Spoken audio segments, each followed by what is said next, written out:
do hope that everybody is watching and is enjoying the comfort of the weather. I guess it could depend on where you are watching this from, but down here in Kerrville, where this is being hosted, it is a nice, let's take a look. It is a nice, crisp 68 right now, so that's actually really nice. I was actually expecting a little worse, to be honest, but that's really good. I know it is going to heat up a little bit, so we'll hopefully stay cool in here. The AC's going, so we're chilling, but.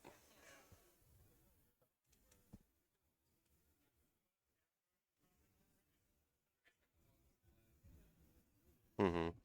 I just got a notification. We got 30 seconds left on that delay, so we're about to get started here.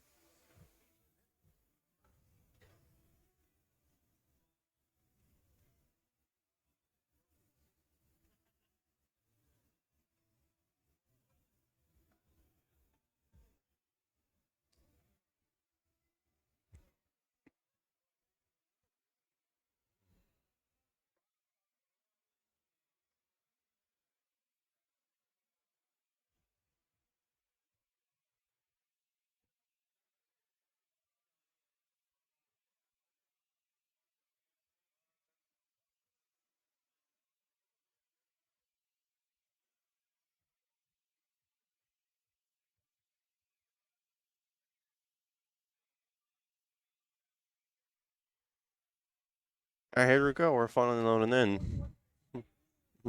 Let's get a little bit of skin review here. We've got Pretty Cutie Rengar, very solid skin, gotta love it. We got nice old special weapons Zac, Bad Santa Vigar. I haven't seen that one in a good minute. And then we got the nice, beautiful Star Guardian Misfortune, and by proxy, the Lunar Eclipse Leona. On Austin's side, we got Astronaut Nar. It's an adorable skin. Standard Viego, but if be honest, he's only got like 2 skins anyways, so I think he's doing all right. We got an SKT1 Syndra, which is a very nice Syndra skin.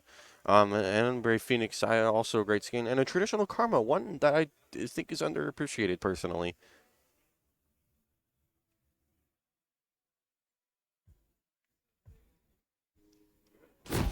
All right, and here we're in. We got Austin College up on red side, Hendrix on the blue side.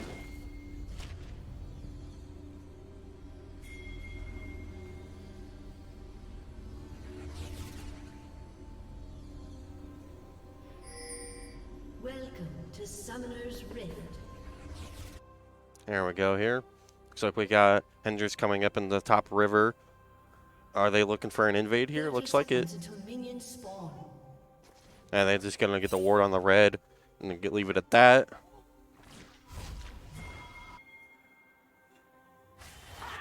Nice little early little hit right there from the Siberian. The Teemo emote is going to come out very early.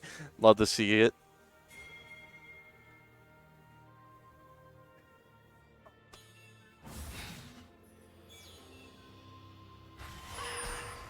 And it's just simply poke fest in minion lane. Minions coming in now.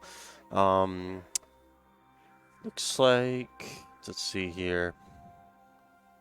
Looks like just going to be the standard, leash on the bot lane for both the junglers on each side. Yeah. Yeah, come on. All right, put your back into it. And here comes the buffs out. Let's see the clears going out. A little bit of mid lane fighting going on still with the Siberian and Def. Oh, Rengar jumped from the bush. He's not very happy with the Snar.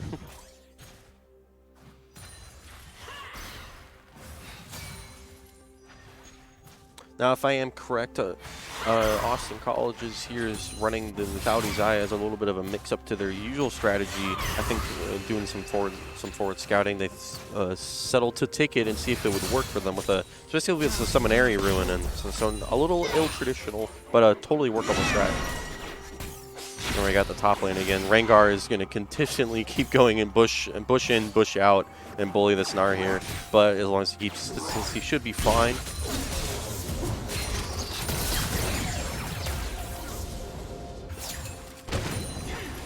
We got seems like a little mid lane here.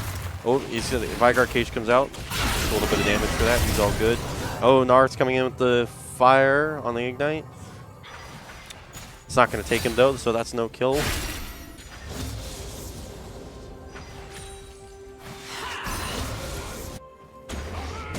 Oh, here comes the Zach gank on Syndra. He misses the cage. Flash is going to get him out of there, but at the cost of his Flash, of course.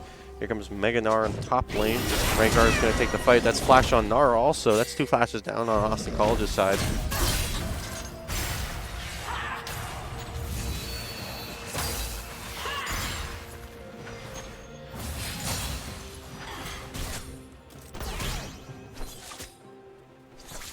Like bot lane sitting pretty comfy while the other 2 top lanes have been getting a little contested here. Everything seems to be going right now. In terms of CS, we got Viego's getting a little bit ahead of your Zach, but that's a little be expected. He just gets a little bit of a faster clear.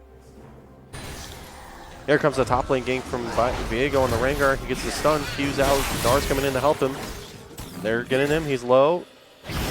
And that's first blood going to Gnar. Our first kill of the match. A great thing for Gnar, keeping him in. Meanwhile, we got a bot lane engagement going on here. Xayah taking a little bit of damage, but they're going to head and back it out, not stick to it.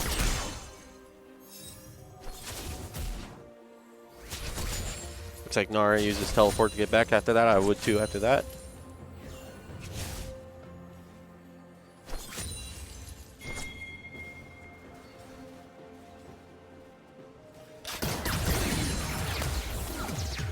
It does seem like Hendrix is going to converge in the bot river a little bit. Zach might attempt a long gank. No, he's going to actually switch his attention to mid.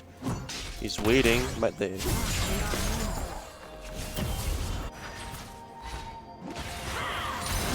There he goes. He goes for the jump. He gets the Q. W hits. But it looks like they got nothing to really secure it, so he's just going to walk back to tower free. It looks like that kill. Oh, here, speaking of, excuse me, there we got bot lane going down here. Neona jumping on the Viego. Coming here comes bot lane. Ignite on the Viego.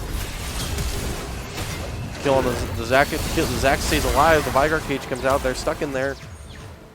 No kills coming from either side just yet. It looks like it's going to be a walk away for everyone here.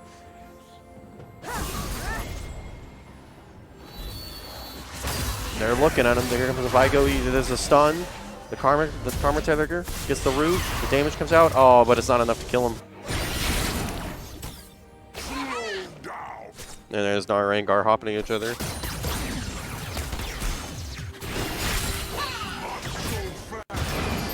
He gets the root on him. Nah, not enough.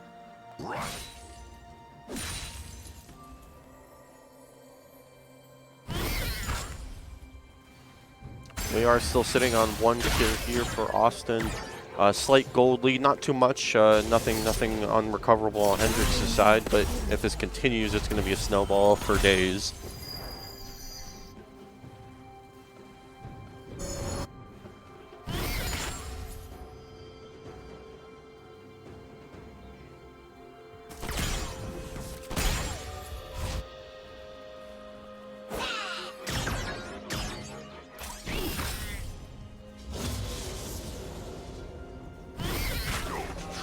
Oh, here comes the root on the Gnar. Oh, the Ignite's probably going to, that's going to be a return kill for Rengar up on top lane on Row. Even that out just a little bit.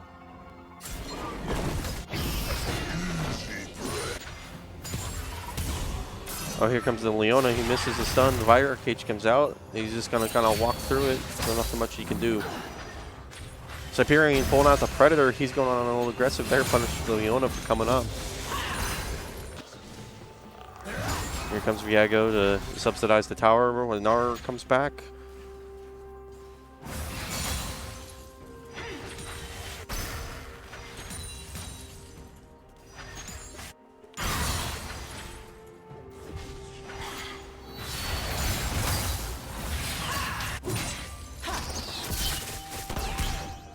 Like nothing much happened just yet here. We do have drag up, and Herald is going to come up soon, so we will have objectives if they take an initiative on them early, but they might wait.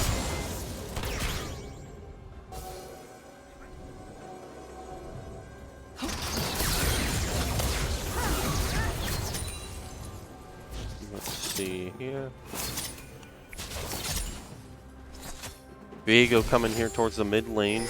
I think he's opting to go invade the enemy bot jungle, maybe steal some camps.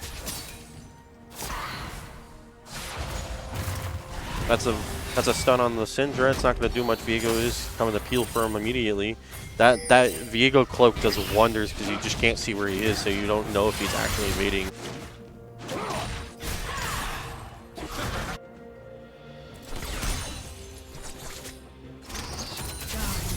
We do have Zac up here in the top lane. Is he opting to back? Nope, he's sitting there looking to maybe go for Gnar, not sure. He's sitting fancy in the bush there. He's got the jump ready. He goes for it. Oh, he catches the Gnar mid-jump. That's going to be the Gnar flash. But during that time, Austin College is going to secure the first Drake, the Ocean Drake. Oh, a close kill by Superior. Not enough to finish him off, though, but certainly going to bully him out of lane.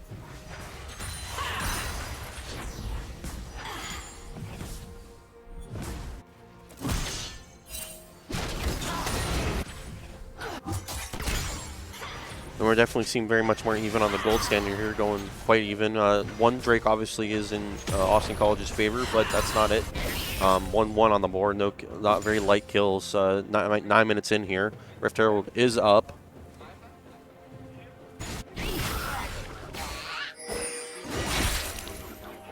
Looks like Zac coordinating to look on Syndra. I think Syndra's aware of it though. Viego's here to fight the Leona. Here comes Zac, taking the stun. He's going to get outnumbered here. The Ignite and the CC shuts him down. That's going to be a Leona kill on the Viego. And they're going to continue on to the Syndra there. It's not going to be enough, though. Taking a little bit of damage from the tower. Bot lane is coming up and trying to rotate to clear them out. Here they come. Nope, they're going ahead and turn back. They gave up.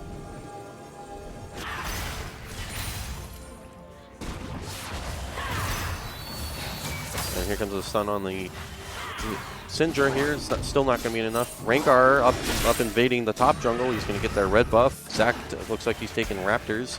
Viego is going to come in, try to maybe stop them, but he may not be able to outnumber them. Here comes the Zac jump.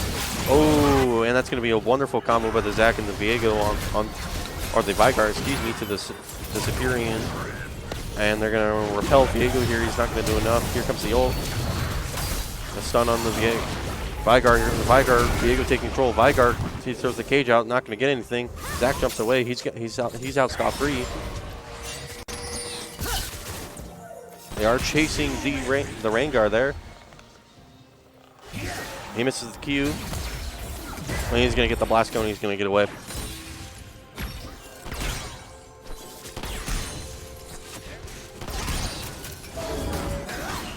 Thank you. Alright, and here we go. We got Viego countering that invade from earlier, taking the blue buff from top jungle.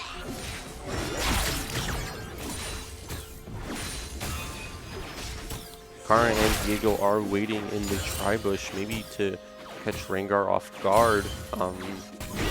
He takes a jump on the Gnar. They're coming up. They're right there.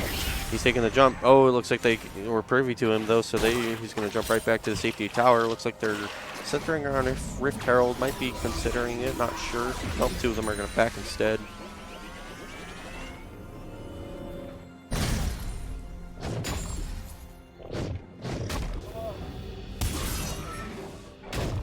Yep, and that looks like they definitely are going for Herald there.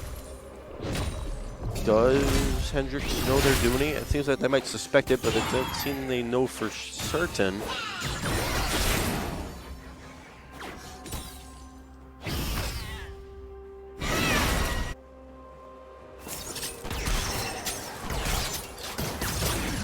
You know, is rotating up maybe to see it, but it is already too late. They have picked it up.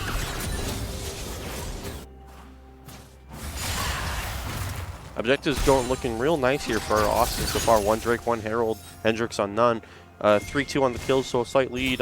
Slight gold lead for Hendricks also. But if this objective wins on Austin's side can continue, they're going to get a significant advantage. And speaking of objectives, we got the next Drake coming up.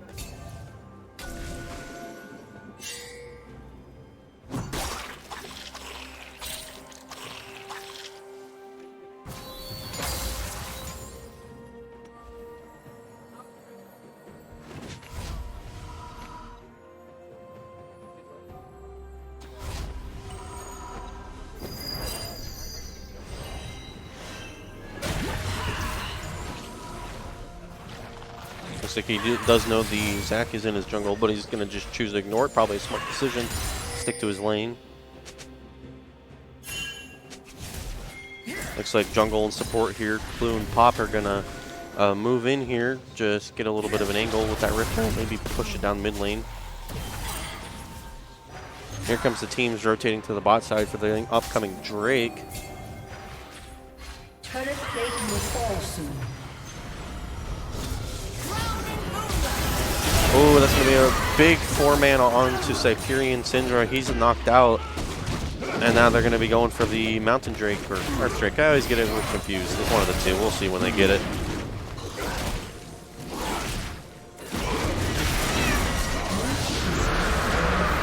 Well, and that's going to be the Earth Drake for them. But Rift Herald is going to come out from the Austin College's side. It's going to go for bot lane here.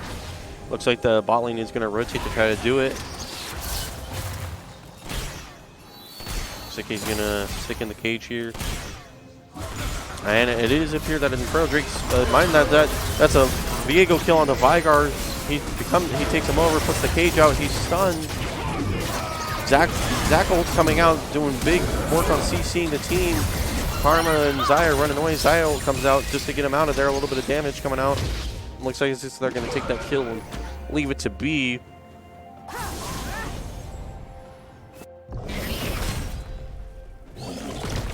And the jumps do keep continuing bot lane. Both Vigar and Gnar hopping here and there.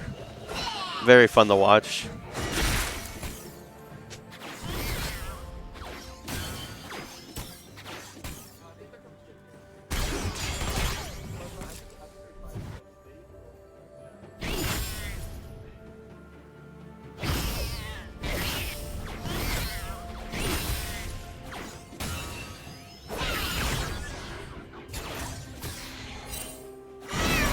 Like Cyperian is coming out top side jungle, looking maybe to get a play on the Rengar here. Viego's also coming up to assist.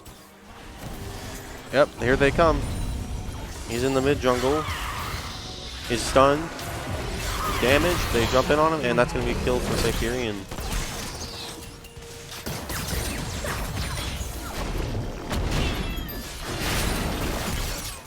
Zac coming up top side. No, he's going to leave him be.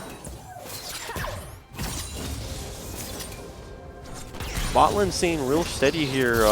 Only one death on each side here. Actually, sorry about that. I had the numbers mixed up. They got 0 deaths on each side. 1 kill for Misfortune here. Looks like they're previously Zac in top jungle here. They're going to steal the blue. Here comes the Zac jump.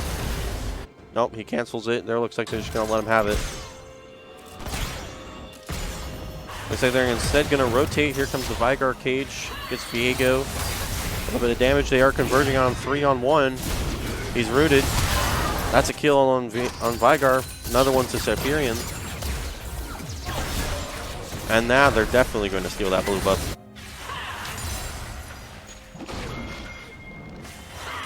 Zac is en route to the Syndra. He hit him. Looks like he doesn't have anything to CC him with. Oh, there he goes. He's got the ult out, and he's going to shut him down. Oh, he's going to get the jump away and unfortunately not get punished for it, so he gets that kill scot-free.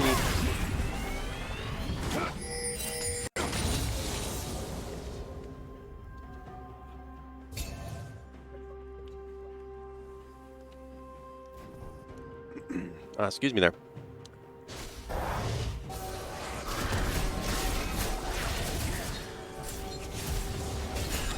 Looks like Cyperian is going to come back with his Leandries here for his Mythic. That's certainly going to help him out with damage here. In terms of other items, we've got about everyone here besides supports have completed at least one item.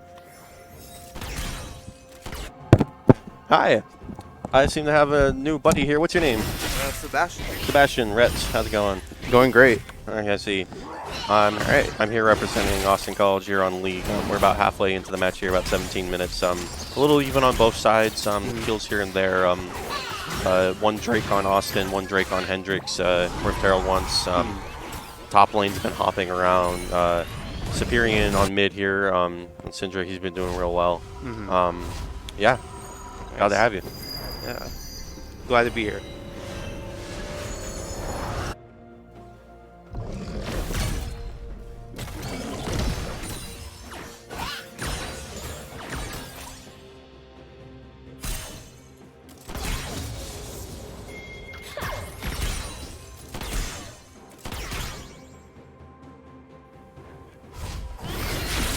Seems like we got Viego and Syndra coming here and top blue jungle. Looks like they might be attempting a clear on the Rengar here. Yeah. Yep, here they come. With no one to help Rengar. Ooh. Wow. Oh, there's the CC, the Vigar. Oh, but he's going to heal it, but it's just too much damage. That's going to be another kill going to Cyperion 3-on-3 here for him. Yeah. Looks like we got the Drake come up, but I believe the soul for today's match is an Infernal Drake, so that should be a Inferno Drake. And with top lane pushing, it's going to be interesting to see. Yeah, Nar, while lack of presence in the fights, has done considerable work in split pushing. He's working on second tower here. So at the cost of the second Drake going to Hendrix, that's going to be second top tower for Austin. Blue team's turret has been destroyed.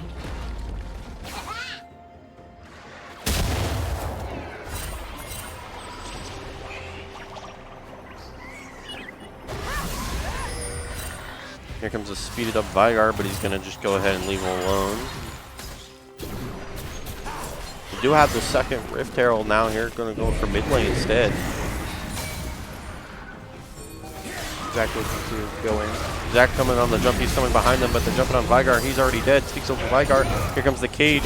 He's stuck in there, and here comes the Rift Herald again. Damage on Rengar. Here comes the second turret, already damaged. Can they get the kill? He's one. That's going to be another kill going to Cyperion. Looks like they're going to take second mid tower here. Huge advantage for Austin. Rift Herald dead, but they can probably still get the tower. Yep. There it is. They're going to go ahead and push and give it up. Flash.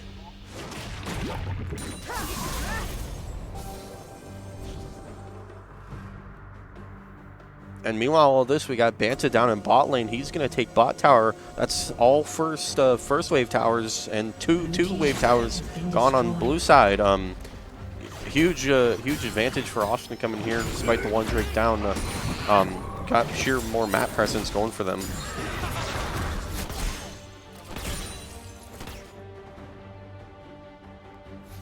Gold lead is starting to steady out a little bit. We at 30, about 4K up for Austin here. 2 kills up.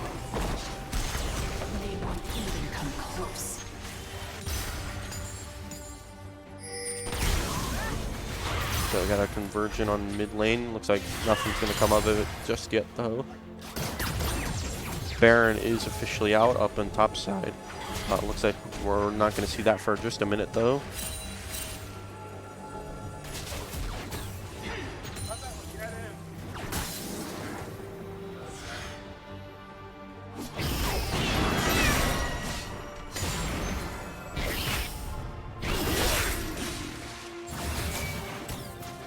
So are you representing Hendrix or are you Shriner? Shriner. Shriner, gotcha. Yeah.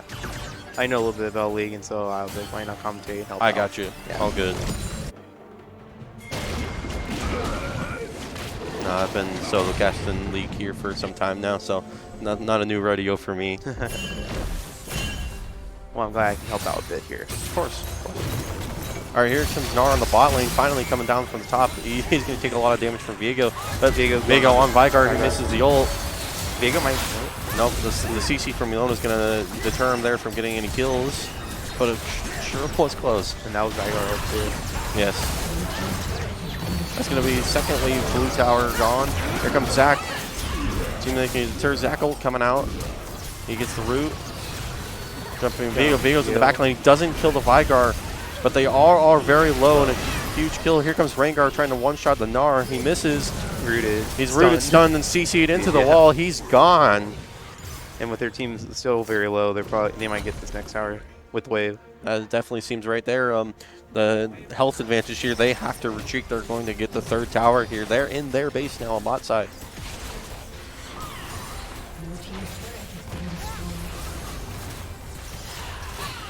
He misses the Everfrost there. Looks like they are just going to give a return at it.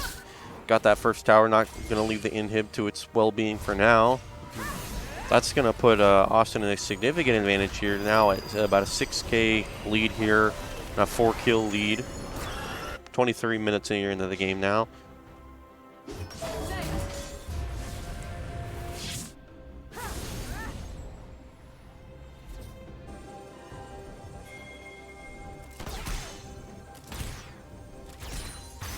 Looks like we got the second Inferno Drake coming up here.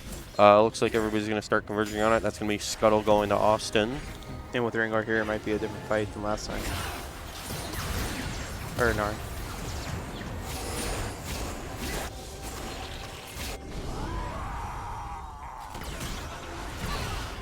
Looks like they're going to turn out. That's a son of a Zac. He's going to get the jump out. Oh, but they are continuing to CC. He is launching away. That's on they're on Leona instead. Rengar coming on the right side, trying to go to the back line. Misfortune comes all out. Big damage coming on Austin. That's one kill Vigar on Austin. Low Misfortune. Viego taking out the Misfortune. He turns into it. He's using his damage now. That's going to... Oh, he's CC'd. Leona just got out. Oh, that's going to be the Leona kill. He's going to take the jump on the Zac. Here it comes. But they are doing... Oh, wait. And that's going to be a huge kills for Austin here, taking the Inferno Drake in the back here from Banta, getting the work on it. What a wonderful play. That's a team wipe for Austin. Huge advantage in their favor now. That's going to put Cyprian at 9 kills here. He's doing really well. He's always been the star player here, or one of the many stars in my opinion, but on Austin's side of it, unfortunately, I can't, not too familiar with Hendrix, so I can't say too much about him.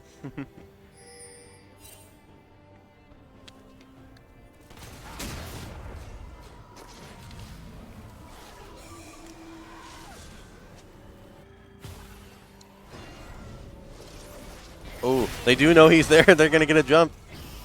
Oh, so close. They're gonna give him the chase. Here comes the Vigar Predator.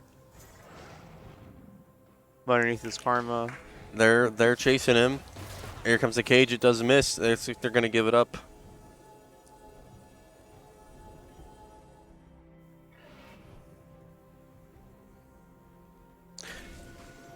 I'll point out some interesting things I'm noticing here. We got, I knew Xayah Lethality was going to be played today. I heard that preemptively. So that's not a surprise there. Even though they're not all out kills, he's certainly providing damage. But we also have an AP Misfortune or a split build with the Leandrix here. So very interesting on the ADC side, but this is definitely looking like a mid game for terms of damage output. Speaking of that damage, here comes the Vigar cage. He's surrounded, he's stunned, but he's going to take the jump out and deter the Misfortune there. Looks like it's not sure whether they're going to take the engage here. They're kind of wobbling in and out. Here comes the Zac jump. Oh, wonderful Syndra stun. Is going to say no to that immediately. And Gnar's pushing again. Gnar taking the advantage to get bottom inhib. And now they're noticing, and they're all, well, Rengar's backing. Yep, Rengar seems like he's going to take it back here, but Viego's going to take that information and immediately go on the Misfortune. Here he takes the kill on that. Vigar's top and caught out. Yeah.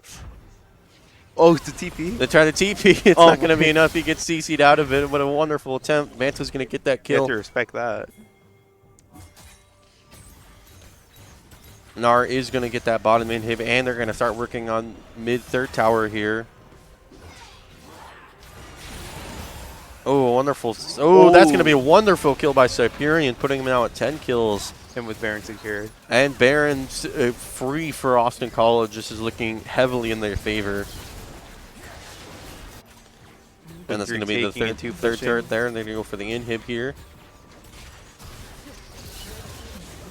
And that's going to be Baron. And super minions are now in mid. They got super minions on two sides here. We got about a 10k gold advantage and about almost 11 kills up. Austin, this is looking really good for them. Hendrix is really going to have to make a big play here to come back. He being top.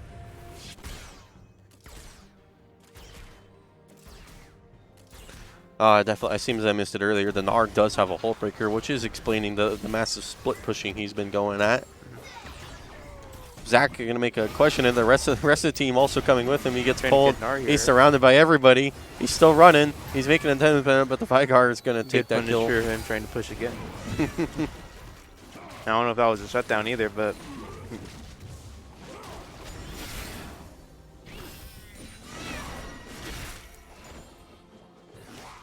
let's see here.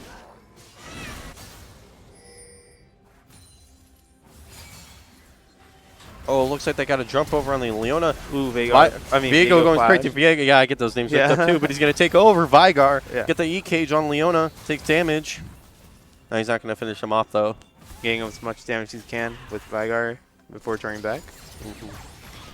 They are getting a lot of pressure here. Baron enemies coming in on the turrets here. Super minions is Baron. That's going to be hard to A stun on the Misfortune is going to lead to a kill by Cyperion. Viego They're jumping on the Zac here now.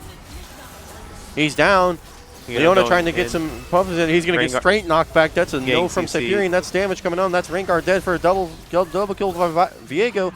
And the third kill from Cyperion. And that's both turrets gone and the inhib. And that is game. Yeah.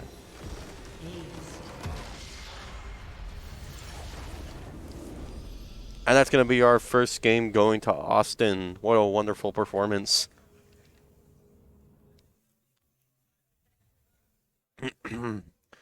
Oh.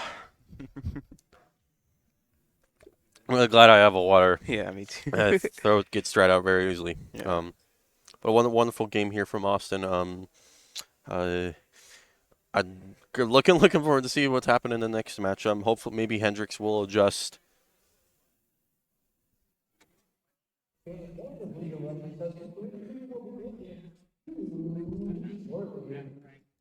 All right, looks like I hear it on the intercom over there that we're gonna get the second one started here in a minute. Nice. Picks and bans. Picks and bans. Let's see. See if we can get on the picks and bans in a second. Should have need to get the website again here. It's a funny little thing. Yeah.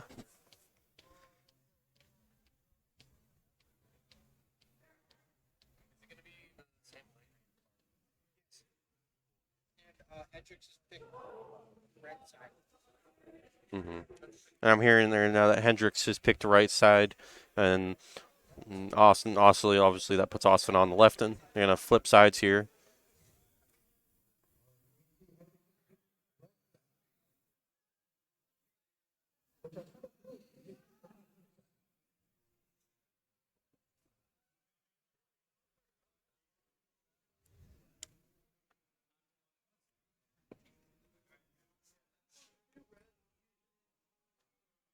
I would not be surprised if we see a Sindra ban come out in this second match after Cyperion's performance. Maybe a Viego ban. Also, yeah, frankly, they might as well ban their whole team. Yeah, new comp going. New comp.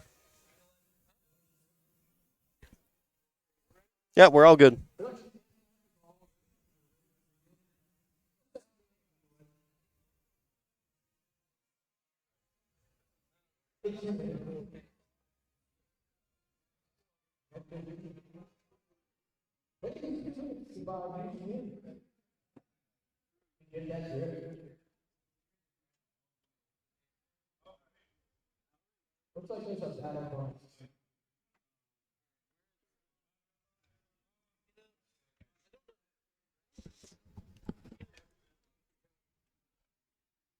Do we got the bands?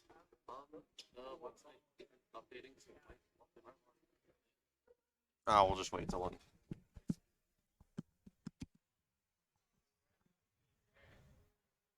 It looks like there might be some issues with the website, so if we end up missing it, that's all good. We'll just recap on it once I actually redo the bands and picks in the actual client. Yeah. All good.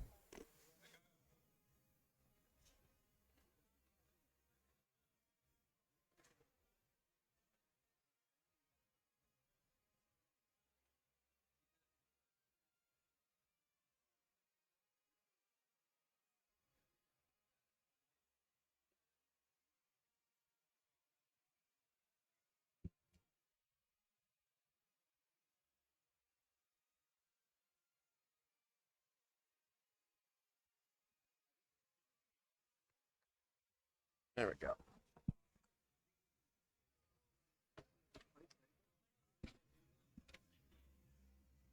So what year are you? Huh? Oh, junior. Junior as well. Nice. Yes. Yeah, that'd be nice. Yeah. Yeah.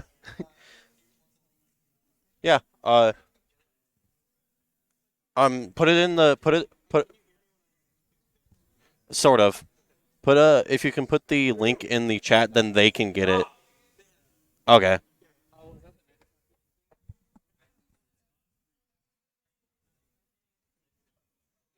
Looks like they always seem are going to give an attempt here to get the bans for us. If not, it's okay, but.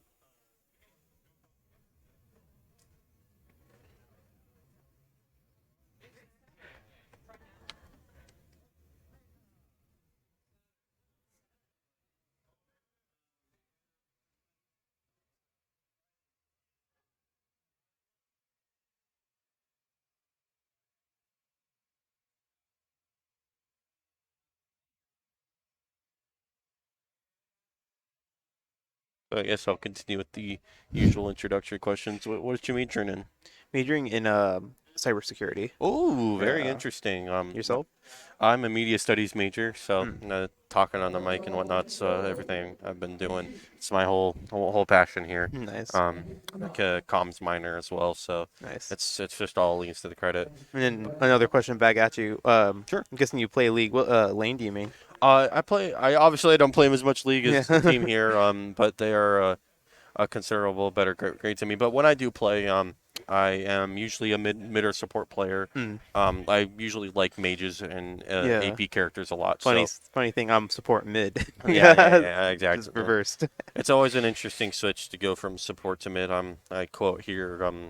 I was talking to the league team last night. And Hmm. Clue was telling me how interesting it is to go from support to another lane, Yeah. and why it's a lot harder than going from another lane to To support. support different play styles. Hmm Ooh, and now we have pick and ban. Finally, we got the bands going for us. Wonderful here. All right. So Austin getting on Let's the see what left they're side starting here. off. Volley Bear. They're going to continue with their volley bear band. That is reached his band They from pick last Ari time. ban. An Ari band also repeat from last time. Second band. Looks like they might going to be the Camille Camille band ban. once again. Looks like they're going to take the time to do the same bands at least from the start, but we might see some changes as they go and sing. Ziggs Ziggs band band. once again.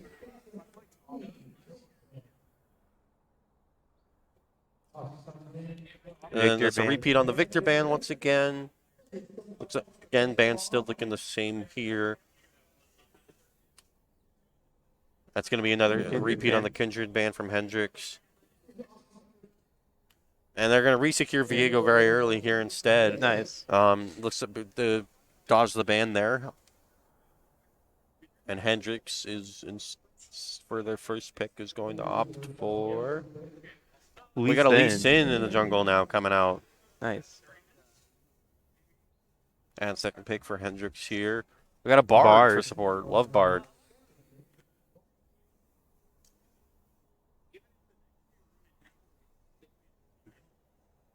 Second pick for Austin coming up here. Looks like it's going to be taking their time to sign this one. It's going to be Jinx. That's going to be Banta on Jinx. He's taking off the Zion. Going to go back to Jinx here. That's going to be now third pick for Austin.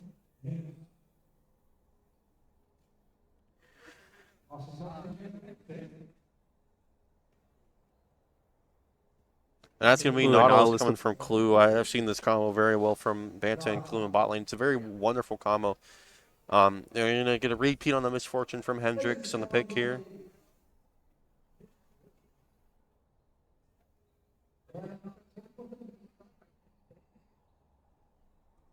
That's going to be a Gnar ban. They were not very happy with that split push. Really good split pusher and could get out. Mm. Yeah. Oh, ooh! They're instead going to opt to take the Sindra ban first. I quite expected given the performance as stated earlier. That's going to be a Rengar ban in kind. They were not very happy with that top lane interaction. I would not blame them. Early game was very hard for them. So, of course. Yeah.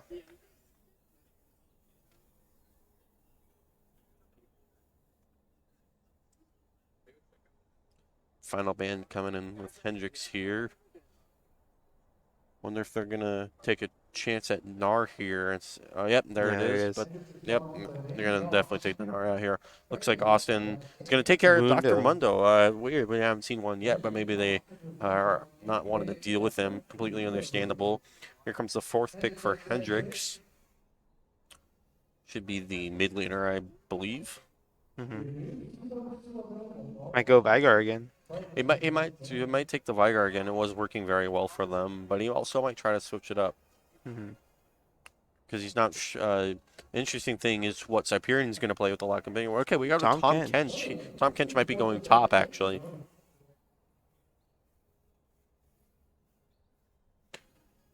So it's going to be 4th ban here for all, or sorry, 4th pick. Excuse me.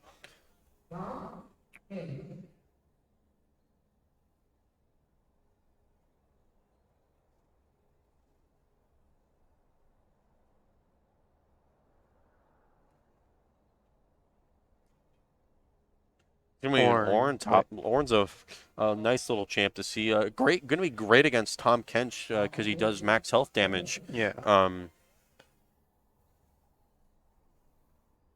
Oh, my eyes a little like stuck together almost. Oh boy, there we go.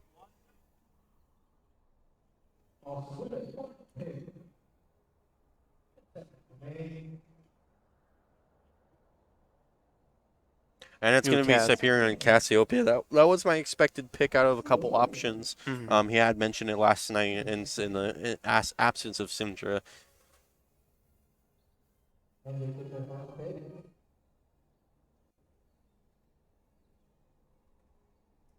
Hendricks on the final pick here.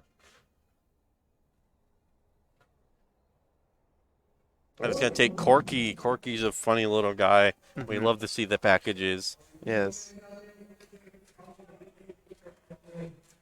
It'll be interesting to see if the Misfortune's going to go EP again, or if they decide to go AD or hybrid again. Yeah, well, it'll be quite interesting to see if they're going to repeat their split damage with the Monamune, Leandri's take, or they might go for a full Kraken ADC style. Yeah. Well, we're just gonna, now that picking bans are done, we're gonna wait for the match to get started here. And of course, we gotta wait for the delay after they get started, and then we just gotta get a repeat of the bans here. Luckily, we do get to see who's playing each. Obviously, I could usually assume who's gonna play on Austin's side, but we do get to see what Hendricks plays, which is very helpful. Playtime's over. I will wait for you to be better.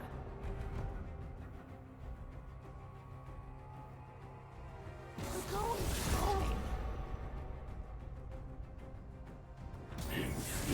Constructs.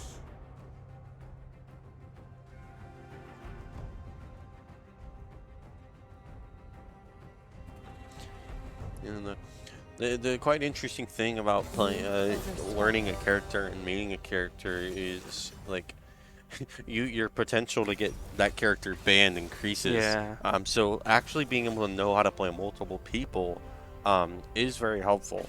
Yeah, especially for mid lane. Oh, especially for mid lane. There's so much variance and types of things that you can run in the mid lane that constantly get banned.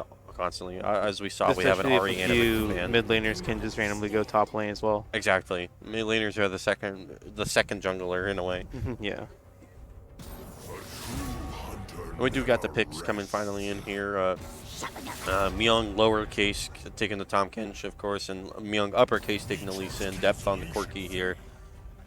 Warrior going for the Misfortune again. Jinx on Banta, Clue on Nautilus, and MJ taking the Bard.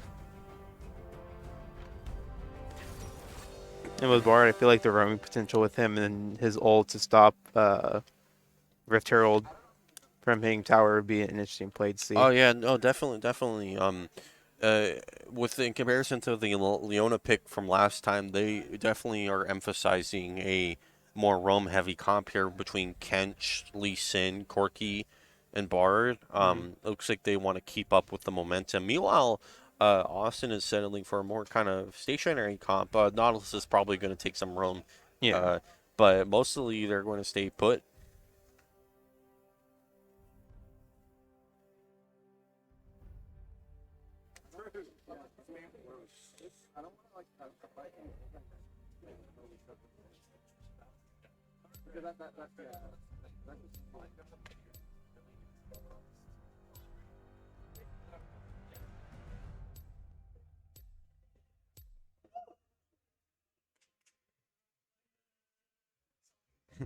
All right, now we're on the 3-minute spectator delay. I'm very interested to see Orin and Tom Kench go at it top lane. Yes, Orin is an interesting fellow. He always seems to kind of come out of nowhere sometimes. Yeah. Because people. And with all of his knockups, especially in team fights, it's got to be Oh, very yeah. helpful, especially if, more CCU than Tom Kench. Oh yeah, no, he's the Orin ult is a sight to see. And I'm sure we'll see it make impact here. Yeah. I can I can hear the people behind the players behind us. One of them shouting "League of Legends" and bold italics in. Nice. That is the little bit of the joy of the spectator delay. Why they're getting started. We get to sit here and chill.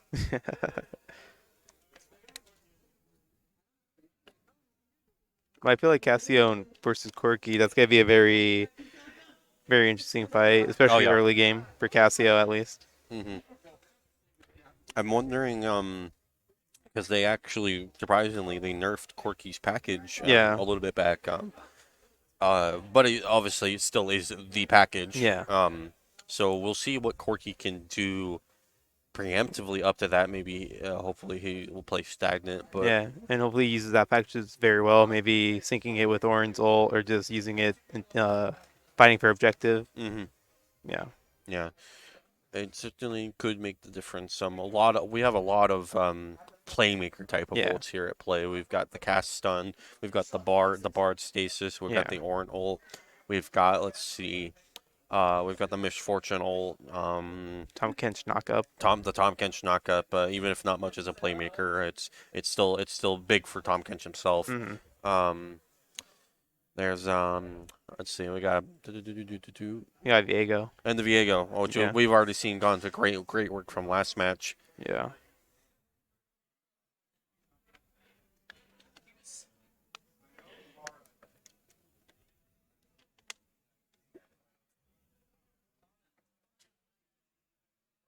Also, just say, is it Earth or Mountain Drake? I always get them mixed up.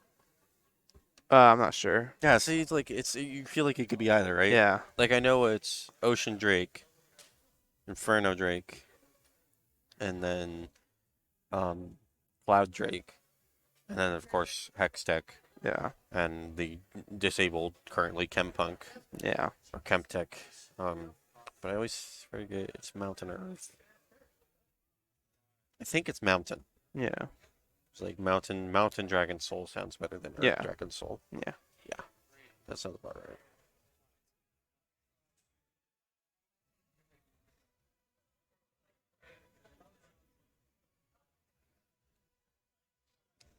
I think we should have about a minute 30 left on the spectator delay if I was keeping significantly less than that. I am being corrected and shown I am completely I do not have a sense of time that is apparent. We are actually getting into the game.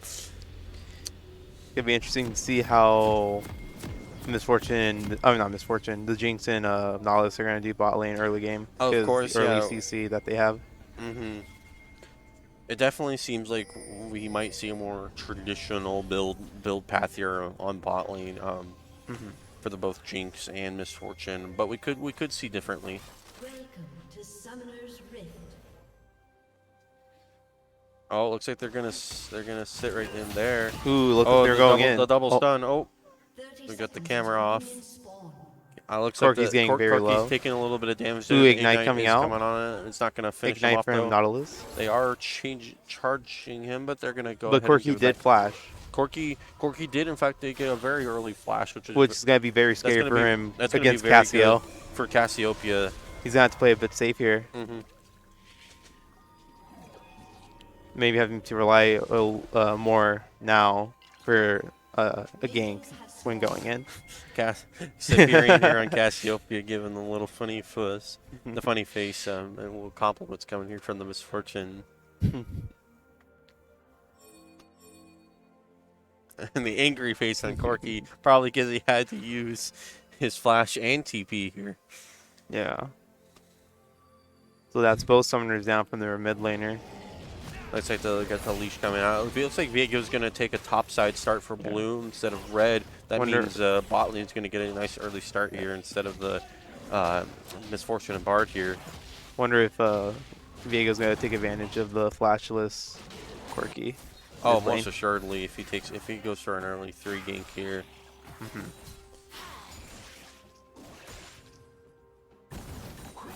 Oh, here comes that Tom Kench, Ornn, little whack-a-mole tank fight that we love to see. Yep. Tom Kench does do a heavy surprising amount of damage at early level. That was something you got to be wary of. Ooh, Viego is going to come up top looking for an early gank here. He's here. He's waiting. That's Ooh, gonna, nice we got a Nautilus cube coming on the bot side. Root on the Misfortune. It's going to be a flash on the Misfortune. What a wonderful, nice engage on the bot side. Nice. Looks like not much came of the top side gank. Just a little bit of damage on Tom Kench. But they still have heal Misfortune. So they can maybe handle another hook if that happens. It does appear that Misfortune is going to continue with her split build here as he is going Arcane Comet. Jinx, however, is going with the full Lethal Tempo ADC. Nice.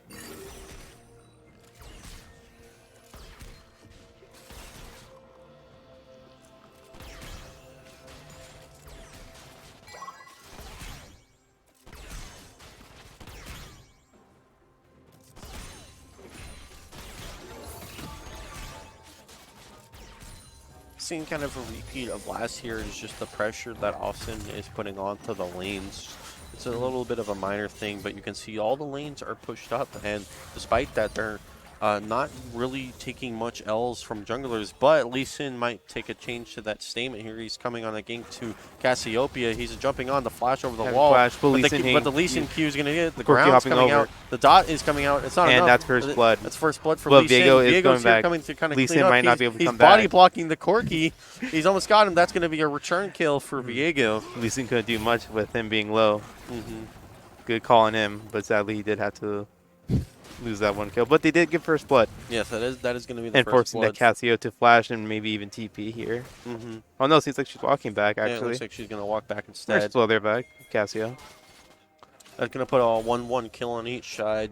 But Austin is taking control of the bot jungle there with the scuttle with the incoming dragon.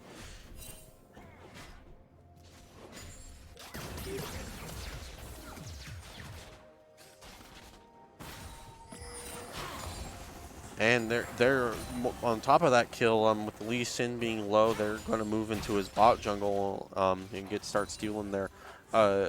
Pop has done a considerable work here getting a lead ahead of Lee Sin in terms of CSing and jungle camps. Or at least he exemplified that in the last match against Zach. It might be a little different here. Unfortunately, our numbers don't seem to be working. Yeah, I just noticed. I was like, no one has CS or kills. I swear I saw first blood. That is okay. We will. Might just be a bug. We will forgo it.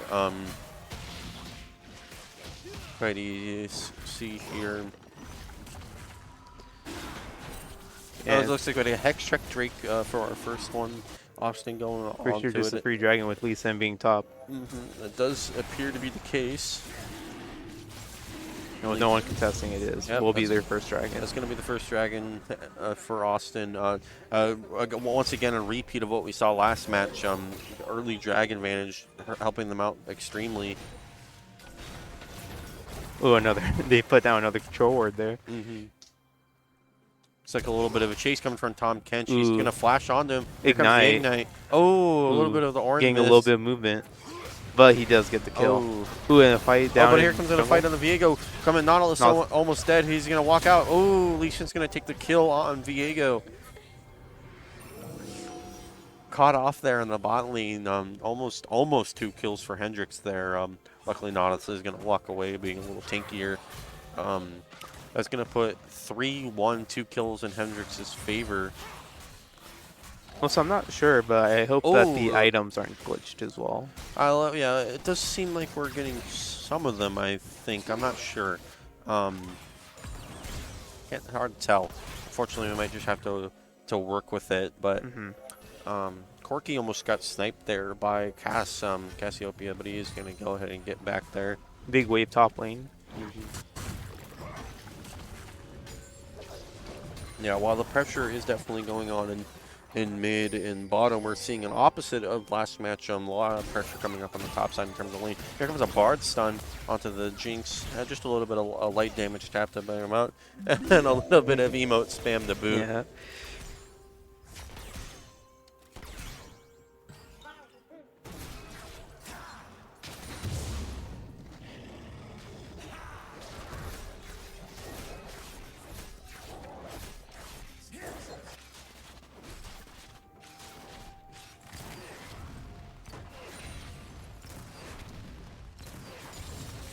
And kind of does suck that that the items is glitched. Yeah, at least the summoners are up and ults. Yeah, at least we do get to see summons and ults up. Ooh. Oh, here comes a two on Very one good. on the bar. Very good ult on on Cassio. On the Cassio and the Viego there. It's going to be 1 kill going down the Cyperian. Fortunately, we can't see how much he has. I think he's at 2. He's at 2 here. Ooh, going for an invade. That's going to be an invade. But Viego does not want to take the fight. The blue buff going to deter him there with the Lee Sin Q. Cassiopeia moving on to the Corky. He's grounded, doing a lot of damage. Oh. Ooh, and a flash. And a flash. Is the dot going to get him? Looks like he just got out. He got out just barely. Lucky for him. But he is being told not to mess with the Cassiopeia damage. Yeah. Excuse me. No problem.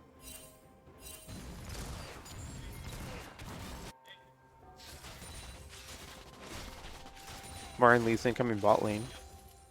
Here we got the bar tunnel coming out. Nautilus is going hook. to intercept on the bar. This on the sun, but not. Lee Sin still goes in. Here comes the Lee Sin. Oh, he's putting to the crowd. He's going to smite. Ooh, he's low. And she does get out. He's going to get out. Viego's going to come in up with an assist. Nautilus is down. Viego's going to wreck him though. And here comes Jinx Here Rocket. comes the Jinx. Ooh, double kill for Banta. Very good Beautiful ult. work. Very and they're good going ult. to chase on that Lee Ooh, Sin. is that going to be a triple for her? Oh, he's going to do a funny little jump to not confirm the triple there, but at the that was cost a of his shutdown own on life the for Lee Sin, Viego. though. What a wonderful play by Banta on the double ult there. Jinx Rocket. Really great for him. That's going to put them right back and now at even kills. Ooh, that's putting him under tower. That's going to Tom Ooh, Kench. and getting blocked by his cooler. Tom Kench going to stick him under tower, unfortunately. Boom, Shut him down. Cassio going again Cassio here going for the repeat on that damage. Bullying the poor Corky as he doesn't have his package yet.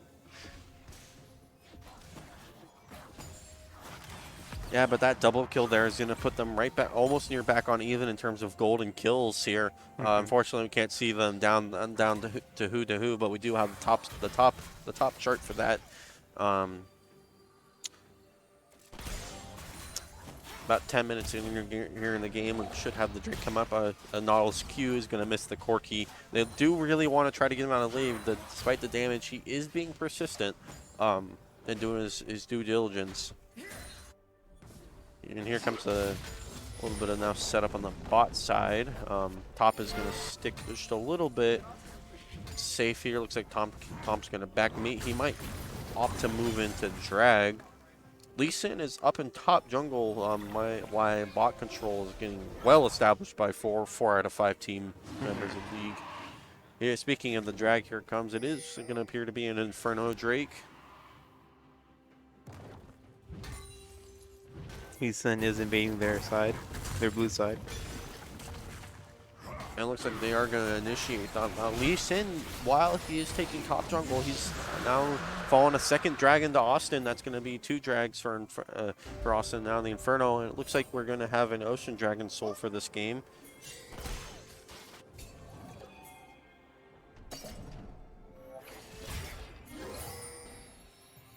Ooh, Corky coming. Here comes top Corky with on package. the. Oh, but he's got the package to chase the pushing him flash. off. Ooh, getting the Oh, blast. here comes Tom Kench. Lee Sin is still in the top jungle, however, and he did pick up Rifter on the way. They're gonna 3-on-1 him. That's enough to him. Great use of package right there. Forcing him off of blast fruit and then blasting it off so he cannot escape. Of course, what a great chase on that to recover the poor pressure he's been suffering in mid lane. Looks like they might attempt to recover that. Ooh, Here Viego comes looking to Viego on the dive. backside of Corky. It looks like they might try to finally run him out. Ooh, taking Lee a Sin bit too summoning much the Rift there. Herald on the top, so why they're busy. Ooh. And it's going to be probably looks like first tower for Hendrix here. Much different pace on the tower game here for Hendrix. Giving them a little bit of advantage here. Herald goes down, but they are definitely going to finish it. Yeah. And that's first tower. And there it is, giving them a little bit of a golden advantage here. Still completely recoverable, but much like last time, if this continues, Hendrix might see a win for this game.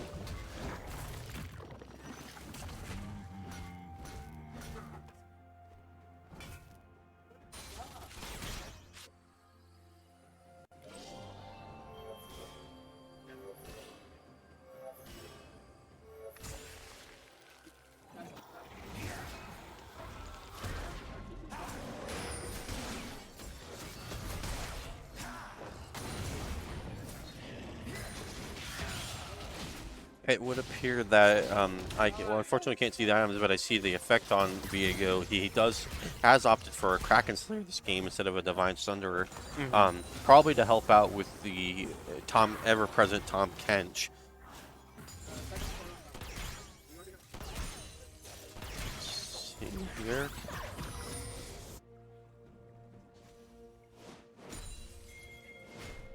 A little bit of due diligence, vision clearing here. Not much going on. Mid lane continuing their little bit of a poke fest as Corky and Misfortune do. purchasing Manamura and Corky getting shield bow. Get that Manamune. Corky get the shield bow. We do have the chat. That's There we very go. helpful for us. Yeah.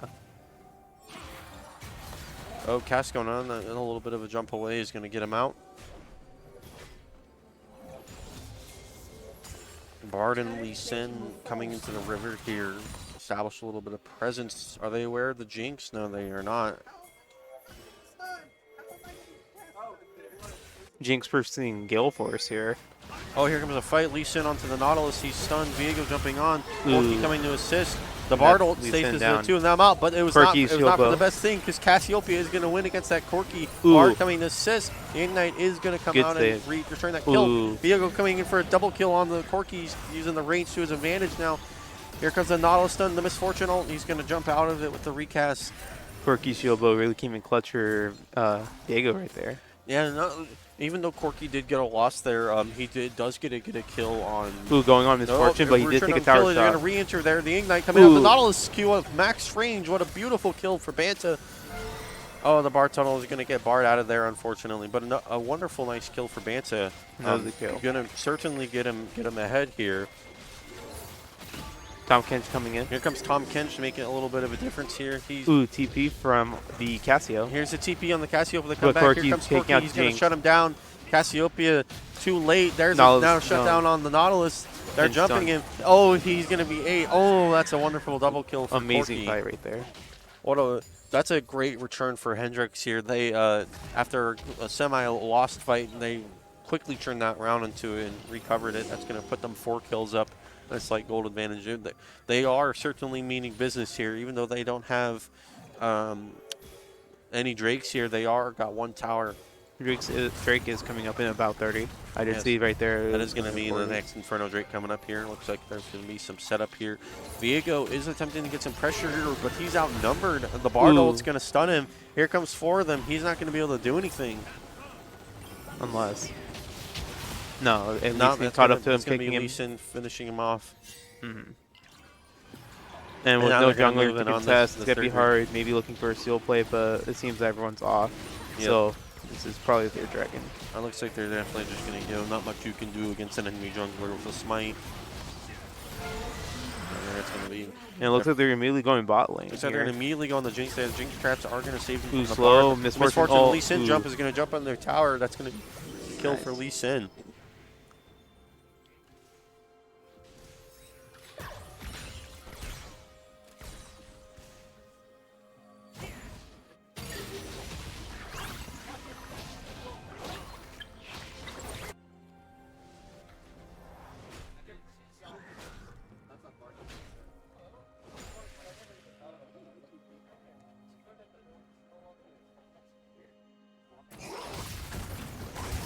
Ornn coming in on the Tom Kench there. A little Tom Kench just CC him bowling the poor man. Dealing a lot of damage. Yeah, tanks are a surprising bunch with the kind of damage output they're able to deal sometimes. Especially Tom Kench. Especially Tom Kench and Ornn. But Corki does have package here. He does have package with the little dog bone skin going for him. And Ornn purchasing. Oh, but Nautilus is going to get Q on the ult comes out. That's going to double stun. Oh, but the bar through, but the Jinx is going to clean it up and fly in the meantime. And meanwhile, Viego and Ornn are going to take it up. Here comes the Ornn ult. There comes the stopping his escape. And oh, there comes his escape. That's going to be shut down for Viego. And Ornn does now have Bramble best. Yes.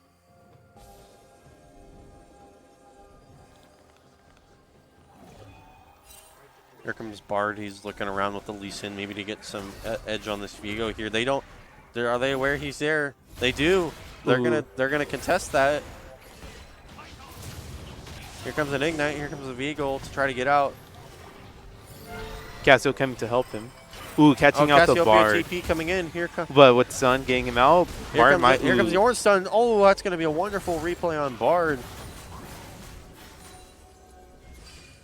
Looks like they might take a return up on the Rift Herald there now with the presence gone.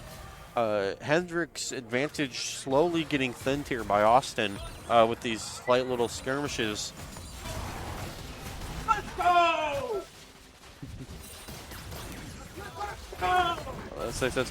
That's gonna be a Rift Herald there for Austin. I mean, some exclamation in the back, so something's gonna happen in 3 minutes. Streamer delay. Let's see what happens. Commentator delay. Getting a little good poke here. Oh, amazing poke on Cassio though.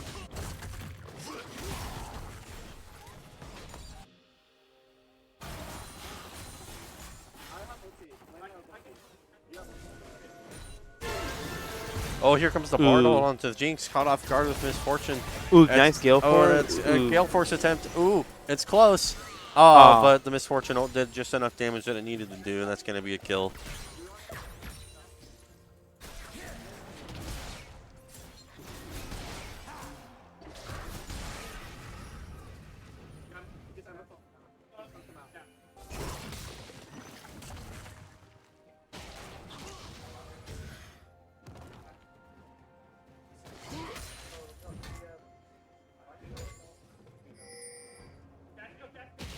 Corki buying Manamura. Looks like they're going to get the scuttle control here for the bot side. Ooh, stealing it, I think. Oh, did they get? They did in fact get the steal from the scuttle here. That's unfortunate.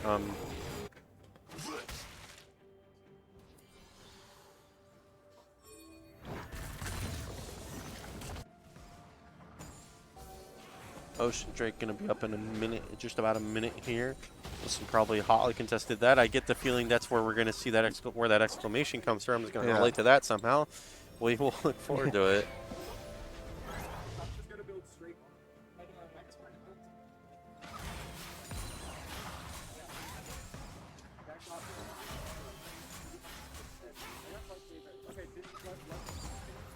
Looks like they're sitting in mid lane here. Corki is just being real.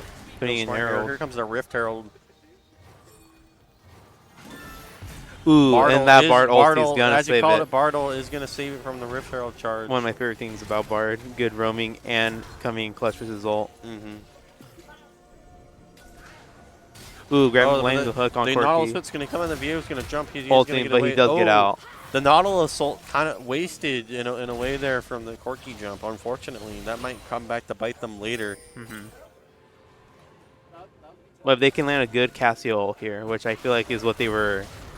Oh, here comes the Viego jump on the Misfortune. A really good Ornn ult. It's stunned on him. Ooh. Oh, but he gets eaten instead. Amazing save.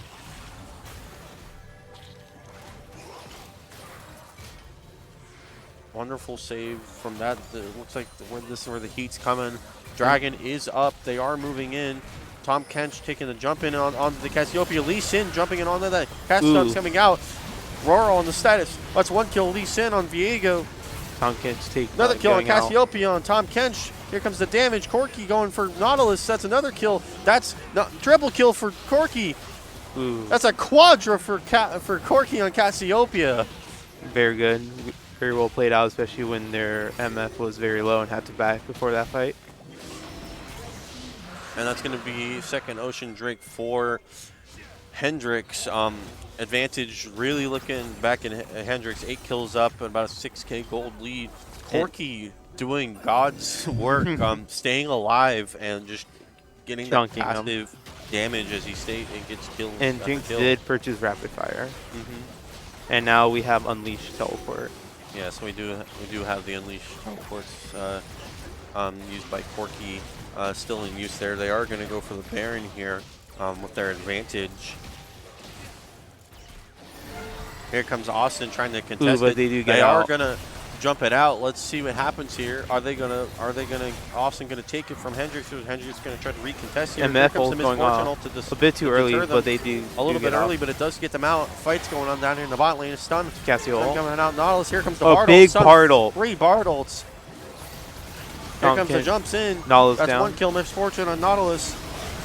1 kill. Lee Sin down. Jinx down. 1 kill. Viego. Another kill, Lee Sin. Another kill on that. Was just before he gets out of there. Another Viego kill on the Corky on the shutdown. Lots of shutdowns just coming barely out, but got it's going to that be kill, a trouble that Viego. for the Lee Sin. Baron is not going to get taken, though, however, but kills aplenty, putting 14-25 for Hendrix against Austin. Last Whisper from Viego and Essence River from Corky. Oh, and they're just getting tired after. They're getting extreme pressure here. 30, about now 8K gold lead from these towers.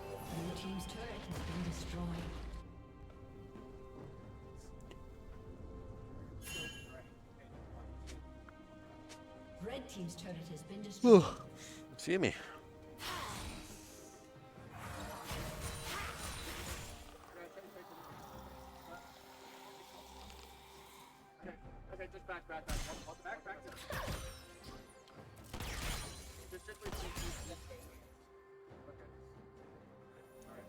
Oh, fire, really water this. Oh, boy.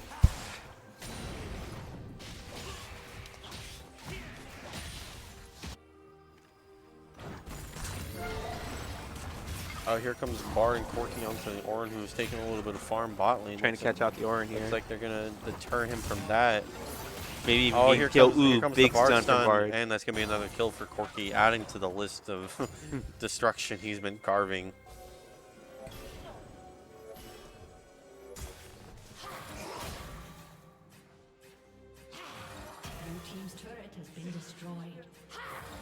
Cassio not trying to fight Tompkins too much here, playing safe. No, here comes the Lee Sin, though. is coming here in. Here comes the Tompkins behind Cassio ult. Stun on the castle. Damage coming out from Cassie's shrine, but Lee a lot of Sin, damage with too much CC coming from the the CC's too much. And with Lee Sin being too tanky, she can burst him down enough to just get a trade there. So this ACC count is all. Here comes their reattempt on the Baron now. Looks like they're going to be a lot more uncontested here. Especially with Viego in bot lane. Viego's here in the bot lane. Not much. Maybe we can see a Jinx steal with our. Let's see here comes the Jinx rocket. It's a little too early. Block. Looks like it's going to be their Baron. That's going to be a Baron for the red team. That being Hendrix.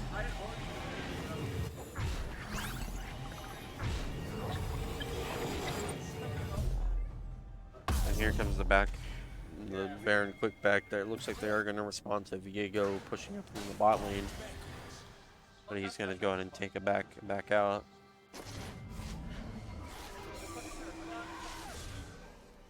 He is opting to just to get out of there quickly rather than get rid of the vision. Getting Lord Dominic's going to be very helpful for that top contention, maybe even Lee Sin a bit. Orin is now at the point where he's starting to forge his, have the Orin forge items, and he just started to forge his. So he will start to give Austin a lead the longer this game goes on. But with how this is going, this may end shortly. With now a 10K gold advantage and 13 kills up, Hendrix really has an advantage here.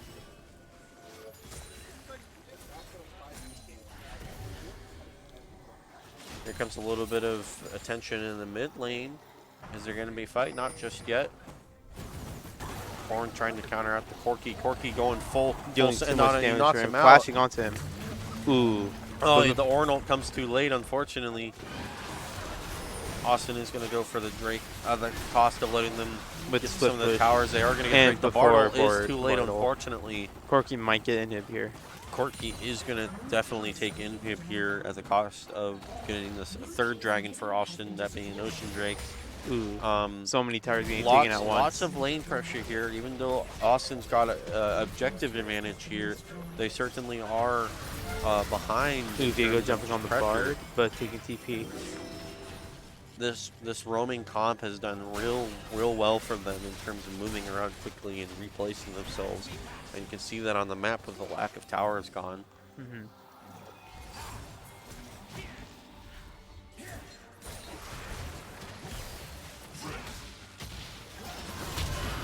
Oh, the Lee Sin kick is going to actually end up saving Viego there on the kill. Trading Lee Sin for Nala's ult.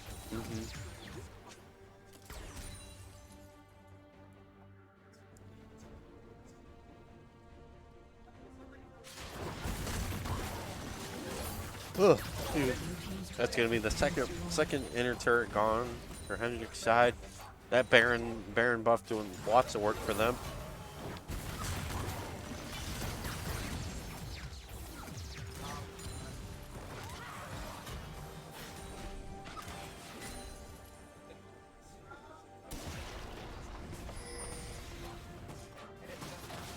It looks like they're going to get another inhib here. Pressure is going on. I'm hearing some exclamation in the back, so something's coming up soon. Oh, ooh, that Bard. Viego's going to jump on the thing. Here comes the Nautilus Q. Amazing. Dodges the Misfortune ult. Here comes the Bartle. Big Three Bartle. Bartle. Here comes the Ornalt to stop the Corki from getting attention here. Here comes the Castle. Lee Sin jumping in, Jinx taking really- it ooh, up, cleaning Jinx up. That's getting one out. kill on Orn. Kill on Jinx. Ooh, taking Lee Sin over wall. Taking Lee Sin over the wall here. They are chasing. They're jumping. Are they going to make it? They're going to take Nautilus instead of Viego.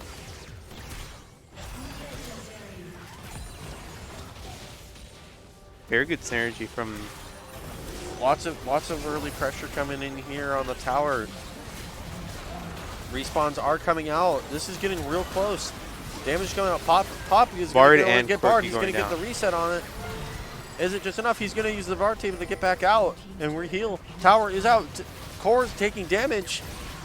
Casio trying to Here stop. comes the Cas. They are going to take the Lee Sin out. Core's at half.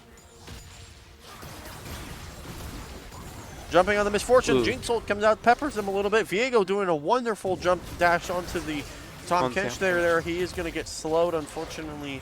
Ooh, and taking the Misfortune out. Oh, he's going to take the Misfortune with him and get him Tom out. Kench But has been really Austin playing. did, in fact, save the loss right there. Core's at half health, no towers. Yeah. Um, Tom Kench going back in. Oh, Tom Kench trying to go back in on the Viego. But immediately. But Nautilus is going to deter that effort. This is looking really grim for Austin. We got about a 10K gold lead for Hendricks. Sitting in pretty about, let's see here, about 14 kills up. Austin has the chance to come back from this. They have the damage. They have what they need. And Casio did get her Leandry's upgraded from Yes, Orn. she just did get the Orn upgrade from the Leandries, so the stats are coming. But if they don't make a return play here of big impact and then capitalize on it, Hendricks is just going to continue to get a wins here and get it in.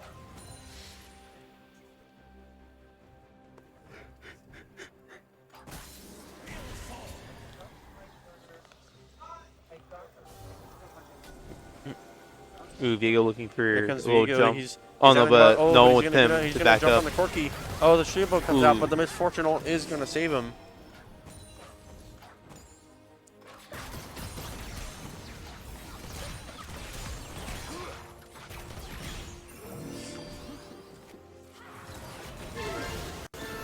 Here comes the Bartle. Big Bartle. On two. Bartle's doing great. Or Here trying comes to the counter Ornalt it. in return. Casio and Get a double Bartle. stun. I mean, Ornalt. That's a jump on the Ornalt. That's one kill on the Corki. They're returning fire very much so. Who's stopping Tom Kench to Tom escape Kench again? is trying to take it all out, but there's not much he can do about it. Cass going to take a double kill here. chasing down that Tompkins, slowly but They're surely chasing whittling him down. And he's going to finish him off before he can jump. That's a triple going to Cassiopeia. Good reversal on their part.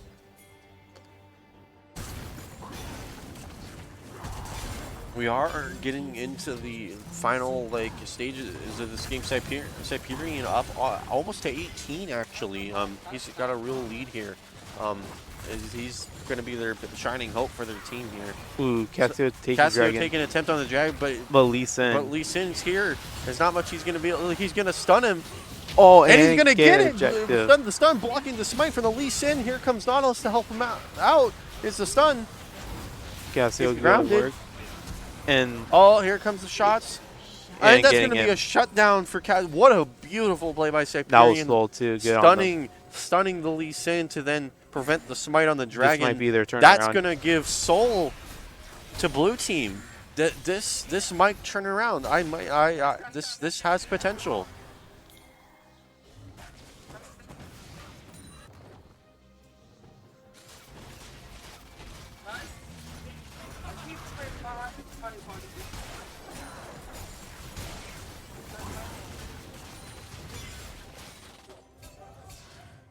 I'm hearing some big exclamation in the back. So and the biggest I've heard yet. So something's really going to come up here soon. I can see it preemptively here.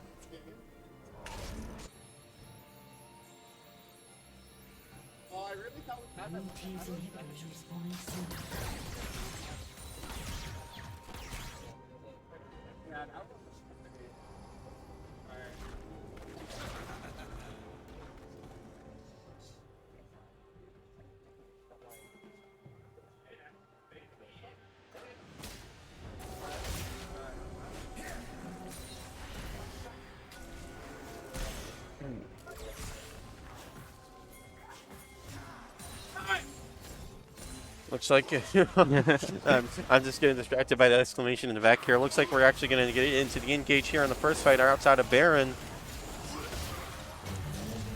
Engage is coming in. Ooh, Here flash comes the Cassio. Ooh, Misfortune looking low. That's a jump onto that. Viego was going to confirm that. Here comes the Nautilus. On the Bard. He stuns him out. He's dead. That's double. Going on to Lee Sin. To get out the Bard, and that's a cleanup on their whole team. Only Tom Kench getting out. They are definitely going for Baron here. Yes.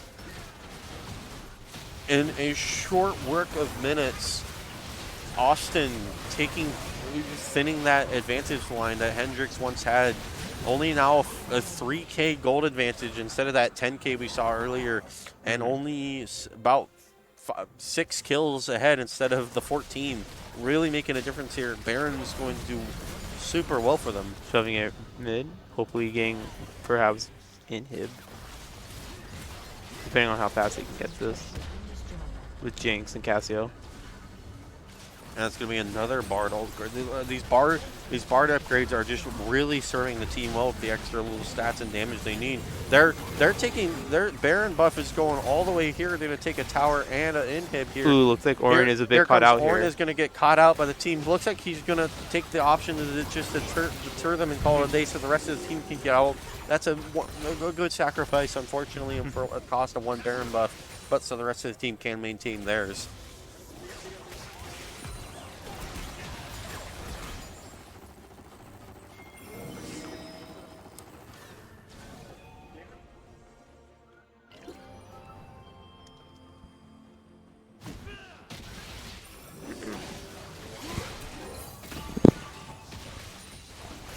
All right, hopefully that's a little bit better.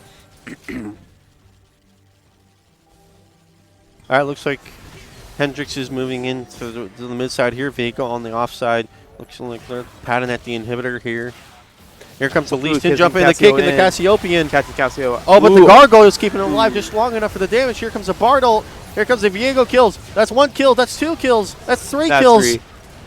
But that's turning 4. it back. That Jinx is turning it back around. That's turning it back. Jinx just right-clicking for the damage. Tom Kent shuts 2 on each. Jinx the getting the Corki. Triple kill for Banta. Tom Kent. It's coming in. Is that gonna be? That's a beautiful quadra for Banta. Amazing. Orin TPing all the way up to their towers. He's going to get that push. Emoting on the way. Emoting on the way. They are rushing for the the core here. This could be Austin's game. That advantage Hendricks had turned around in an instance. They've given it's the GGs are coming out. The Baron on the tower. Misfortune coming in the respawn. Here comes a Lee Sin. Is there anything they can do? It doesn't really seem like it. Nah, they're just marching at the core. Here comes Lee Sin trying to take out. They are going to take out the Jinx, however. Turn that around. Looks like it's not just over just yet. Looks like they're going to take a quick turnaround here. Elder is going to affect and come up here soon, and we might see that secure this match. I think whoever gets that is going to determine the outcome of this game.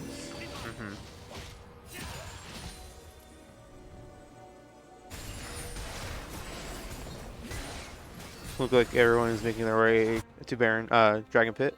Yeah, everyone's making their way over to the Elder Pit here.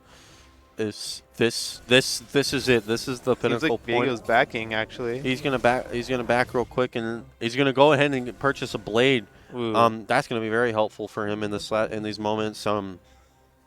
This is it. This is the pinnacle fight here. This fight's gonna determine who wins and who loses. Here comes the setup. Elder is coming into the pit.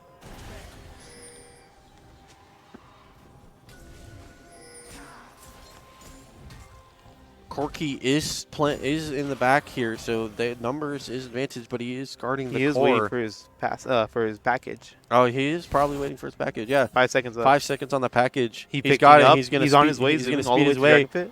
Viego is waiting for him. Ooh, trying to catch him out. He's going to catch him. Ooh, oh, but he's going to use that. He's going to force him to use the package to back here. Bard is going to return on the thing. They move him upside. It looks like Elder's getting forgotten for the fight instead here. Looks like they're going to try and perhaps do Elder here. Looks like they're going to actually rescind on that and go now with that push out and a little bark at them. They're going to go take a bite at Elder. With Corky with no package. Ooh. Corky going to get caught out in the bush. That might have secured that team fight right there. Corky is now gone. Elder Drake is being caught. Lee Sin coming in the thing. He's trying to take the kill here, but the Nautilus ult's going to damage. Misfortune ult not doing enough damage. Gargoyle doing works for Cyperion. That's going to be Elder Drake. They're trading. That burn's coming in right immediately. Bard's damage very low. Executed. There comes it in. And that's a team wipe. Was it? And that's probably game. What a wonderful performance from both teams. From both teams, yes. Both Hendricks and Austin. Hendricks really came back with this match with a much higher fighting force, but unfortunately, Austin just managed to get the slip under them and take their advantage back, and that's it. Amazing play from both teams. Amazing from being such ahead, and then the other team, even though it has such a big disadvantage, catching up at the end there. Corky, unfortunately, almost secured that fate there, dying in the bush, and then letting Cassiopeia. The Gargoyles, very interesting choice. I heard about it. Yeah. It works wonders to keep Cass alive. She can keep putting that dot on. But yeah, wonderful game. Yep. All right, looks like that's going to be our wrap up for today. My name is Cross, representing Austin College. You'll see me on Overwatch, the Overwatch Bronze match later. And this is my buddy Pedro. Pedro from Shriner. Pedro from Shriner. All right, thank you all for tuning in. Keep tuning. I think Overwatch is next, but I could be incorrect. We'll just check the schedule. Well, peace out. Yeah. Thank you.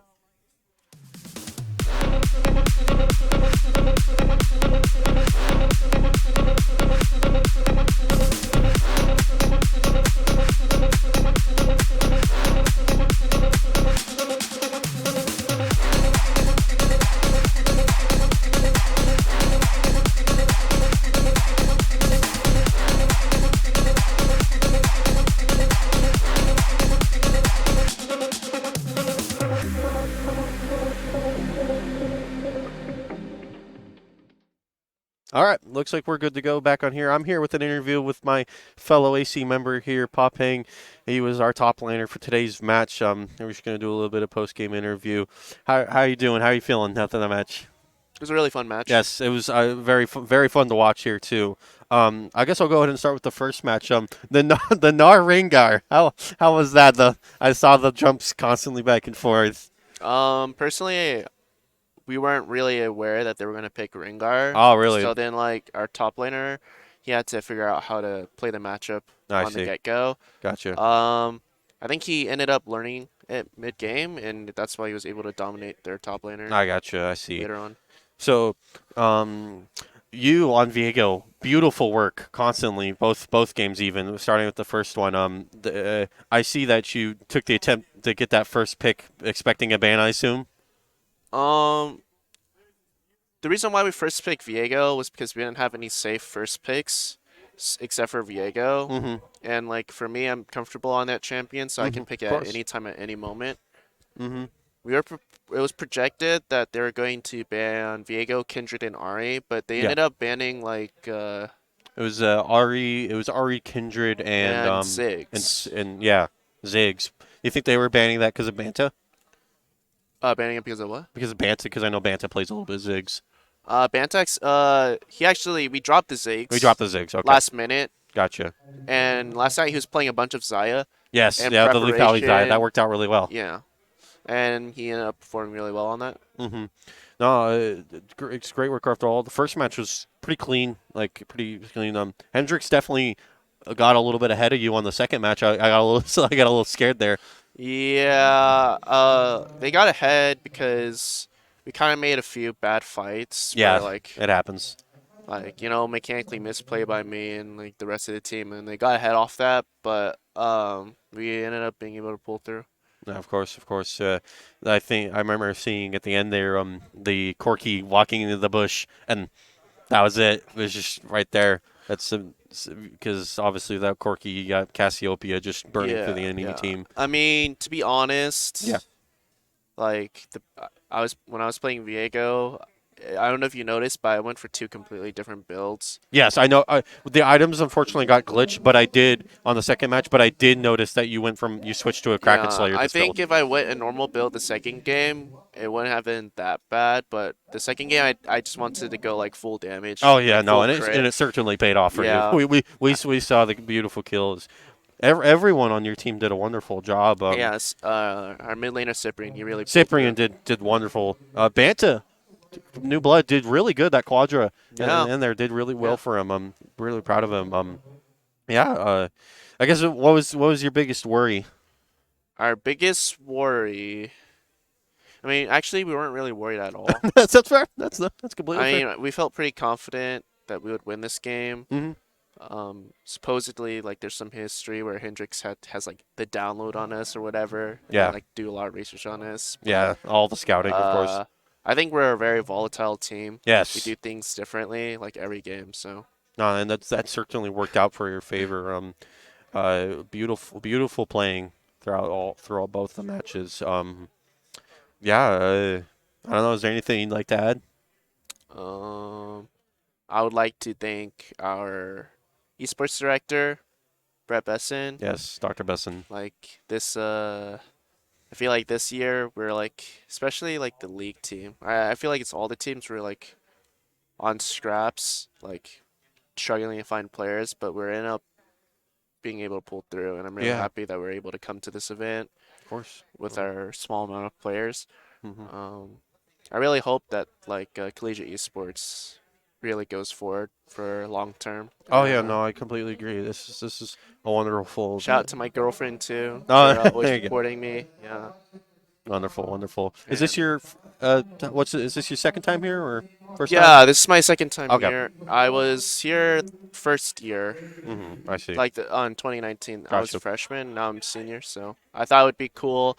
I ended up dropping out my sophomore and junior year for personal reasons, but I ended up being able to come back, and I'm really happy I got to come to SCAC my last time. And great you did, because you did a wonderful performance tonight. Okay.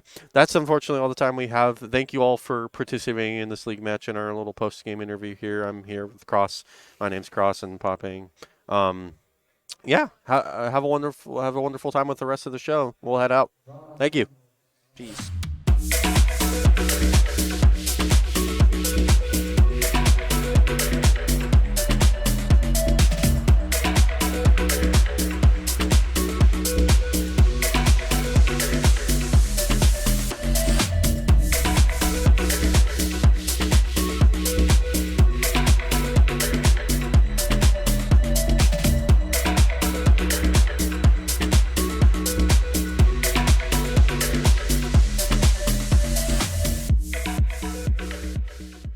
Alrighty. Welcome back, ladies and gentlemen, to the second day of the SCAC Finals. We're all feeling it here. We're all feeling it. I'm Sesto, and this is my co-caster from Shriner University as well, 8 Paulo. Say hi. Why do I have to say hi? Why do you always put it on me, man? Like, it makes me uncomfortable. But you're- yeah, I'm a part of the Valorant team here, and I'm just gonna comment and see if I can give a new perspective on this poor man who's been working the whole entire tournament. I have. If I have to apologize for my voice, it's a little rough today. Dude, there's dirt in the air right now, and then like my allergies are like, you know what? I'm just gonna drag sandpaper down your throat, and I'm like, you know what? That's fair. Certainly. So we do have game 1 for the Valorant Championship. It looks like that Ascent and Fracture have both been banned by Southwestern. The first game or map will be Bind, and Southwest will be attacking. Their choice. So, what are your predictions on this? I'm gonna be honest with you, seeing how we haven't seen either of these teams on Bind actually. Yeah, it's just gonna be a completely new play for both of them. Definitely. I'm interested in their character placement. Because, like, what do you think is the most predictable when it comes to Bind picks? Raze. Raze is very common on Bind. Typically you see a Viper and Omen. Not a lot of Brimstone play here. And then after that new update, they kind of just nerfed the heck out of Astra, so that's definitely not going to be on there. Yeah, Astra kind of got neutered in that last update. I'm going to Yeah, be because honest. Astra and Raze together. Astra sick. and Raze are a very strong combination with Astra's ability to disorient and cut off the enemy team. Mixed with Raze's high fragging potential and her util. Her ult obviously being the rocket launcher. Sorry about that. We had our sound guy telling us some help. What? Boy, you better get Apologies. your butt back there and make me sound silky smooth, man. What's wrong with you? You don't sound silky smooth. Ever. Ever. But I'm just gonna claim that I do. Yeah, But man, no. Fake it till you make it. Yeah. But what I'm thinking is like what they're gonna run is definitely a Sage along with the Raze Certainly. pick because they're gonna hit them with slow orbs and then that's gonna debilitize them so that they can That's actually gonna let start Raze throwing get mollies. clusters. That's gonna let Raze get ults. What's up? Well, then flip us over to the game. There we are. Hey. Seeing Southwestern here, notice really picking that Sova. Big on info. Looks like Randy is gonna go against our predictions and bring a Brim. Really, I imagine for the stimmy. Yeah, for the stimmy, but at the same time, I really hate how it cut it down to 1. Like Me that. too. Like I understand that like there needed to be like some control on it, but like you could do so much more. But they decided to just Or be like crank, take it away like they did, crank the price up. or They crank. doubled the price. No, crank the price and then like have it like a second like you throw down one in like 30 seconds till you can throw down another. Right, definitely. Looking here, interesting thing to note, St. Thomas Nerodia. Nerodia played Duelists yesterday and now going for a Chamber. Is he going to play Chamber like a Sentinel? Or is he going to play an aggressive Chamber using that Headhunter as essentially a cheaper Sheriff? It can flip either way back and forth, and especially with this teleports, like I've done some nasty stuff where I just go behind the enemy as soon as I flash, but seeing as they have no flashing characters, like I would love to see how they're going to use them in Certainly. mobility. They have right now one Duelist, and that Duelist has no flashes. Yeah. If Raze had flashes, I would be scared for my life. Their entry frags are probably going to be real tough for them since they can't move out. Certainly. Nighty Night coming out with that KO as we saw yesterday if you were watching the stream. on Haven, Nighty Night was popping off with his KO. He didn't have it down the first round on Ascent. He was kind of messing up the flashes. But after that first round, I saw that man get, every time he got a kill, it was always 2. And it wasn't like 1-2. It was right after the other. KO is a wonderful initiator, especially with the predictability of his flashbangs and then how you can utilize them and the distance you can get. Certainly, certainly. Looks like we're going in here. Southwestern on the attacking side. We're watching University of St. Thomas right now. Gonna be interested to see how Southwestern deals having no healer. I'm just happy. Oh, no. One of them bought out a Sheriff. I'm like, always. Looks like Lynn here playing the Jet. Jet is an operator if you're confident with. Excuse me, an agent. If you're confident with, you can do some crazy things. That's some high confidence right there. Going off first round with the Sheriff, completely just getting rid of all the spare cash he has. He's like, give me that big money. Certainly. And it looks like UST Nerodia playing the Chamber is not going for the 4 Headhunter Light Shield. He's going for Frenzy. Looks like we got some info. Definitely. They found out that KO. Looks like they're going to find Brim here in top of Hookah. It's interesting to see if they're going to play off the rotate to get to A site with those 2 people lagging behind trying to get into flankers. Certainly. Just checking it out, seeing. It's actually pretty evenly matched up right now. 3 on B, 2 on A for both teams. Seems like a very, very slow push trying to figure out the enemy team, how they're going to react. Now, interesting to note here, yesterday we chastised a couple people for peeking angles with their knife out. Kerfuffle getting a headshot on notice. But as I was saying before, we chastised a couple people for peeking angles with their knife out. However, there where Lynn and Nighty Night were rotating. Oh, dear God. Oh, dear. Tiger taking out Lynn. Randy trading Tiger. Kerfuffle on Nighty Night. Drosky on Superpool. Kerfuffle on Randy to pick up a 3-piece. They tried to hyper-aggress that, but they just couldn't seem to get out of the gate. Away. Away. Sean, back away. Back a little bit. Is that good? Talk a little more. So I have to talk a little bit more for you wonderful feeders. I love you all. Away. Little in. Like this? Okay, perfect, perfect. Sorry about that, folks. The first couple minutes of the day are a little tough. But round 2 here, seeing Rect pulling out a Bulldog.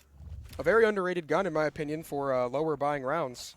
You see, what an interesting tactic. Oh, Superpool out the gate, taking out Drosky. Looks like the Chamber has the quick rotate for B, but he needs to figure out if the whole team's there or they're going to rotate. Certainly. Looks like he's playing more of a sentinel role when it comes to the SU Thomas. I'm not ST Thomas, my bad. I'm just waking up, man. Leave me alone. Let me. Oh, Rect catches Randy. Notice catches Rect. They get the refrag. That was a trade. Trade, my bad. But yeah, it was a 1v1 trade. Excuse me. Lynn here with the Marshall, looking to play very aggressive with these low DPS, high single shot damage weapons. Really interesting. He's trying to bait the man out. Like, come on, let me shoot you. He's really looking for Nerodia. If only he knew. Just popping off a shot and then moving out. Never. Ooh, could be faking the rotate. Just hanging out outside of Hookah, right next to teleporter. Looks like we're gonna have a 4-man push here, I believe. Let's see if they can get out of the gate this time. 3-man push here. 1 through bathrooms, which is empty. 2 hanging out around kitchen, but it looks like Rect is rotating. Not Wrecked. Notice. Oh, and Lynn and Superpool might have a little interaction here. And Lynn dashes into Nerodia, getting picked off. And they're running out of time now. That you need 4 seconds to plant bomb. And if they're not on site, this round is just going to go to St. Thomas. Yeah, it goes to St. Thomas. You see with the Jet pushing onto site, kind of over-pushed that angle and wasn't able to reset. Overpush that angle. Typically, you want to have one or 2 in Hookah, and you want to have 1 in Gardens. You want to have someone to be able to pick off a refrag from either side if they get swung, especially with 2 being hollow. Yeah, but he was going in alone. He's got the confidence, but let's see if he's got the skill to back it up with these high-powered damage weapons. Leaderboard not looking too one-sided here so far, considering that last game we had 2 people get killed, I believe. Yeah. The rest of the team kind of just saving up. entering what's called bonus round here. This might be Southwestern's first round of the game. Might. Looks like Lynn playing a hyper-aggressive with the judge, really looking for those shots, but it's going to get caught out by Kerfuffle. If Kerfuffle did not get that headshot, it just might have been a bomb bot kill. it just might have, but seems like Sage is healing up on Raze. Certainly. Droski playing hyper-aggressive, peeking in and out of showers, looking for one, picking up notice. Right now, a 4v3. There goes Tiger getting Randy. Brimstone on Brimstone violence here at the SCAC Finals. Nighty Night might walk into a double peek. Superpool picks off Wrecked with a headshot from the Bulldog. A nasty, nasty shot. That was a nasty shot indeed. Sees like they're rotating, so let's see how they're going to take the retake on this one. Certainly. I imagine they're going to get on site, plant, and play defense. Spike planted. UST Tiger sneaking up here through CT. Looking for peaks, finds the chamber trap and gets away with it. Nighty Night, double kill, and UST taking out Nighty Night. It's a 1v1 situation. This goes either way. Let's see if the chamber can get those one taps with the headhunter. One taps with the headhunter or playing some mind games with his teleporters as well. Oh yeah, those are the worst. He's got about 3 seconds before he can do some fancy trickery here. Looking forward to it, honestly. Tiger taps the defuse, trying to draw him out.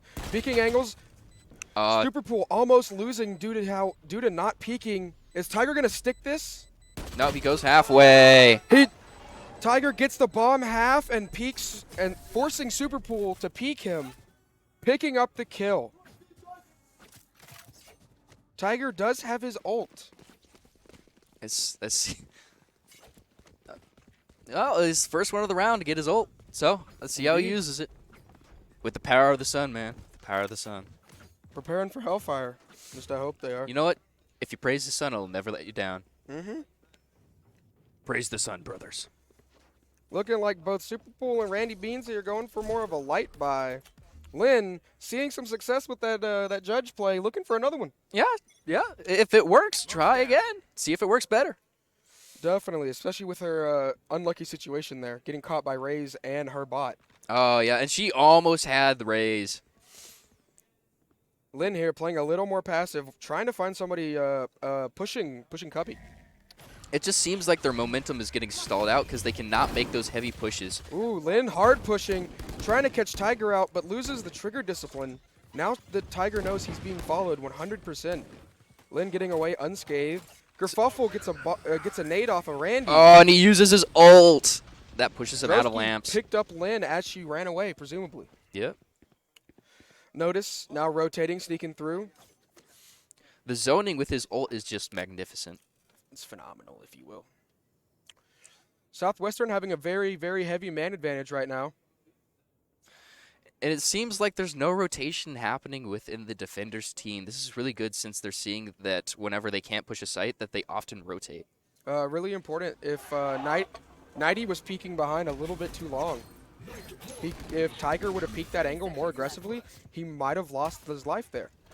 You see the Sova Dart going out. You see the Molly from KO going out. They know that Brim is in U-Haul. They're looking for Brim, but it doesn't matter. He looked for Brim. Kerfuffle picking off Nighty and Superpool. And then they swing the corner at the same time. There it is. I want to apologize earlier. I got my names mixed up because the sides are a tad different. I meant to say that it was a man advantage for St. Thomas. Hey, you know it happens. Beginning of the day, you haven't had enough boomer juice. Sometimes it does. Kerfuffle and Droski both having an ult. The Raze ult, very powerful, able to squad wipe in one shot.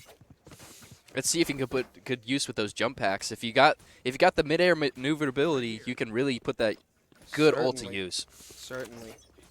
But sometimes you just gotta accept that like you only see one player and you only gotta get one player. Certainly. Sometimes it's all about just getting at least one kill. Yep. Everybody gets one kill, it's a good Seeing day. some team play here from, I believe, Notice and Lynn. So they clear out Hookah and they know he's on site. Know he's on site, they don't know where. No. Lynn getting a little happy here, dashing up on top. Gonna pick off Nerodia with the head tap. Gonna take out Wrecked. That's tube me and down. Spraying through smoke. Spray and pray, buddy. Definitely. Southwestern pushing through on site. Randy Oh, down he hyper planted. aggresses. Oh, he caught him off guard. He reloading. Is Lynn gonna get greedy here and go for it? Oh, 19 health in a dream. 11 bullets and 69 in reserve. Nice. nice. Oh, Switching guns, just checking it out. She does have ult. She could have popped ult there. With 19 health, I wouldn't risk it. But they do know that both of them are in CT. Or, well, ramps to CT either. They got that info with the KO knife, so it's all about who's going to go first. Certainly. Looks like Kerfuffle and Tiger here playing a little reserved.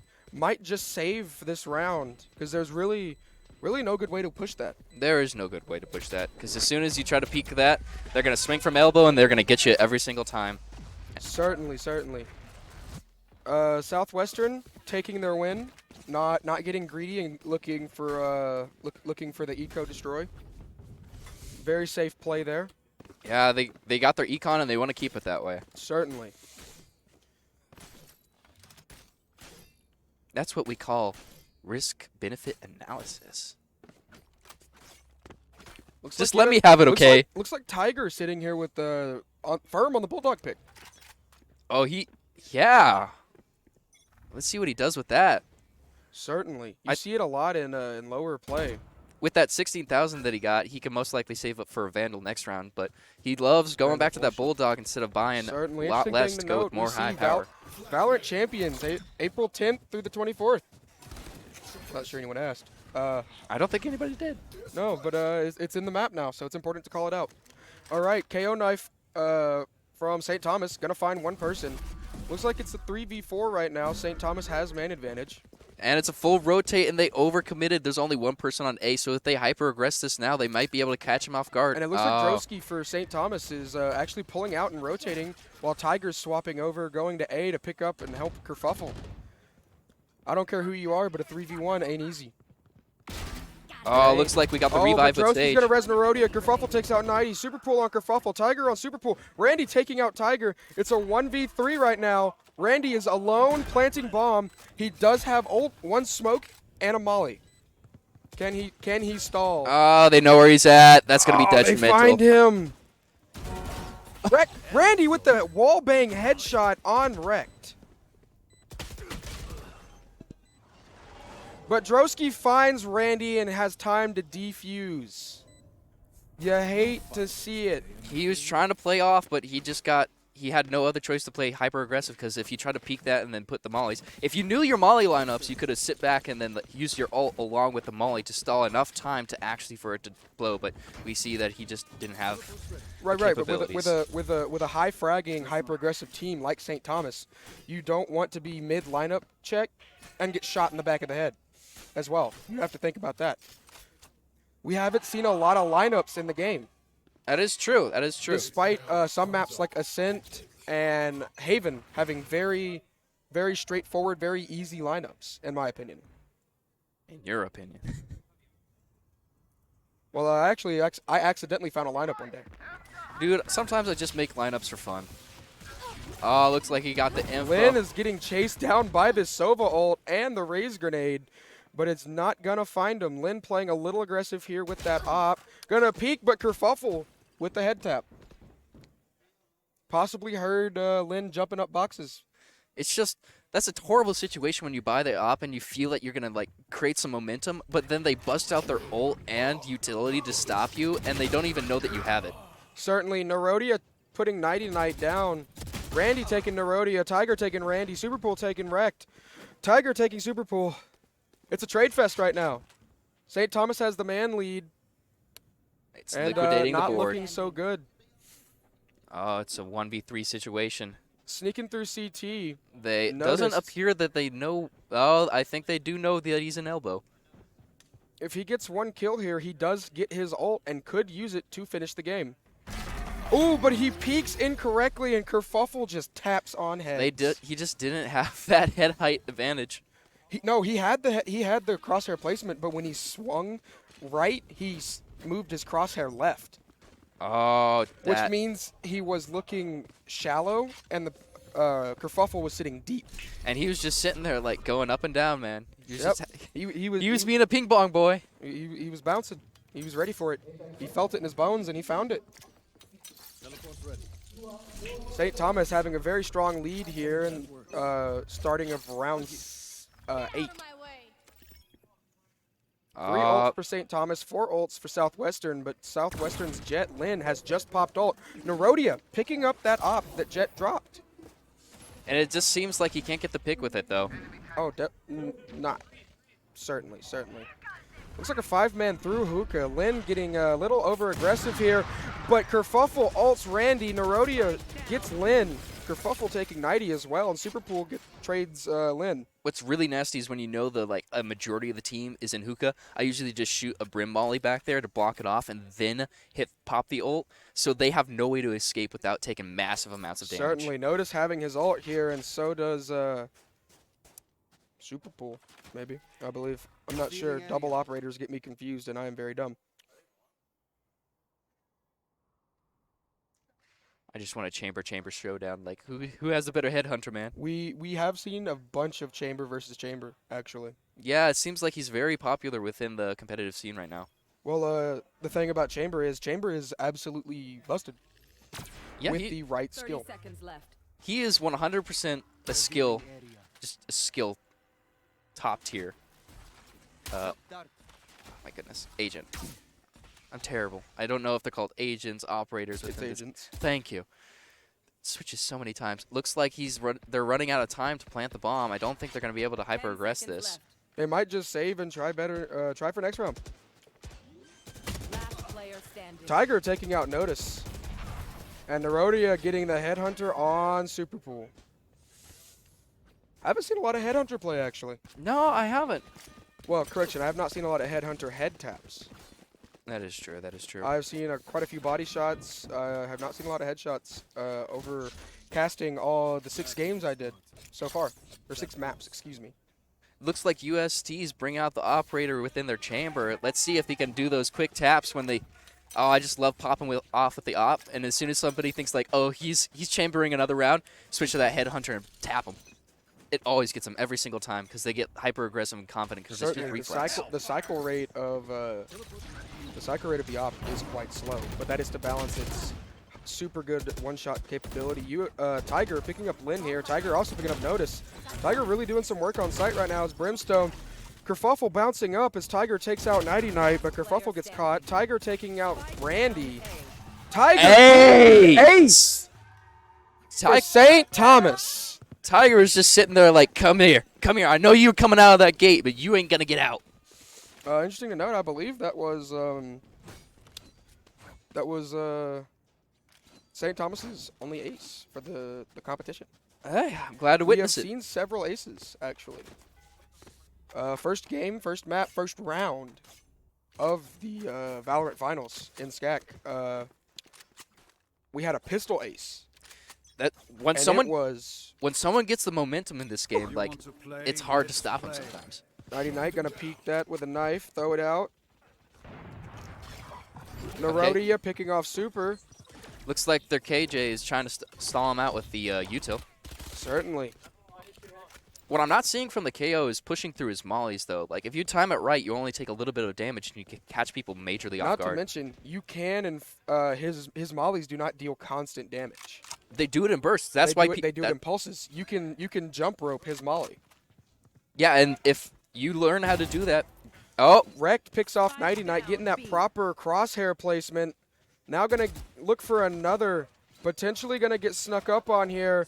Is he gonna? He does, and Randy catches. He moonwalks right into that.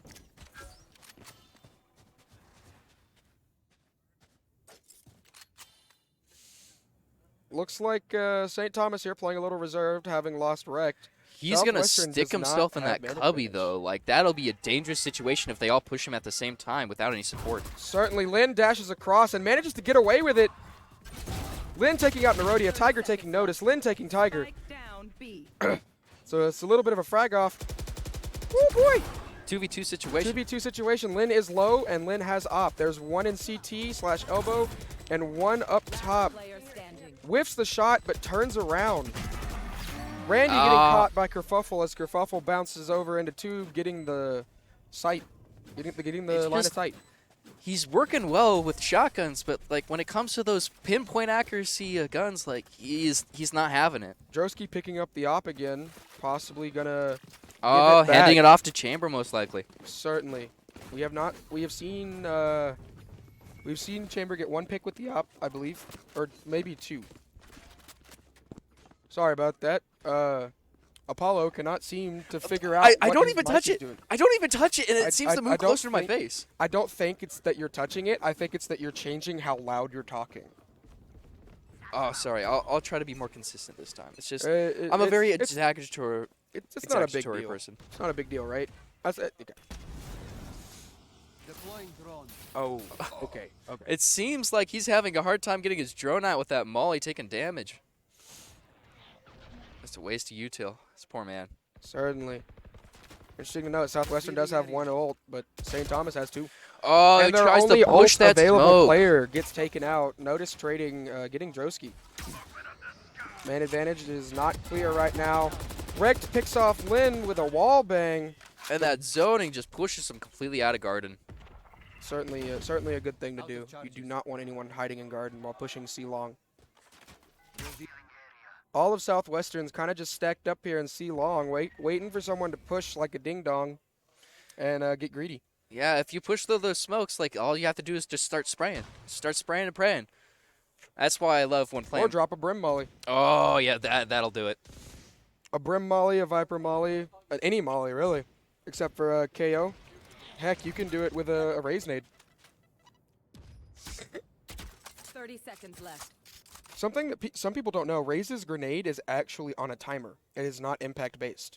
Yeah, I've thrown it long distances and I throw it up and it bursts, so Certainly. I get like a larger cloud, did a little bit of damage. I've seen people on Fracture throw it super high on lower arcade and just try to rain smaller grenades. 10 seconds left. Looks like they're trying to stall out, preventing them. They got a couple seconds. Looks and like Southwestern not even bothering to rotate, not even knowing that Nerodia is the only one on site.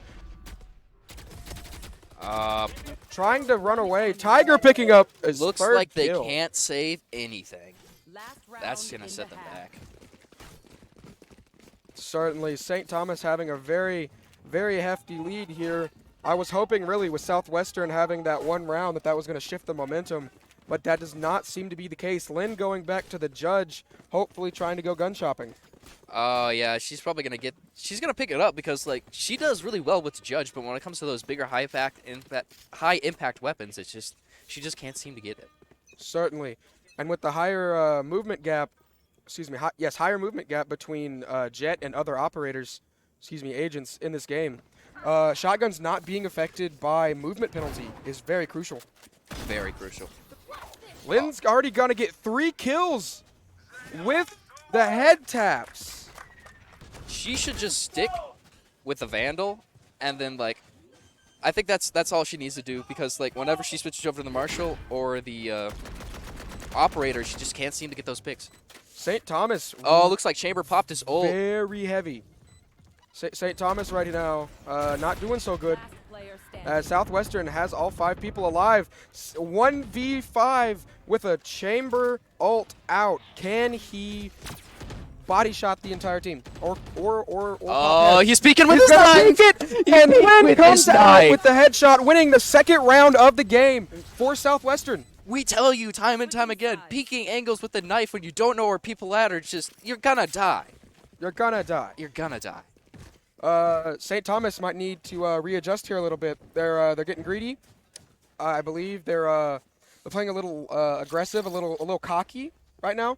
They do have a 8-round lead. But However, you've seen how it's gone 7 rounds in the other way. Exactly. I have seen teams come back from basically having the matches outcome bleeding out. I've seen them pull it back, clawing and scraping for I it. don't know what their coaches do. I think they just probably take them aside and be like, "What are you doing? Stop doing that. Do what I tell you to don't do." think St. Thomas has a Valorant coach. Oh, so then they.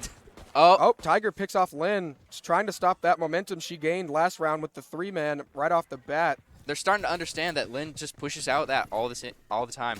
Looks like Certainly. Gonna get one, but he's gonna get taken down by Kerfuffle. Nighty Night here, getting the Sage. Very, very crucial pick, in my opinion, early in the round. I think Lynn was still in that attacker mindset of I have to go get them. Certainly. Oh, looks like they got swung.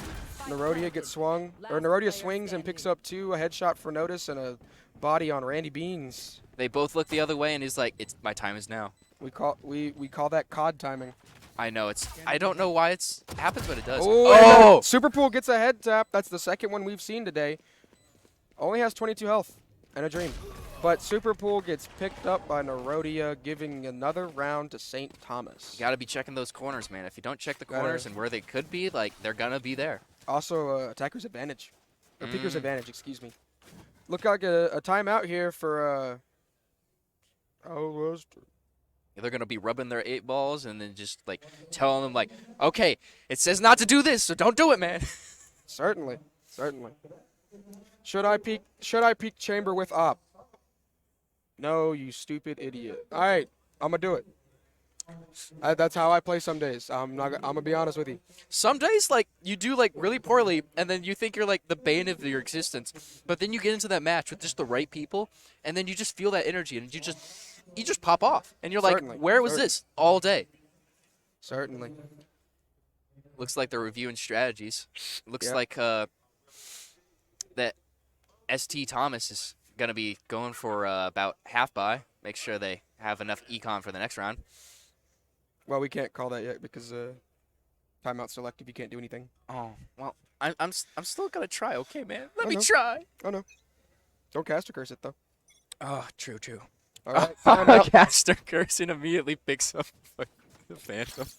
Right. It looks like St. Thomas here going for this the tried and true second round strat of Full Shield Spectre. Wow, looks like we're having a drastic shift from Lynn, going from high impact weapons to high fire rate. Definitely. She recognized maybe her flicks aren't on point. Oh, as we say that, she has a Marshall in her hands. What? They know she's there. Are they looking for her though? Looks like he's starting to get nutty with his teleportation. Certainly. With hyper Full aggressive. push on site. 2 in Cubby main. Couple peeking U-Haul. Nerodia peeking Randy. Nighty Night tries to do the moving and shooting. Dude, there's 3 in lamps. I don't think that's a very good situation with the bottleneck. Definitely. Seems like he can Superpool push tries to out. peek, and looking like a roll here that round. They kind of just got their momentum and ran with it.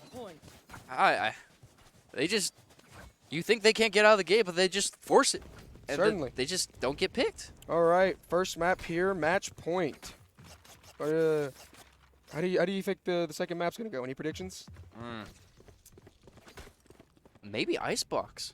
Icebox. Maybe. Certainly a impactful map, depending on if you have strategies and the other team doesn't. Because Icebox is usually a very common ban. Very common. Of course, when Fracture was added, that changed very quickly. Very quickly. Grifuffle looking here for a pick of a hyper-aggressive player, but it looks like he's not going to find anyone.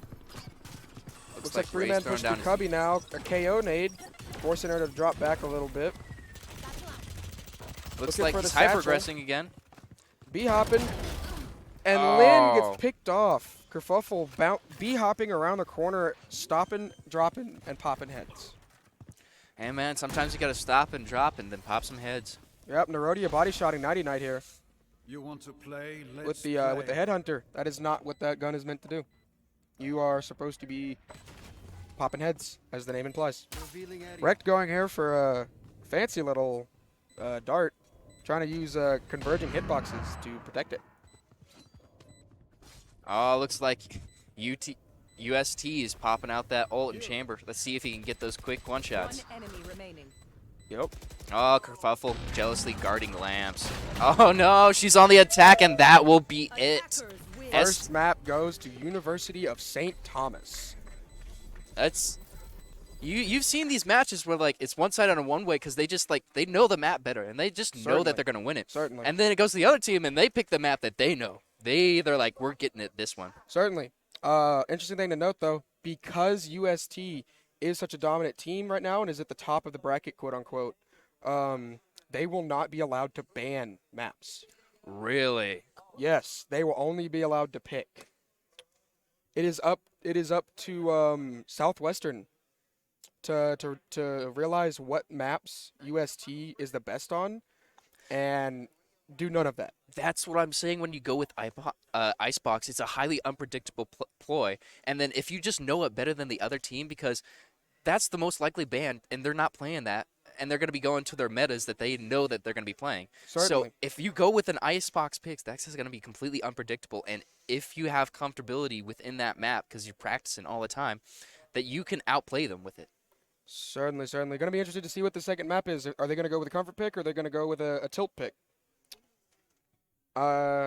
We've seen a lot of Haven, and that's what I wanted to see. We have not seen a lot of Haven play actually throughout the season, but coming here to the championship, looks like they're using that no Haven experience to their advantage. UST being very dominant on Haven, and so was Southwestern, I believe. However, we also saw yesterday in game one or in match one, but Southwestern versus Colorado. Southwestern started off very slow, almost like they were trying to wake up, get used to the venue, you know, the peer pressure of having everybody watching them because they're on stage. You know, it's just a lot different from playing from home or from your esports lab, coming however many miles away from home. Like some people, for instance, Colorado College, coming all the way to Kerrville, Texas, to compete in this event, having to drive, I believe, Penceworth yesterday, my co-caster for 2 of the games, saying a 2-day drive. Well, I've been in a car for about a week for a week drive, and I can tell you that wasn't fun. And, like, I think that killed the whole entire experience for me. Like, if I'm going to go anywhere, I just want to fly. Just put me on a plane so I can fall asleep and then go there. I don't have to worry about nothing. And you almost have to wonder, traveling by road is very taxing on the brain. And very dangerous as well. Well, they had a charter bus. The charter bus you see outside, that's Colorado's. Ah, okay. So but it is still very tiring, even if you aren't the one driving. For some reason, it seems that the moving so far for so long and not being able to just, you know, be in your comfort zone, your brain gets very, very tired, and that can cause dangerous mental fog in such a big brain sport. Yes. And then it's just with all the comfortability of being in like your comfort zone when it comes to playing to your strengths, and you see how this all throws you off when you're in a public venue like this and being watched by so many people. Certainly. Like I'm used to like being like around large groups of people, but then there's some people that just like they don't have that experience. They're either from small schools going to small universities, and they go to big events, and it just completely throws them off because they're so used to like the calm, quiet, and then collected. Right. Especially hearing St. Thomas. I don't know if y'all can hear them. Most likely not.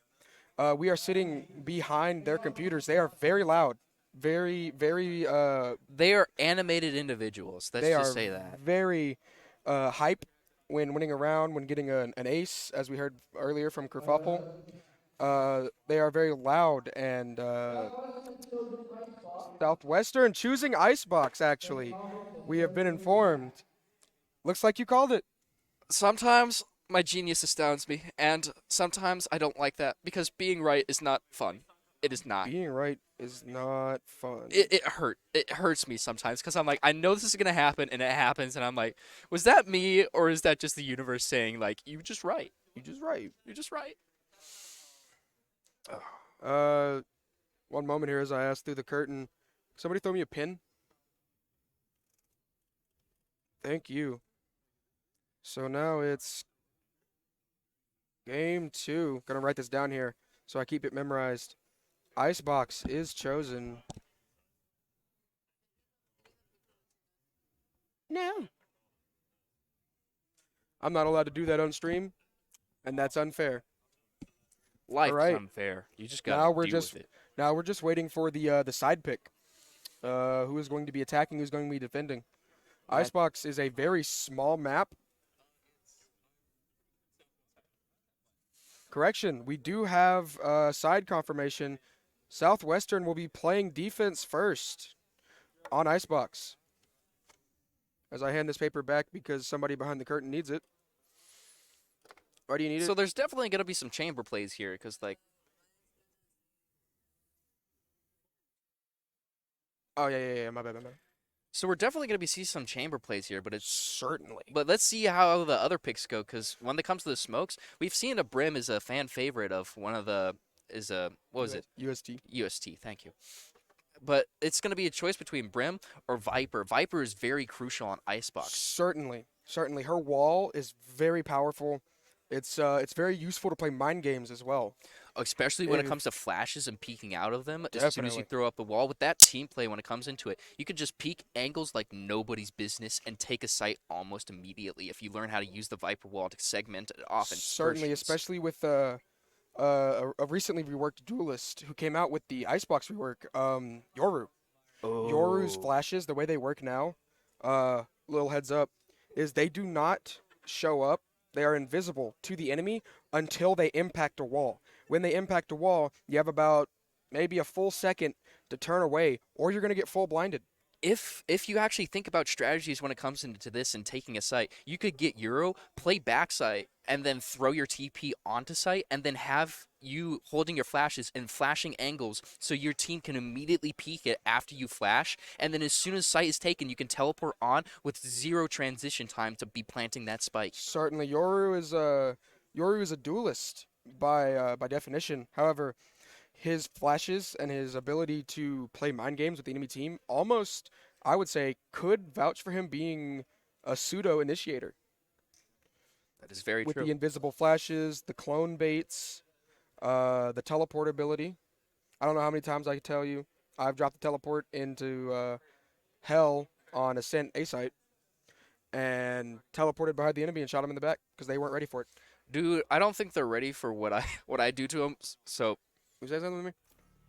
oh, looks like we're Thank starting. Goodness, looks like We got those. called it. Oh, and then we got a Viper too. We got a Viper. We are actually me and Apollo here both place very similar agents in Valorant. Yes, we love our Vipers. We love our Viper. We love our Chamber.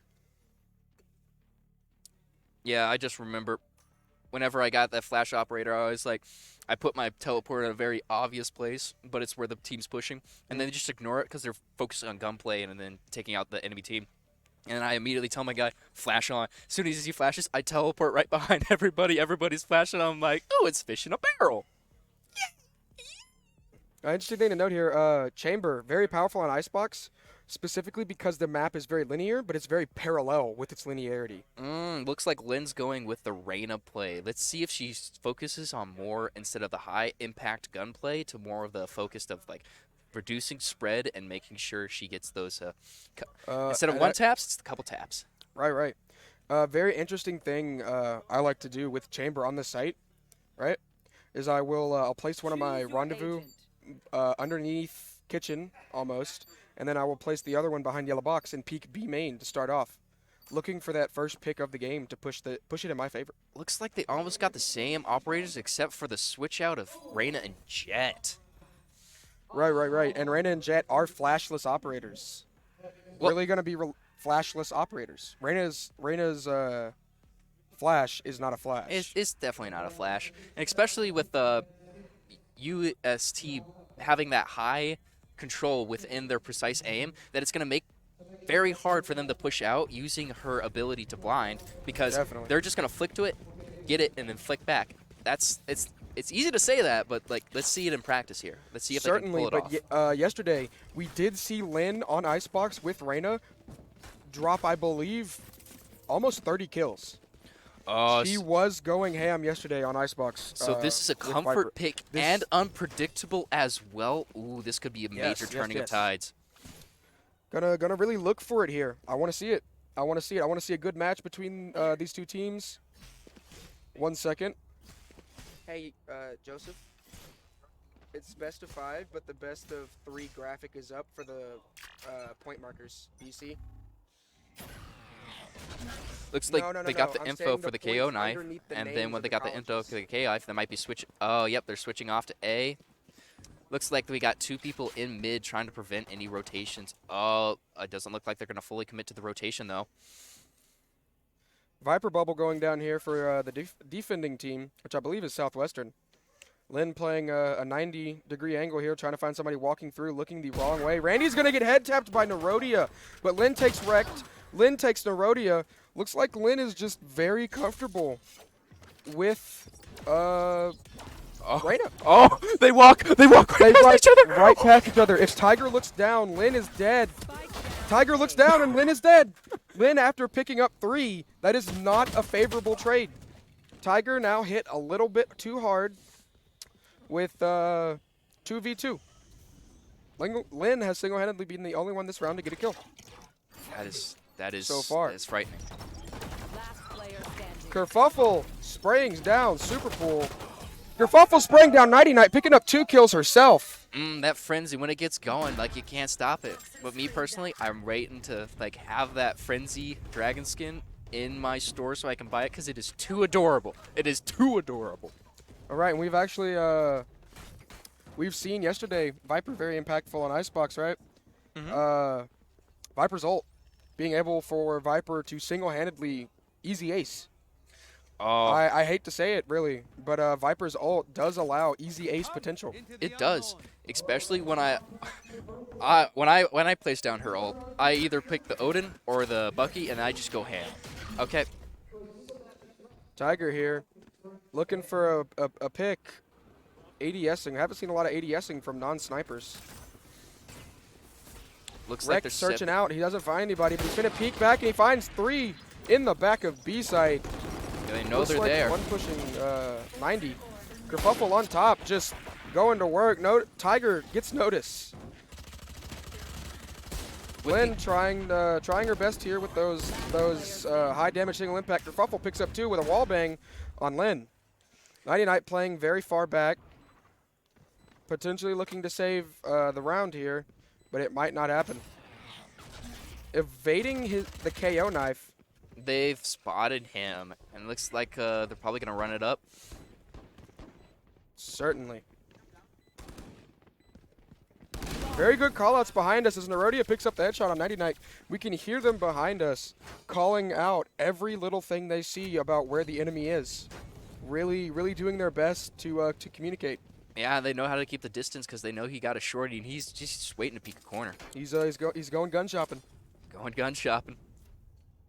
For those of you at home, that phrase, typically going gun shopping is when you pick a lower or a safer econ bet of a weapon, and then use it to get a potentially cheesy yet strategic kill.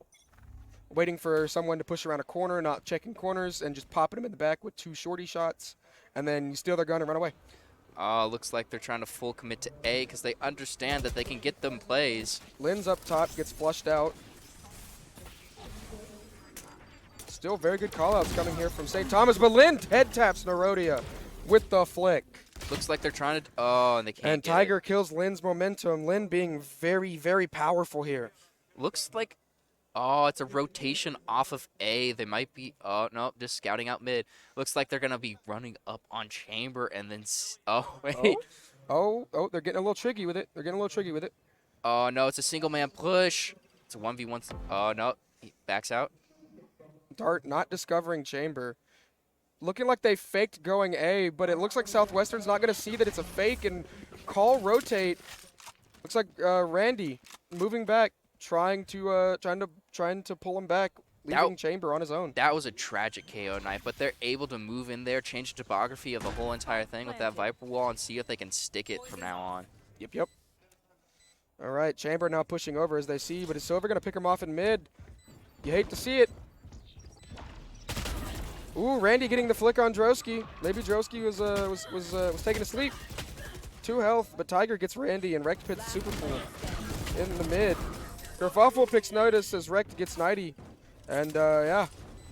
It just doesn't seem to be going their way. It does not seem to be going Southwestern's way, even with Lynn fragging as hard as she can, looks like. It seems like Lynn's the only one comfortable with the map on their side, so it's not going good for them. Definitely. Because whenever you play games like this, I understand that you hate some maps over the others, but like, you gotta play them. You gotta get good with them.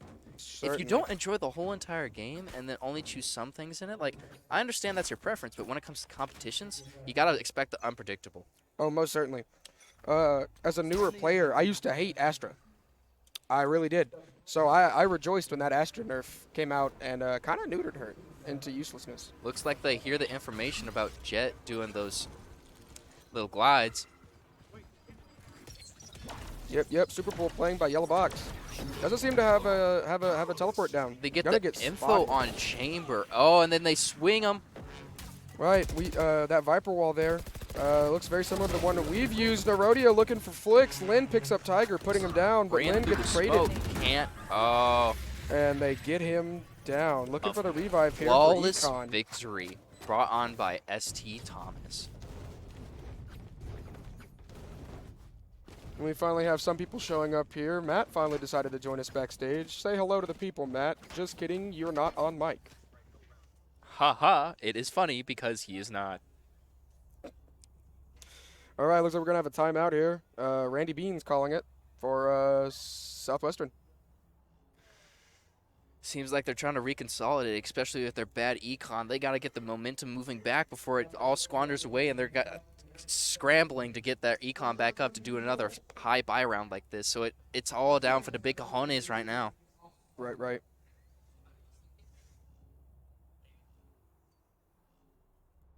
You talking about us? You talking about us? Oh, okay. I was about to say. I was gonna have to get a little verbal with my man behind the curtain. You get verbal with a lot of people. It's not the Calm Wizard of down. Oz. Oh look, Matt's back. Say hi, Matt. Just kidding. Once again, not on mic. Haha. We don't care. We're on stream My right night now. was Go phenomenal, away. Matt. Go away. Go away. Had a nice sit down chat. Watched a couple movies, but got to get back to the stream now. Thank you for asking. All right, back here, start of round 5. St. Thomas having a 4-0 lead. It's 4s across the board. Seems like it's always a squad wipe. There's nothing else that goes into it. Certainly. Can't defuse Bob if you're dead. So that seems to be the mentality, actually. Oh, looks like they're going for like the block off with the Viper cloud instead of going for the one-way. So Looks like it might be a 2-man sneak on B. Looking, ooh, I stand corrected. Looks like a fake. looks like they're gonna understand that it's a fake with Lin creeping up. Gonna ult through the smoke. Not a bad choice, honestly. Full man push on B now. Lin picks up wrecked. Tiger picks up Nighty Night with his frag. We just heard the call out. UST already knowing that Lin is on flank. Interesting as they start turning around looking for her, but is Lin going to win? Oh, but Lin decides to switch it up since she understands that they've seen her, and then she goes directly onto B site instead of flanking. So therefore, their attention is divided. The Viper wall now. Oh, Lin picks up Droski, but Nerodia wallbangs Lin. Super Pool gets Nerodia in the dome. Kerfuffle wallbanging Super Pool. Notice getting Kerfuffle. It is a trade off right now. Notice very low health, having no teammate to back him up if he solo peeks. Will he play it safe? Will he continue to juke Tiger? But he's not going to juke him. He's going to get the shot off, and Randy trades him. Beautiful trade. Beautiful trade. Beautiful They things understand happening. they need to swing the same angle. It's a 2v1 situation. You need to play it like that. Certainly. You do not want to get greedy and Give them make dumb 1v1s decisions. all day, because that's how aces happen. Certainly. That is a bad day when it is. You never win a 1v5 if they all peak at the same time. That is true. But I have won a 1v4, though, by picking up Did they that collateral? Odin. Sometimes. Did they run into you in a line? Well, no, they all peeked the egg. Okay, just back to the game. I'll comment on it a bit later.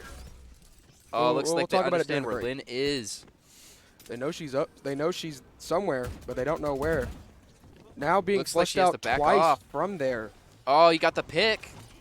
Nerodia with Jet Salt. Nerodia gets taken out. Randy taking out St. Thomas's Viper. Bomb is down. Lin picks up Tiger. Let's see if she Is sees the Droski person gonna down. pick? Oh. Droski's gonna get the head cheat. Not being able to see. Rex picks off Randy. 3v2 right now. Man advantage. All you have to do is peek with your friends. And it's another round for Southwestern. Because we're all in this together. This is not a until we die. karaoke stream. What? Nighty Night with a stinger here, looking for these big brain plays, tossing a frag, trying to flush out, peeking. Is he gonna get it? He doesn't. Droski picking up Nighty, but Superpool picking up Wrecked. Now a 1v1, Chamber v Chamber. Who can out-chamber the other? Bomb is not down. It's just And there chambering is in more 30 rounds, seconds. so we see what's gonna happen. Looking for him, not looking in the right place. Get the flick, Droski. 4 kills. Oh, there was a potential to win that round, but just wasn't looking in the right place at the right However, time. it does look bright for Southwestern. It does. They're getting that momentum back. They won the previous round, and they got damn close to the second one. They're understanding how they play Icebox and then trying to maneuver around it, setting up their Viper walls. Oh, looks like we got right out of the gate a chamber ult. Very confident thing to do, really. It's just they want to play at the very beginning of the match, and then they call it. It's just let's see what they do with that confidence. Right. Typically, you want to wait later for that chamber ult, so you might catch them rotating to take more short-ranged angles. Looks like Lynn's going for the rotation from behind instead of taking A sides. Let's Randy see what happens. popping that ult for Viper, trying to tell Chamber that she does not care that he is playing games. She's ulting. Dingus. Well, he's playing games, but you got to step into her Lynn looking role. for a rotate here, using the Vandal. Looks like they're avoiding it by going above. Oh, but Nerodia goes through the smoke and gets caught out like a goober. Randy getting held down from one side and fired on by the other. That side is clear for Nerodia to use his ult. They just found the Viper in the smoke and then weeded her out. Yep, Lynn going here for the tap, looking for Kerfuffle. Kerfuffle getting a little jiggy with it, doing a little dance for Lynn. Lynn looking for head taps, getting shot from several angles. 7 health. 7 health in a dream, and she Certainly picks up the tap from Droski, but wrecked trades Droski. looks like it's a 3v3 situation with the same health as whole lot of the situation. Superpool has his ult now. Interesting to note, Nerodia is already gone. Nerodia cannot contest his ult. 2 chamber ults, actually. Looks like they understand where he is. They're going to be spraying Looking for into him with nest. a wall bang. 99 not finding it. Tiger down. They understand that he's close with the recon dart. Oh, but he can't do the swing. They're going to be planting within seconds so they can put it down. They are going to have plenty of time, but Red picks up an 8 for St. Thomas. That's a second one for St. Thomas. Yes, sir. You can pull up a chair if you want. One moment. I was talking to our debate coach who is helping us run the venue here. Takes a lot of work to make this to make all this happen. Shout out to my homies on the esports team and some on the debate team who were part of the esports team. Which is me. Exactly. Or Apollo, me. Giuseppe behind the curtain. He's my man in the man in the veil. He's my Wizard of Oz. The double silent it if you may. Yes, sir. We got like a light by here from Southwestern, trying to keep that econ good. Darting out mid so they can't quite push it yet. Certainly looking like they don't know where they want to go, but it looks like Droski pushing up a little bit there, getting a little frisky, with it. They got to keep in mind that they are on defending side, and you got to be defending because if you play hyper aggressive with this team, they will pick you off. Yep. UST very good about playing their roles proper. Be able to be very aggressive, very passive aggressive, and very sit and wait. Nerodia gets Nighty Night from behind, picks up Superpool with a head tap, crosshair placement on point. Lynn's a little low here, and she's going to get peeked by Droski. Getting taken out. 2v5 right now. They just couldn't handle the fact that they were doing a double push. They weren't ready for it. Nope. They were used to them A pushing every single time. Definitely. Now they have control of B site, and they're looks like they're rotating over. Bomb is not there yet. That gives them time to rotate, but it also runs the clock down for Southwestern. 30 seconds left. There it is. Tiger is now planting bomb, planting default, I believe. Spike planted. Spike down. 2v5. Can they do it? Last player standing. Well, I believe they can. I would love to, but Nerodia picks him off. Droski comes up tube, shoots him in the back. You can shoot people in front of you, but not behind you. That's why I always get shut in the buttocks. You sure it's just because the team doesn't have bad crosshair placement? I'm pretty sure because, like, I always end up dying when I'm on a roll to people who are like, that's a pretty nice booty. I'm going to shoot that. Yeah, it happens. You hate to see it. All right, 1-7 here, looking a little bit better for Southwestern. Looking for Lynn to go on a tear here. We want her to get that momentum. We want to see what we saw yesterday when Southwestern pulled it back from the brink of losing, especially when they got steamrolled the first map. Looks like she pushes through the smoke and has control of the right side of B side. Nerodia not caring, gonna get one, but gonna get traded. Lynn picking up wrecked. It is man advantage Southwestern. St. Thomas. They put might have Tiger some in the trouble corner. here. Let's see what he does. The most dangerous animal is a caged one. But Catches him off guard with the reloading. This looks this looks beautiful. It's 2v1, but Nerodia's still in kitchen, picks up Randy. It was looking bright with that momentum, but she lost it by not checking her angles, man. Not checking her angles and walking through a wall sideways. Seems like Southwestern is making some split-second decisions that are really losing them some rounds. Yeah. You hate to see these phenomenal players make silly little errors that they never would make without all this pressure on them. It's as soon as they're done with the slog through bronze and then like checking all those angles when it comes to those players being in weird spots, they are up to those higher tier and they expect higher tier players to play like higher tier, but then you got these weird offshoots of players that you just don't expect where they're going to be. Certainly, double KO knife here. Both KOs throwing their knife. However, looks like St. Thomas's KO botched it, hitting the wall. 5-man push down B main. Nerodia picking up 90 Knight to start it. Is he going to call the rotate? He peeked it way too early with that shorty. Certainly. All five of St. Thomas here chilling on site. Picking up angles as a couple of them try to fall back, play a little more recessed. Lynn peeks that a bit too aggressive and has a 2v1 situation. Certainly, Nerodia going on a tear here, looking for 4 kills, getting a little aggressive. Super pool with the flicks, but Kerfuffle sprays him down. And there goes Randy falling at Kerfuffle. Kerfuffle and Nerodia really kind of carrying that around. Sometimes with the Marshall, you should not ADS. It does have very good headshot accuracy from the hip. Hip fire is a must with the Marshall. People don't expect it right out the gate to be a close range weapon. Well, when you bust out that hip fire, you start dropping bodies, and people don't really see that. Especially when you switch it up.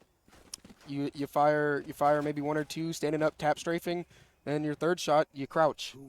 What Throw you do off that headshot crosshair placement. What you do with Chambers, like you switch it up between the Bucky and the Marshall, and then just flick to your Headhunter, and that's a very short switch time, and then you can often get super fast picks with it. Certainly.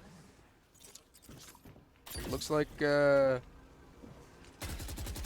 finds him back of sight, darts him too, so looks like putting him in a box and trying to push him down. Lynn picks up Nerodia, not letting him have that momentum, but Rex going to pick up Randy, and Randy's going to get traded. Oh, the shock dart. Hate to see it. Certainly, 99 picking up wrecked. 2v3 right now. If they play as a team, they win. Spike down A. I'm really looking forward to seeing Southwestern pull a comeback here, but not looking like it's in their favor. Does not look like it. We are supportive of all the teams here. Looks like Chambers popped ult, and we want to provide the best match we can to all the people watching. Watching a slaughter is not fun. Whoa! No, that was a cheeky peeking. No, he tried a 360. It did not work. That shows that arrogance does not pay. Arrogance does not pay, and it loses rounds. Looks like our man behind the camera cannot figure out Apollo's mic. What? I get excited, okay? Trying to figure out some audio issues here. Hopefully they'll be done with now if Joseph will stop being picky. Nothing. Si, senor. Seems like, a hyper-aggressive push through B to get the rotation. Looks like they're switching up their strategy a little bit, looking for picks. 3 men on flank, 2 on site. Looks like she's going to be going through mid instead of flank because they Drosky understand. ops, Randy, Drosky ops, 90. 2 kills so far. Tiger taking notice. Nerodia popping down, dropping Lynn. 1v5 for Southwestern. Not looking so hot. So hope Super Pool can pull something out here. They know where he's at, and they're going to be hyper-aggressing this man. Certainly, they're not double peeking, but Drosky, as I say that, peeks around the corner, just swinging and shooting. Swinging and shooting. Got a 3-piece with that operator. Certainly, second half of the round here, looking for Southwestern to pull that aggression out they had yesterday. Want to see how Lynn and Randy do. They were going a little nuts yesterday on their icebox offense. Let's see if they can pick up their momentum and take it all the way, because they got them two victories. So if they just get one more and then bring it back from the 10, they can do this. Certainly, not a great half, not a bad half. Well, it depends on who you are, actually. Yes, it's all about perception in this world. Reality is in the eye of the beholder. Want to know who said that? Me. I say philosophical things rarely. I can tell. All right, Lynn peeking long angles with a frenzy. Interesting choice. Something to note, I don't think I've seen a chamber peek B main headhunter walking sideways. Notice. Spraying Droski. Hit him in the dome. Gotta love it. Pushing through mid. He's gonna find Kerfuffle on yellow box. He sees it. His teammate gets picked off. And he doesn't get the trade. Kerfuffle having 2 kills to his name in this second round of the half. 1v4 for Southwestern. Hate to see it. Really do. Tiger's going to call Nighty.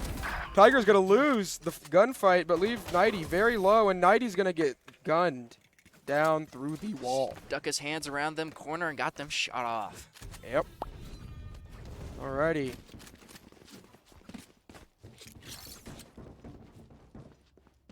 That's a good spot. It seems like the consistency is with Lynn. She is comfortable with this map, but her teammates do not feel the same way. Certainly. Could be stress, could be mental fatigue, having to play for so long yesterday, and then sit around and do nothing else. And also, some of these athletes are multi-event athletes in the SCAC. Ah, so the exhaustion's getting to them. Certainly. I told them to get some good sleep. I don't think they listen. Not everybody listens to you. That's a very common theme, believe it or not. You can tell people a lot of things, but you can't make them listen. Kerfuffle picking up Lynn, Tiger picking up Notice, Nerodia picking up Randy, and Tiger takes Super Pool.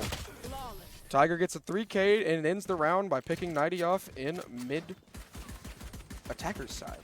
Yeah, that was a hyper-aggressive push by the offensive side, and just like the defense didn't stick to the roles and stay where they're supposed to, and then just got picked off every single time. Definitely.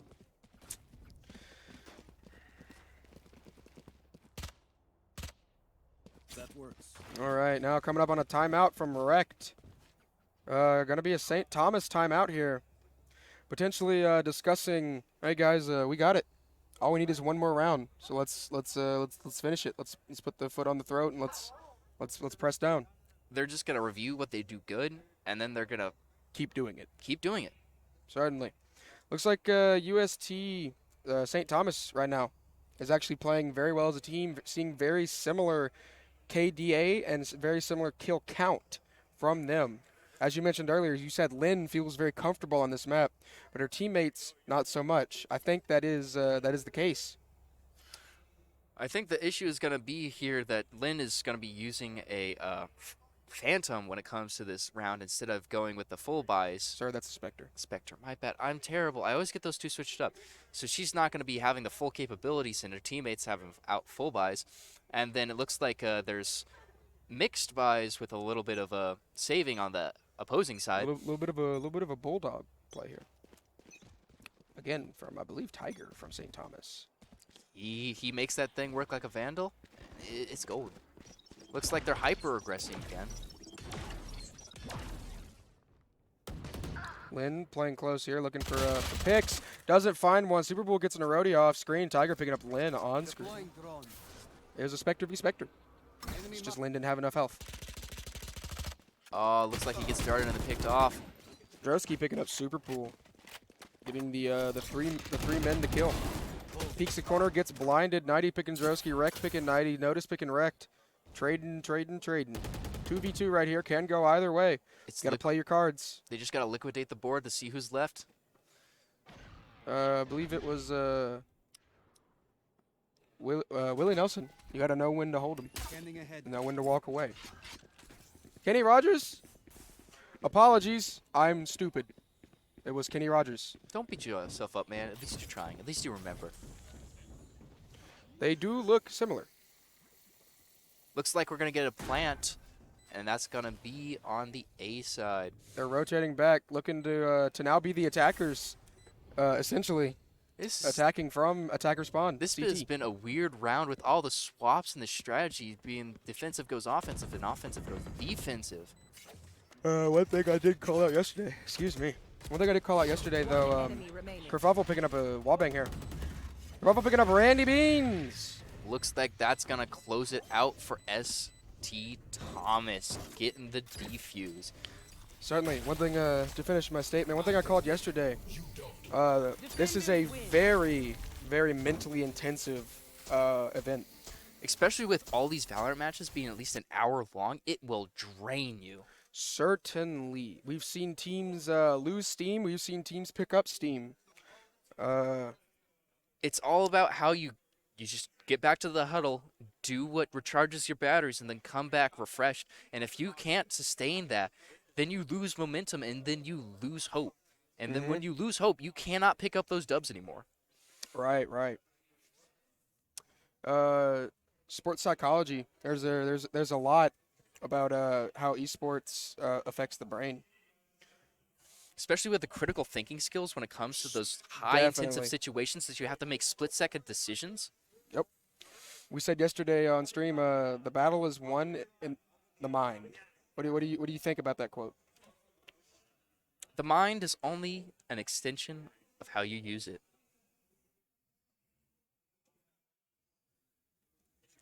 You threw some strange shit at me, so I'm gonna throw some strange shit at you. I did not throw anything strange at you, sir. That was I threw a strange. quote from a former U.S. Navy SEAL. You know what? Talking about, you know. I'm fighting you right now, and all war is based in deception. Yes, exactly. That's what I said. The battle is won in the mind. If you have a better mindset, you win. All right, looks like Apollo here is going to have to go and announce map bans and map picks for the next map on the Valorant Finals. Can you bring me a bottle of water, please? Really working, our guys are working hard here, trying to get everything set up. We're having some people have to do other things right now. Stealing one of our casters to do announcing.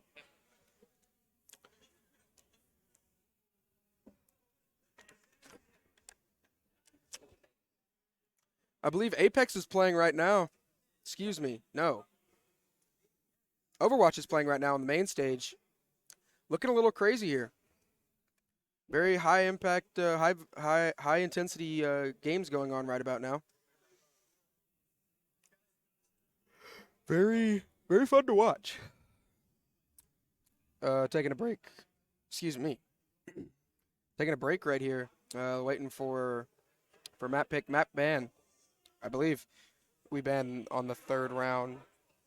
As we said, best of 5 here. So gonna be fun to see what happens from here. We saw Southwestern yesterday.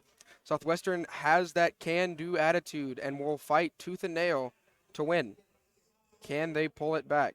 They still have 3 to win, but it is doable. We are looking forward to seeing that, and it will make it a longer match to watch, but a much more fun match to watch.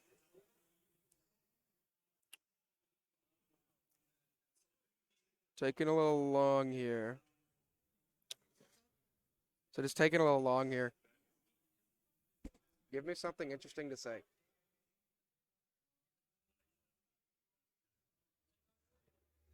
Give me results or something.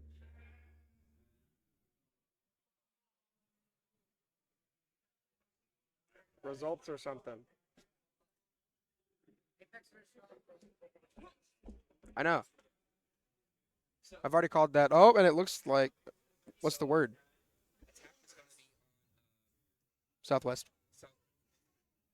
Southwest. So Southwest is going to be on attack. Right. It's fine, right? What? Joseph had it.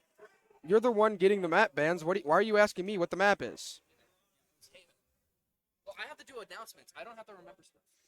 So it's going to be Haven map with ST Thomas being attacker side and STU being defender side. You just said St. Thomas twice. Southwestern. Oh my goodness. Okay. You're fine. Suck it up, Buttercup. The team playing on that stage, what side are they on? Okay, that's Southwestern. Southwestern attacks on Haven. Yes, I know. Apollo here is the one that does not. Write it down. Write it down so I can see it. One moment, I need a pencil. Having to scramble a little bit. Pencils everywhere. All right. Southwest attack on Haven. Literally just say map Haven. The Valorant match is starting. Map's going to Haven, with that side being on attack. That side. Southwestern. If you can't say Southwestern, say SW. Having to do multiple jobs here. It's always a good time at the El Royale.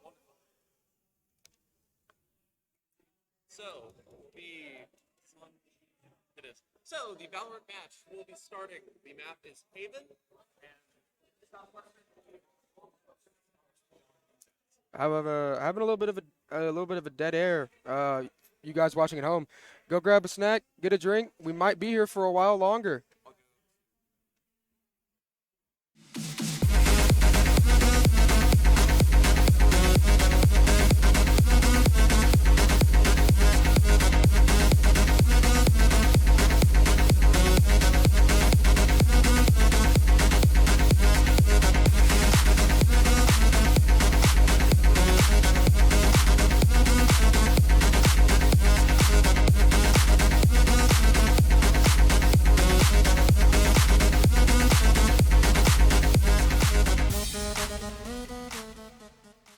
Yes, we are. Taking a little break there, letting the teams freshen up. Going into game 3. There we go. Haven, UST gonna be defending Haven. We've seen some phenomenal things. Yeah. This is when things are getting weird because the teams they've been playing. It's been what, an hour, maybe 2. Somewhere in there, yeah. Yeah, so you really start feeling the stress, and it just starts building up that you just get tired. Let's see if they can push through it, or if it's going to be a swap, and they might make a complete comeback because they're just really good playing exhausted. Because some people are up to like 5 a.m. playing Valorant, and then that's when they start getting good, and you're like, what are you? A menace to society? That's what you are. All right, looking. We see an Astra for the first time in the competition. Oh, looks like they're bringing out the nerfed girl. The nerf girl. Lynn playing Reyna on Haven. Did great things for them last time.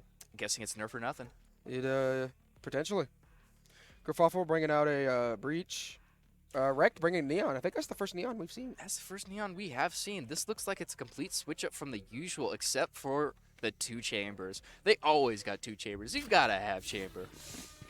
Chamber's ability to both frag and defend is just... And his quick rotations, it's great. They can be vital. Yep. Nerodia going for a potential comfort pick here. We saw him pick up Yoru last time that St. Thomas played Haven. It's true. It's just, let's see how they're going to play with these agents, because it can be a drastically different game depending on how you feel playing them. Because it looks like Chamber's going to be scouting out mid, seeing if anybody's going to be rotating into B or garage, and he's going to be setting no teleports up. So let's see how this goes.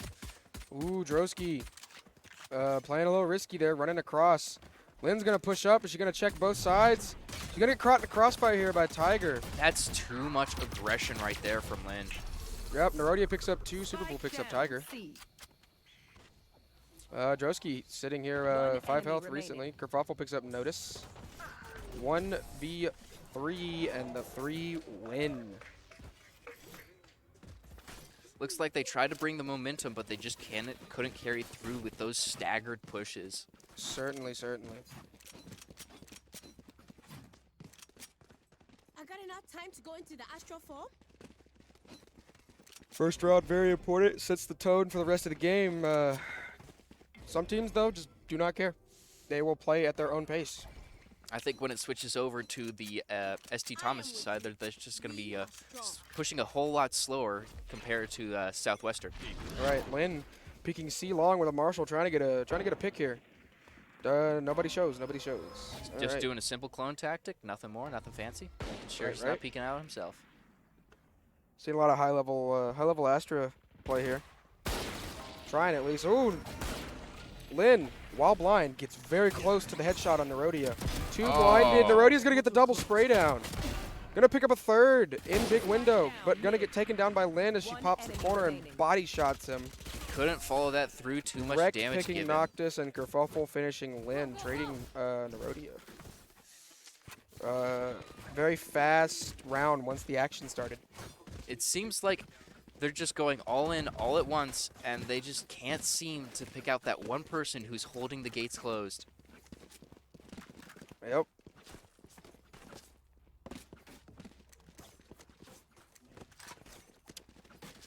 Nerodia already has his ult, but as we've discussed previously, the Yoru ult is not an offensive ult, despite him being a duelist. It can be used in a manner to help offense. Looks like there's a hyper aggression and an ultimate by. Oh, but Yoru. 90 feels it. Is he gonna go back to spawn? He is, and he's gonna pick up 90 Knight. Looking around for him, Lynn picks up Droski. Kerfuffle gets Noctis. The clone strat. Randy gets flashed, but still gets Nerodia. Looks like it's a 2v1 situation favoring Southwestern. Let's see if they're going to play this together or apart.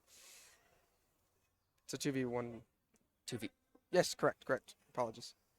I get my sides mixed up. Kerfuffle not really knowing that nobody's near him. Checking angles, trying to do the most he can, but Randy's planting on A because that's what he do. Randy plant bomb. That's, well, if B's open and then you have a choice to rotate to A and you know that he's sitting back spawn, like, better go with the A, a whole lot less angles to cover. But looks like they're playing apart, and this is a dangerous game they're playing, and it looks like he's about to get pushed. And he gets found through the smoke. Southwestern picking up bonus round. Yes, that is very true. It's just when you're trying to push through that smoke and you just sit inside it, you're just waiting for that other person to come in because you just feel something in your bones. You know he's there. Southwestern now starting to pull out some of that that tricky mentality, not playing by the books like they were in the first couple of maps. Understood that they got to switch it up. You can't play within a simplistic style that like everybody works for them. Like you got to understand that sometimes it's good to switch it up. It's good to play like silver players, but with a high skill cap when it comes to playing like that, it comes very, very, very unpredictable. Definitely. Wrecked here, picking double doors as Neon, trying to find out. Skydog going through there. Nerodia picking back and forth, trying to get the peek, tries to teleport away, but Superpool wall banging him. With the teleportation when peeking angles, like that's best to peek out of angles and use it when you're displaced and about to be pushed by more people. Gotta wonder if Nerodia is used to a chamber teleport. That is very Chamber true. teleport is much faster than Yoru's teleport. So it gets you out of sticky situations. Kerfuffle peeking Lynn, winning the gunfight. Droski, who's not on the board at the moment, getting a little aggressive here with this op. It's 4v4 right now. Anybody's game at the moment. Ooh, Noctis almost getting the flash kill. Excuse me. As 90 Knight gets pushed. Gonna check one, but he's gonna get shot by Noctis, saving his teammate. He just tunnel visioned onto that person. Definitely. Randy picking up Droski. That was a very risky play, them choosing to buy an op in the third round. Certainly. Looks like it's Kerfuffle picks up 90. It's a 2v3. If Southwestern plays cohesively, gonna be a hard game to win. Looks like Breach popped his ult, but they didn't push off of it. Oh, why did we not plant Spike? Why St. Thomas winning? Why do I feel like that's a very common thing you say since like it's we that did this? It feels like you say that all the time. We did not plant Spike. Yeah, right. Apologies. I was asking why Southwestern did not plant Spike. They had all of C, but yet they're Spike carriers with 13 seconds left. Pushing into CT. No. It wasn't their spike carrier to push. Their spike was down, so therefore somebody made a rapid push into their spawn while having spike. That caused them to drop it and lose the entire game. That was right. Okay. very- I had thought that we had spike and C. I was like, why does spike not down? Rect playing Cubby, What does C Spike long. do? Gotta look for Lin, but Lin with the 90 flick. 90-degree flick, like, We might as well be playing Fortnite because Lin's cranking 90s at the moment. very true, very true. First pick, Southwestern. Doski Having all completely of gets out of that C-Spike. situation with the teleport. Looks like they're going to go for the retake. Let's see if Kerfuffle picks up super cool. let's see if Southwestern can hold this site down. Make sure they don't play independently. Oh, looks like he gets picked off. Oh, Nerodia Euro's taking going two. Nerodia ham. taking 3. Notice 90 and Randy. Looking C long. Droski picks up Lin, and unfortunately the first pick of the game was not enough as they collapsed onto site. That Euro pushed out there and got 3 kills consecutively. That just completely collapsed their strategy, and then Reyna was completely off-site and not able to pick up the slack and play the time game, therefore making them lose the round. Also, clarification, Yo Ru. Yoru. Yo Ru. Yoru. Yo Ru. Yoru. Yes. Yoru. Euro is a form of currency in Europe. I'm sorry, just let me have my short slang. No. We try to keep Get it these professional here. losers out of here. Droski going for the op again. Econ, who cares? Never heard of her. She new in town. Might find a kill here, and he does. He finds Lin with a body shot. Rekt finds Super Pool. And he's gonna peek that TP with the wall. Oh, As I mentioned earlier, the Viper wall plus Spike down. good Attacker Lord spawn. Almighty. One Randy enemy taking remaining. Nerodia, Tiger taking someone else, Rekt taking Randy, and then Notice to end the round. St. Thomas out here fragging out. As I mentioned earlier, the Viper walls with the Yoru flashes, right? Mhm. Looks like Nerodia did the same thing, except they used the Astra ult against her. Teleport's ready.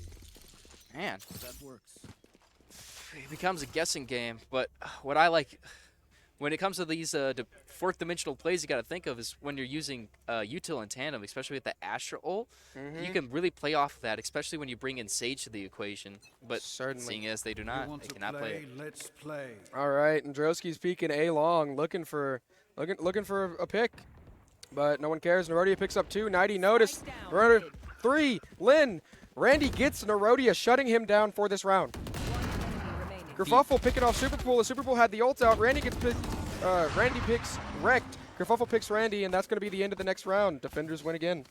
Dang, with that whole entire situation, it was not in their favor. It was not especially in with their their favor. Euro on their side just going completely ham. This whole entire round, he's been going at it for the last 3. Yeah, Nerodia really comfortable on this map. Really comfortable with Yoru as well. Going 12-5 right now. Looking hot. Hot hands, hot hands. When Or you throw cold. I hands, don't you know got to what make the- sure they're hot. 'Cause cold I hands. don't know what the void feels like Yoru does. Nerodia using ult, trying to catch on some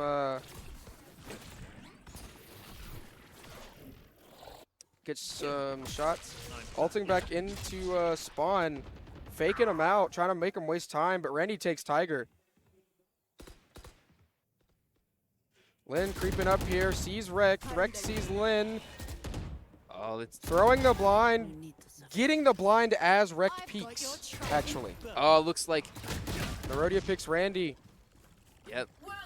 Astra trying to set up her stars, but Euro's like, I'm having none of that today. Having none of that. St. Thomas 2v4 right now. Nerodia gets picked by Lin. Lin down here, or excuse me, Nerodia picks Lin. Nerodia picks 90, putting it back into 2v2, but Nerodia's a little bit little damaged. Is he gonna be able to game sense it? He has 1 health. Anything and everything will kill him. And notice here's the feat. Shoots him. Droski picks Super. 1v1 situation with the favoring of Southwest, but he picks. Oh, this is. Come on, there it is. Notice There picks them it off. is. Droski not able to get that health back up. Southwestern winning the second round, 6-2. I got real scared when he picked up that judge. The judge. Yeah. Judge and a Viper. Oh, it's a beauty match. It's a beauty match. High powered, low health means he's just gonna start smacking people. Right. Rekt and Droski here going double op. Are they gonna both watch C? Is one gonna watch A? One gonna watch C? How are they gonna do it? No, looks like they're forcing back. Oh, looks like Rekt just went back, picked up a Phantom.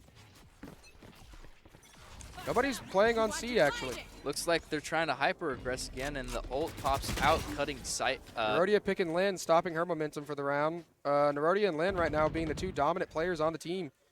Playing entry. Chamber missing the lineup, teleporting out, running away. Droski hopping up from sewers. Randy pushing through sewers. Looks like they're checking their corners, making sure nobody's going to catch them off guard. But what they're going to have to deal with is the whole entire situation with the op being in Notice picks Nerodia, Tiger picks Notice, and Super Pool. Randy picks Droski, Tiger picks Nighty. Tiger's got 3 this round. Looks like Tiger's going to, yeah. Tiger picks up a 4th on Randy Beans, securing this round. It's all because they just can't seem to have enough control of the angles that they peek, along with flashing in the appropriate situations to make sure you're able to get your people out so you can spread them out. So they basically bottleneck them, and then when they bottleneck people, it's basically just a shooting fest because they can work with their pinpoint accuracy and then pick off the whole entire team. And then when they're put in situations when they have to flick off, when it comes to doing the flashes instead of holding it on, that it becomes a whole lot harder to do this.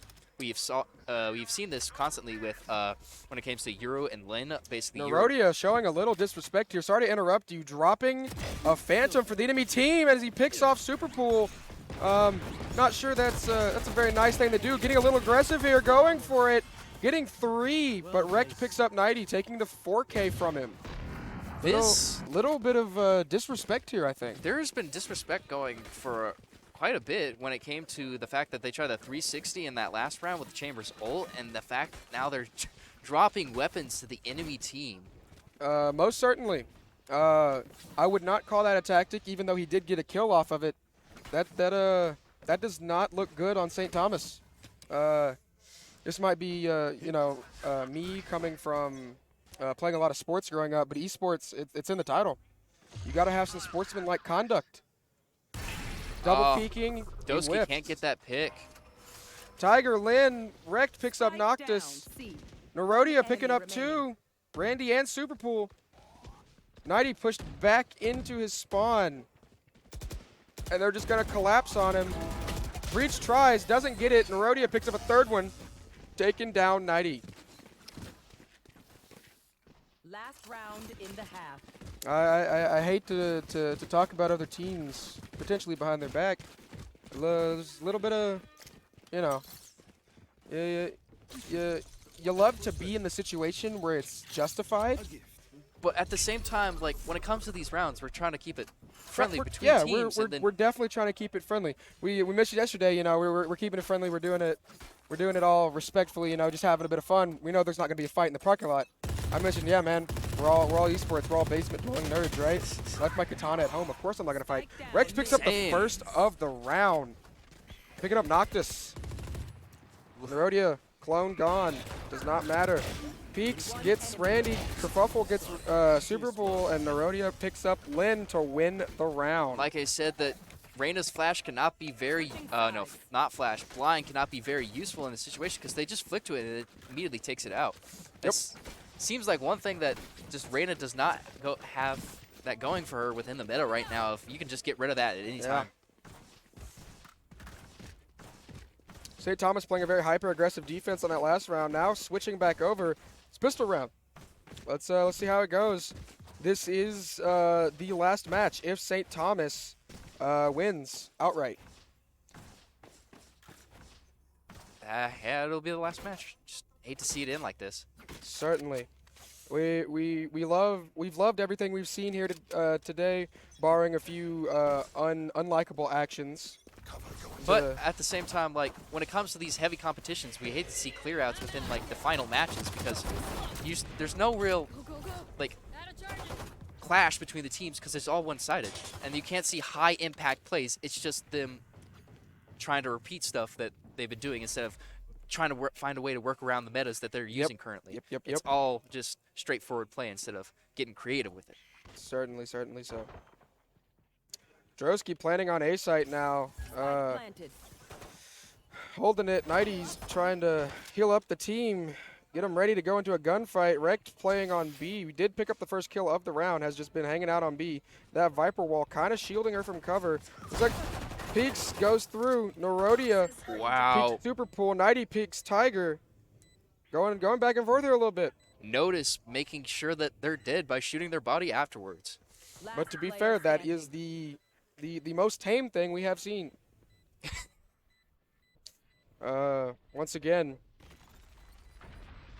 90 holding those conservative angles. Droski sneaking up. Is he gonna find 90? 90's not looking. 90's getting surrounded. This is Gets it. Nerodia looks like kerfuffle. B hopping around was used to bait. I think that they were trying to go for a knife kill on that one. I don't think so. I don't. Judging by how far ranged it was, I don't think so. I think he was being used for bait for Nerodia. Out of charges. I would ask why, but at this point, I don't know. And I don't think I would like to answer either. Out of charges. I sympathize with that. 11-2 here. Looking for Southwestern to make a comeback and just kind of kick the door down. Really want to see it. Looks like we have two people on Southwestern playing close and C with shotguns. This is going to be... And it's going to be a full-blown push. Neon's on site. Breach on site. Omen on site. Yoru gets taken down with the shoddy. Droski gets noticed. Super cool. Kerfuffle. Droski, 90 Knight. Randy, Droski. It's a frag competition. And Neon gets shot in the back. Lynn picking up the last headshot That kill was a for perfect situation with the ace. perfect guns. They just waited. They knew they were coming, and then they just sprayed them down. Certainly.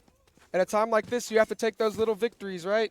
Take those little victories, and we hear Southwestern celebrating that they got that loss. They didn't get that loss this time. Certainly. And it looks like they're going to be... Oh, no. It looks like they're going to be sticking with the judge plays. Possibly could be doing them in a different place, though. Could be doing them in a different place. I would love to see that. Certainly. Lynn getting over aggressive here on Tiger. Lynn picks him up through the wall. Continuing that aggression. Quickly reload canceling. Notice peeking some mid-range angles. I don't know exactly why. Seeing the Yoru clone. Peeks the Yoru, gets the headshot, and Randy gets wrecked with Notice with a little bit of teabag in there. Yeah, this seems like it's turning into a toxic match between players. Droski picks up Notice. 90 picks up Droski. Another team ace for Southwestern. Southwestern playing smart. Looks like they're getting the eye of the tiger down. They're getting janky with it. They're getting these weird strategies that seem to be working. This is what I'm saying about thinking around the metas and how they're going to be using their operators to basically work around them. Certainly. And this is where you see the high impact plays being done. Definitely. Let's just hope that they didn't adapt too late. Right, keeping them on their toes, making them wonder. Not sure what St. Thomas is doing here. Looks like all sheriffs, no shields. Gonna be potentially easy if they just walk into one person, rank and file. Oh, there goes. Kerfuffle gets 90. Superpool gets Kerfuffle. Trading him out instantly. Nerodia gets Superpool.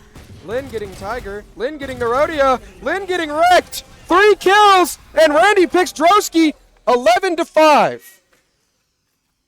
Looks like Southwestern's picking up some steam here. Not giving up. That seemed like that was going to be their save round, so now they're going to be full buying, or they're going to be doing a mixed buy, depending on who you are. It looks like the Neon's going to be going for the Spectre, hopefully going to be doing those slide plays right into people's heads, getting those one-taps. Definitely. Interesting to know, Droski does have ult, so he's probably not going to buy this round, use ult, and then get op next round with full shield. High probability. But that depends on if you're willing to spare ammunition with the headhunter and use the op very conservatively. Definitely. Lynn looking for them to push the same side. Doesn't look like they're doing it. Notice trying to do some more judgery here. Notice. Oh, that's what. Oh, and an Astra Star turns into a gravity well, pulling him in, picking up Droski and Kerfuffle. Tiger picks Superpool, looking for them to rotate back to site. Lin applying pressure here. That was a team situation. They knew that he was going to lock down that angle and make sure they're not going to push him with that judge, and then he popped down to start because he knew what was going to happen. Certainly. And there goes Lin picking up another round for Southwestern, 11-6. This is what happens when you let ego dictate your actions. They go from like a probability of getting a 12 and 13 to a 4 points. 4 points for the enemy team. Definitely. This is what happens. Usually what happens within these high games when the other team gets an ego and they start goofing around like this, it could cause them to throw the whole entire game. Definitely. And if even if Southwestern does not come out ahead on this match, they at least have to say that they took St. Thomas 6 rounds, and the majority of those rounds just being having fun with the game, you know? Sometimes it just comes down to like, you just got to start enjoying it again.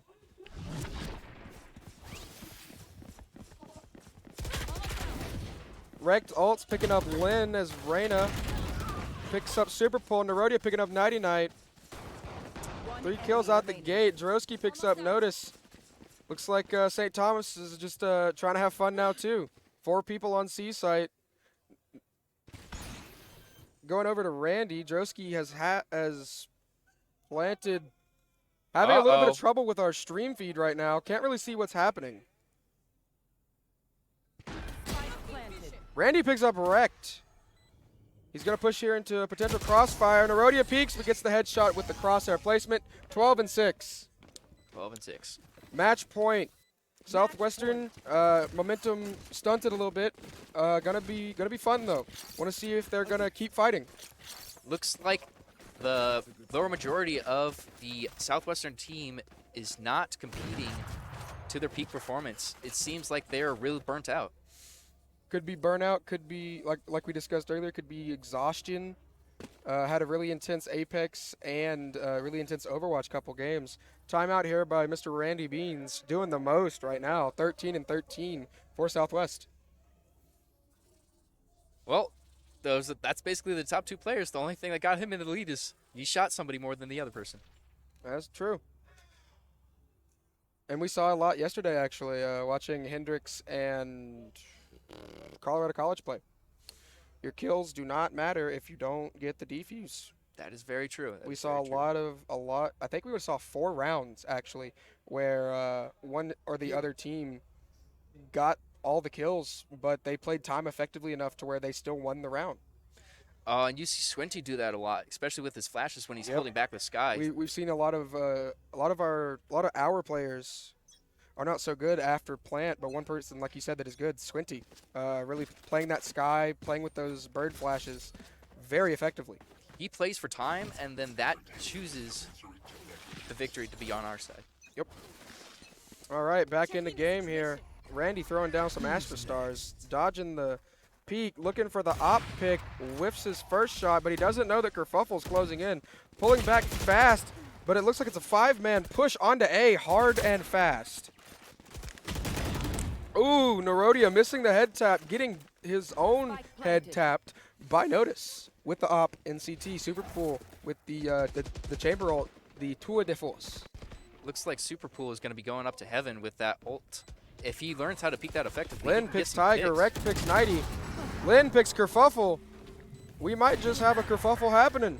Rekt gets Noctis. Lin picks Droski. 2 people right now on opposite teams with 3 points. Rekt picks. Picked and Droski falls. Superpool falls to be in a pool of zone blood. Excuse me, yeah, Superpool falls. Droski getting the kill? Does that count as a kill or as an assist? I have no idea at this point. It is just that was just a weird situation. He was looking for the long. He was like, he's got to be long, but he was right under him, right under his nose. Certainly. Especially how high Chamber holds his nose. Like you can hide under that all day. Just while we're waiting for this match to start, gotta say one thing I do love about Valorant, Siege, and yeah, just Valorant and Siege really. Not really Overwatch in my opinion. How well they do the individual character personalities. I just wish they would revamp the voice lines. That's true. Some of the voice lines do need to be changed a little bit. Especially deleting my hard drive. You don't delete. Sorry, I'm about to go on a rant. It looks like they're trying to do a hard push and get stunned. By a breach? No. Yes, maybe. Looks like they're getting Nerodia slowed looking by the wrong way, util. but the concuss gets him. Randy picking up 2. Kerfuffle wrecked picking up Randy. Drosky wall banging Lynn. Super Pool looking, but gets shot before the Viper wall goes up to protect him. Excuse me, talking real fast. Notice with the op. Is he going to get double peeked? He's going to get double peeked. Rex picking up Notice and Nighty Night for the 3K, and that's going to be it. That's going to be it. University of St. Thomas right now has won the Valorant Championship. Yeah, that last situation with him trying to peek multiple angles but only looking at one. Certainly, definitely an unfortunate situation to be in. You only win up. With 1v1s. Yeah, you only win op when they peek you all one by one or in a line. Yeah. And in a line never happens. Sometimes happens with like 2 people. 3 people is like super rare, but nobody's seen a Congo line of 4 or 5. Well, yeah, I've seen it only once, and it happened on TikTok, so it's not real. Exactly. Alrighty. I think we're gonna do an interview with. Are we doing only one interview? Okay, cool. We're gonna do an interview with University of St. Thomas. Gonna ask them how it feels, what it's like. Are we doing it here or are we doing it over there? At the desk? All right, gonna be at the... All right, gonna go ahead and sign off real quick. Give us a few minutes for the teams to get around, get done, unplug, and we'll be right back with the St. Thomas interviewer. I'm Sesto. And I'm Apollo TT. Sure, bud. Yeah. And you know what? You're not real. You're off. just a part of the hyper real.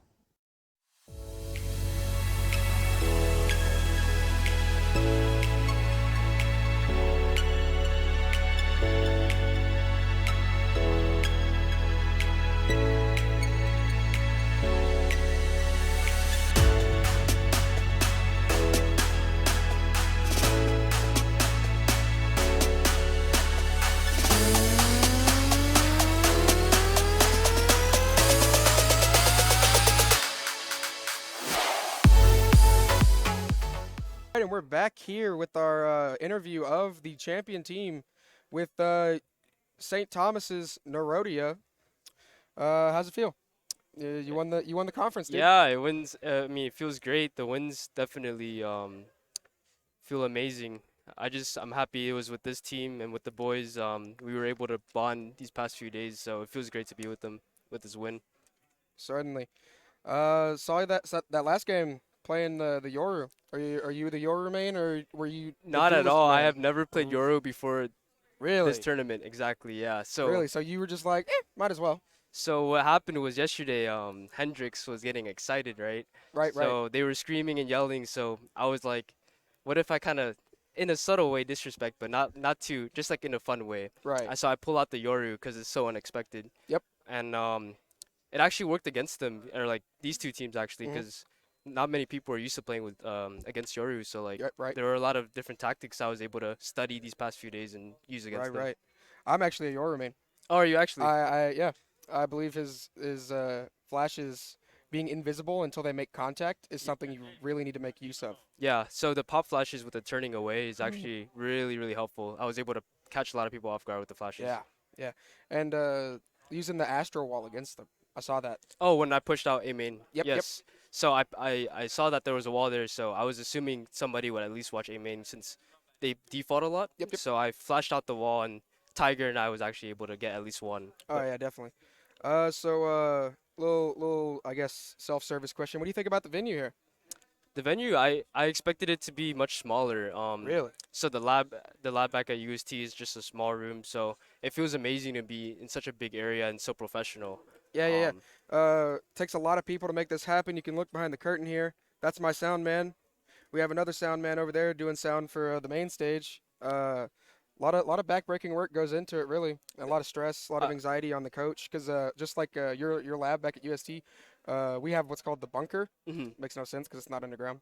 But it's just it's a room with some fancy lights, desks, and computers. So that's one thing I think might catch people off guard. There's You're used to the comfy space, and yeah. you're put on stage in front of other people that aren't your teammates. Yeah, I usually have a lot of performance anxiety, but with a sport like this, my back is against them, and I'm just with the boys. It just feels like You don't we're see the it, it only don't ones there. exist. Yep. Yeah. But Out of there's a sight, lot of out of mind. appreciation from me for you guys putting this on because it means a lot to us as a players. Yep. Saw a little bit of having fun, disrespect there, quote unquote, right? Yeah.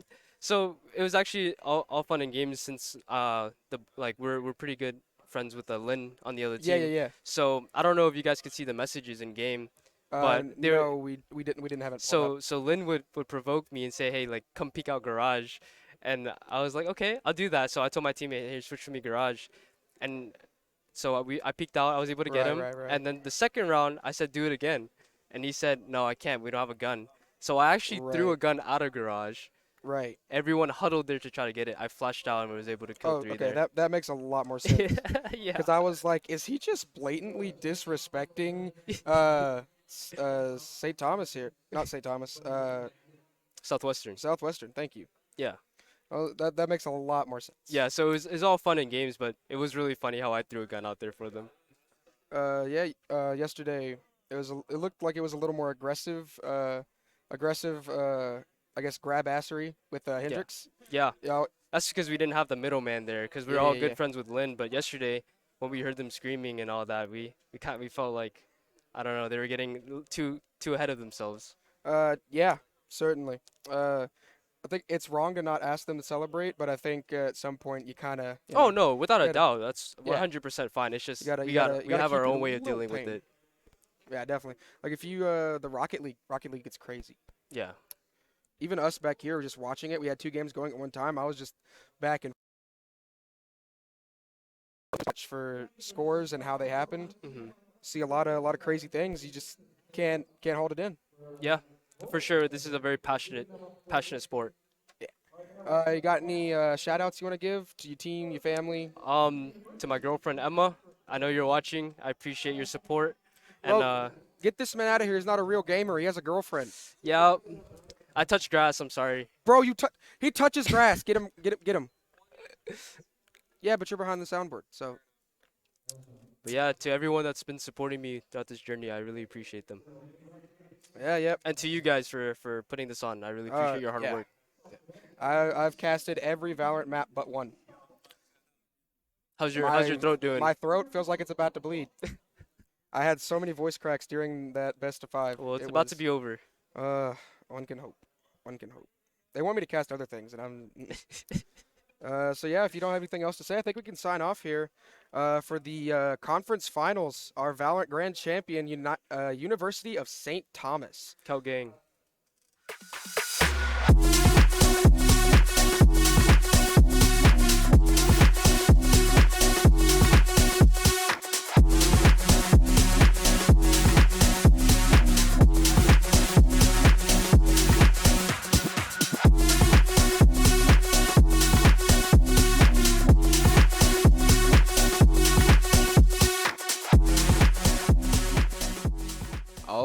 All right.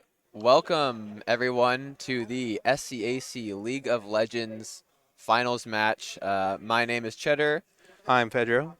And we are going to be getting into this finals match with Trinity University versus St. Thomas. Yes. Now, I believe St. Thomas came into, or out of playoffs, they came in with a decent record, Trinity as well. Trinity made some, I'd say, a pretty big upset in their playoff game to get here.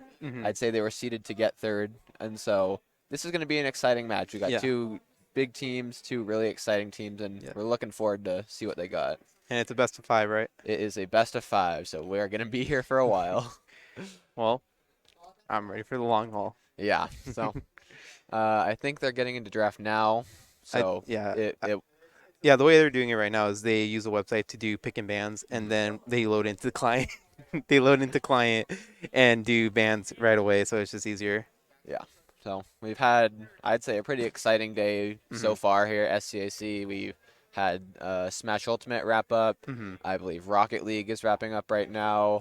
Overwatch?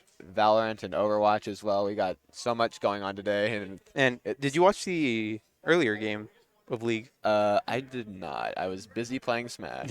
No problem. Very, very close game. Really?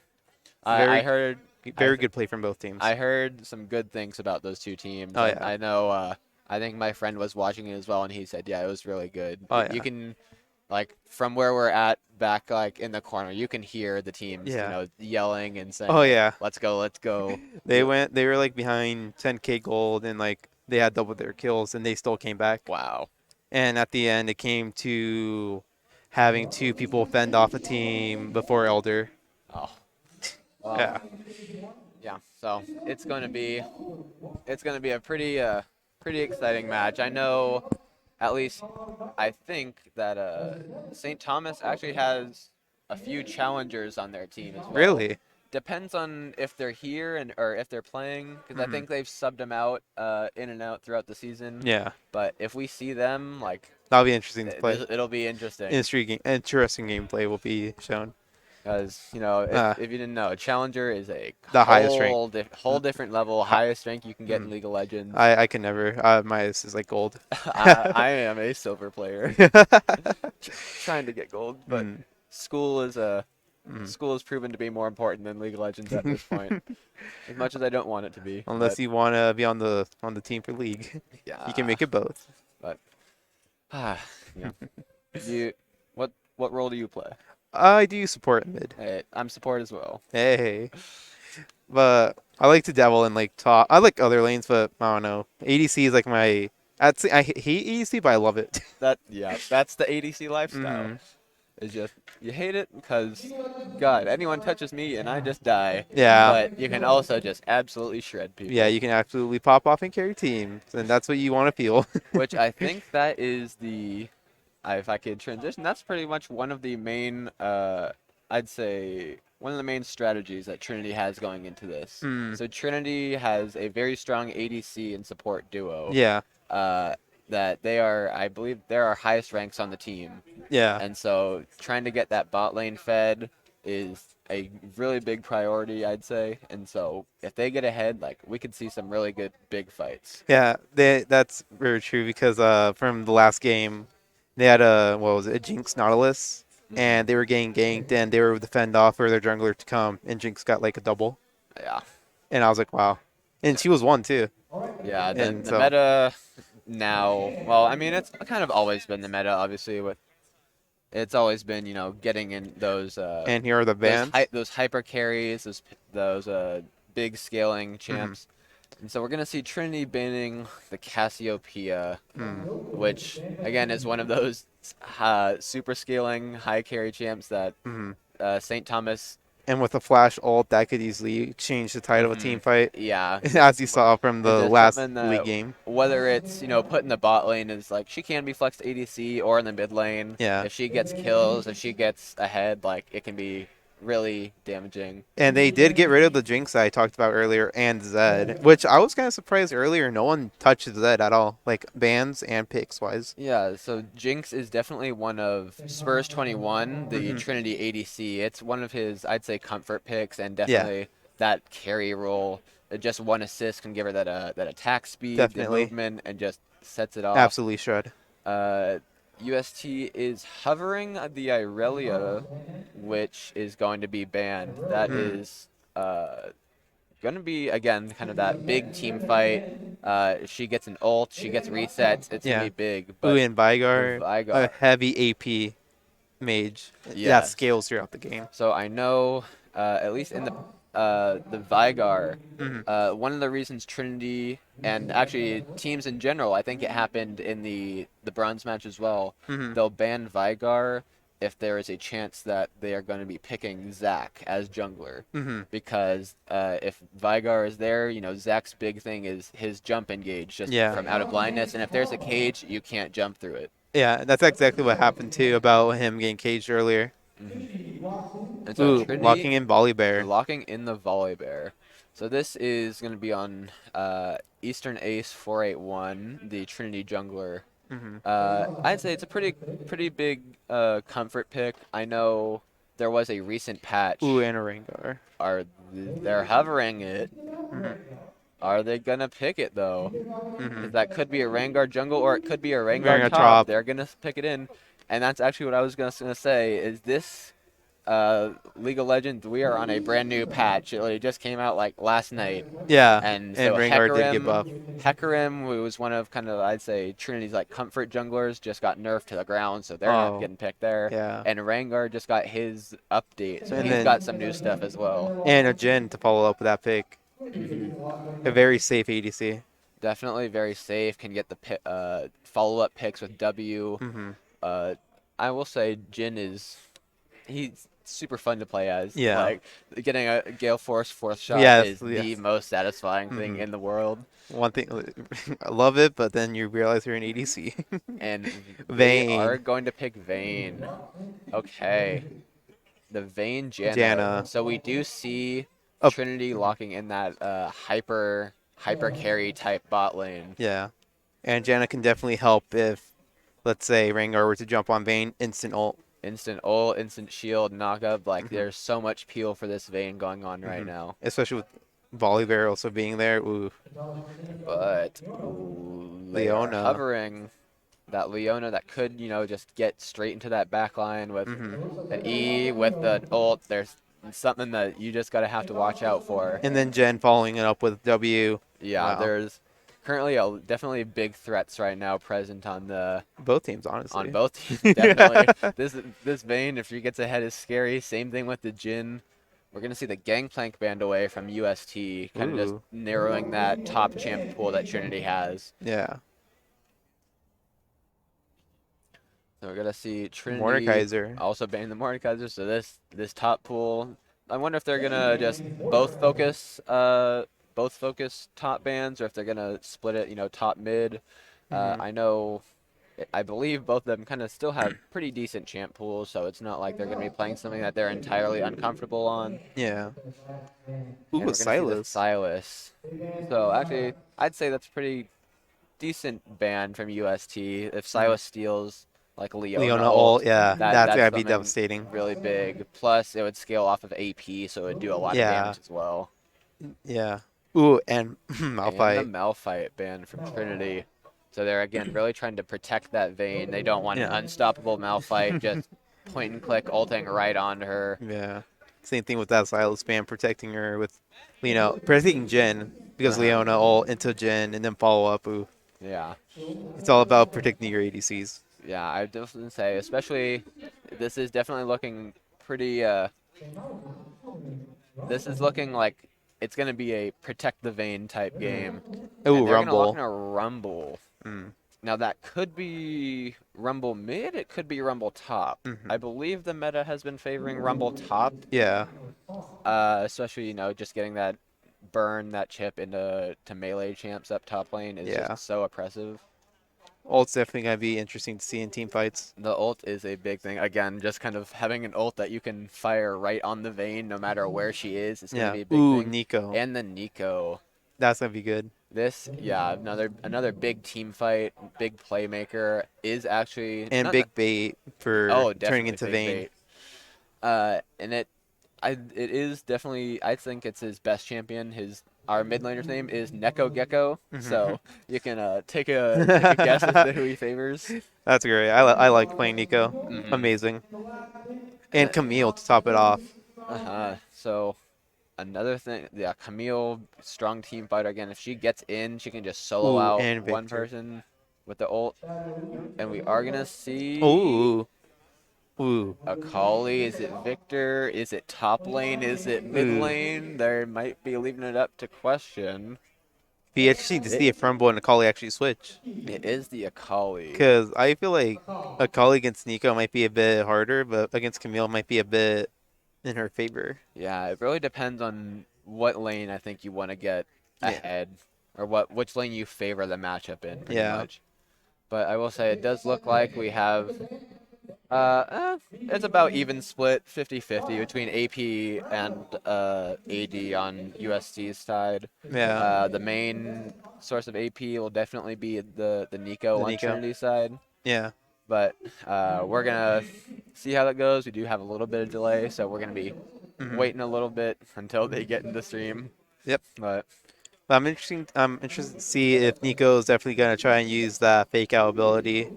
See if they can waste a Leona, engage her ult maybe.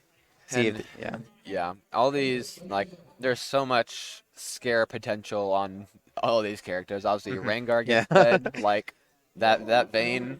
There you can't peel for her if she's one shot. Yeah.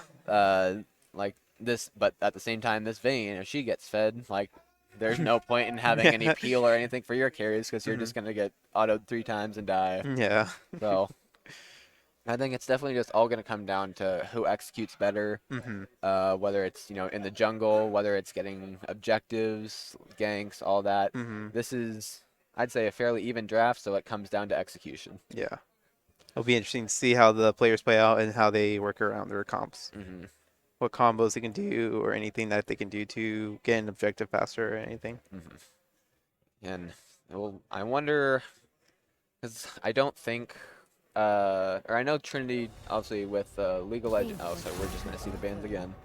But the big thing about Volibear is that, one big thing about Volibear is, the gank potential is just being able to, ult in, turn off towers, and just get, free 1 to 2 shots. Yeah. And so it's just huge. So. Especially if the Volibear decides to, for example, go bot lane to gank the ADC, ult that tower, and make it easier to just engage on their ADC. Yeah. Volibear ult can definitely mess up with the Vayne or the ADC, especially if there's no tower to protect them. And it's literally just going to be, I think that was either accidental. Well, it doesn't matter. Yeah. They know who they're playing. Know who they're playing, yeah. Yeah. So, and the one big thing about Volibear too is he can kind of just pick out a target. Also, it's going to be Rumble top. Is that Volibear can kind of just, pick out a target and just go for it, just straight on. He can, speed up. I'm assuming he's going to be going Chem Tank or Turbo Chem Tank, so he gets that speed up. He has an ability that speeds him up, and then he can just unstoppable ult straight into whoever he wants, and then point and click stun him. So it's gonna be interesting to see how everyone works around it. I'm also interested about that Camille, how she's gonna be very effective. Maybe like ulting the ADC and having them just be able to get them before they get bursted down. Yeah. And so we do see. I wasn't entirely sure about the Akali pick, the players, but we do see. Akali's gonna be mid, and that is gonna be Shogo 2 on the Akali. He is a challenger player. So a challenger Akali. It's a challenger Akali. That's gonna be a not necessarily one trick, but very comfortable Nico. So we're gonna see how that goes. I'll do a little bit of research and kind of see what because I know Trinity's ranks, obviously being from Trinity. I'll do a little research on UST, see where everyone's coming from. Yeah, but one thing I really like about people in higher ranks about playing characters is that usually in lower elos you usually follow the same runes, same builds, but up there they try honestly anything that might work in their matchup. So I'm very interested to see what this Akali will do to adapt to Nico if she were to get fed or just be a nuisance in her own lane. Okay, so we do have my little Ponyu is so I believe it was silver. Robbie Bob, the St. Thomas jungler, is Grandmaster. Shogo 2 is Challenger. Wow. What about that ADC Leona? The ADC is DanTwist. He's plat 4 right now. And then J Mama, the Leona. I like that name, actually. Yeah. He is gold 4. So we do see 2 of the challengers from University of St. Thomas coming out. Nice. Compared to Trinity, we have Thranius on Camille, who I believe was around plat. Eastern Ace on Volibear. He's in gold. Same with Neko Gecko, also in gold. And then we have Spurs 21 is a diamond ADC. And then we actually have Wee Little Otter is our diamond support, but he mains mid lane. So in a little bit of a role swap, which we actually saw in our previous playoff game, we flexed him into Ari support. Really? How did that go? And it worked out fantastically. That's amazing. What was the matchup bot lane? If you remember. I do not remember. But Ari's... I think it was I actually know. I can't remember. Ari support, you always like to see it. Anything in support that's different, it's always a treat to see. That's what I'm here for. Like, especially for support mains out there. Support mains. Seeing something new, seeing something will either scare meta you. Changing is always exciting. Will either scare you or excite you. Oh yeah, like everyone's seen Nautilus support, Leona support, but wait until someone breaks out the Kale support. Yeah, wait till someone brings out the Kale support. You know, she's got CC, she's got a slow technically, she's got a heal. Just give her a Moonstone, it'll totally work. Trust me. I actually have a friend that has been trying that, and he's like, you know what? Unironically, it's okay. Not the best, but it's okay. I'm like, well, I get to go for it. I get to plug this on an official stream. I'm a firm believer. Okay, well, it's kind of fading, but at one point I was a firm believer in Caitlyn top. Really? Oh. Was that before her rework too? It was after. Oh, really? After? Because before then she had like that combo that she could do top lane. Oh. Well, it was after the lethal tempo changes. Oh. And so kind of just bullying melee laners or melee laners in top lane. Oh. And like, okay, anytime they run at me, just auto them. Just auto. Net backwards, I'm safe, and then just keep autoing. Yeah, that's like Vayne but worse. Yeah, it's basically Vayne but worse. That's and that's what all my friends say too. It's just Vayne but worse. And I'm like, yes, but it's fun. I had a friend who likes the idea. I don't know why he likes this idea, but Aphelios top. We have a friend who plays Aphelios top as well. I'm like, you know what? It works. And, you know, just don't be surprised whenever it works out and then the jungler focuses top side. Oh, it never works for our friend. And if he is watching it, you know who you are. It doesn't work.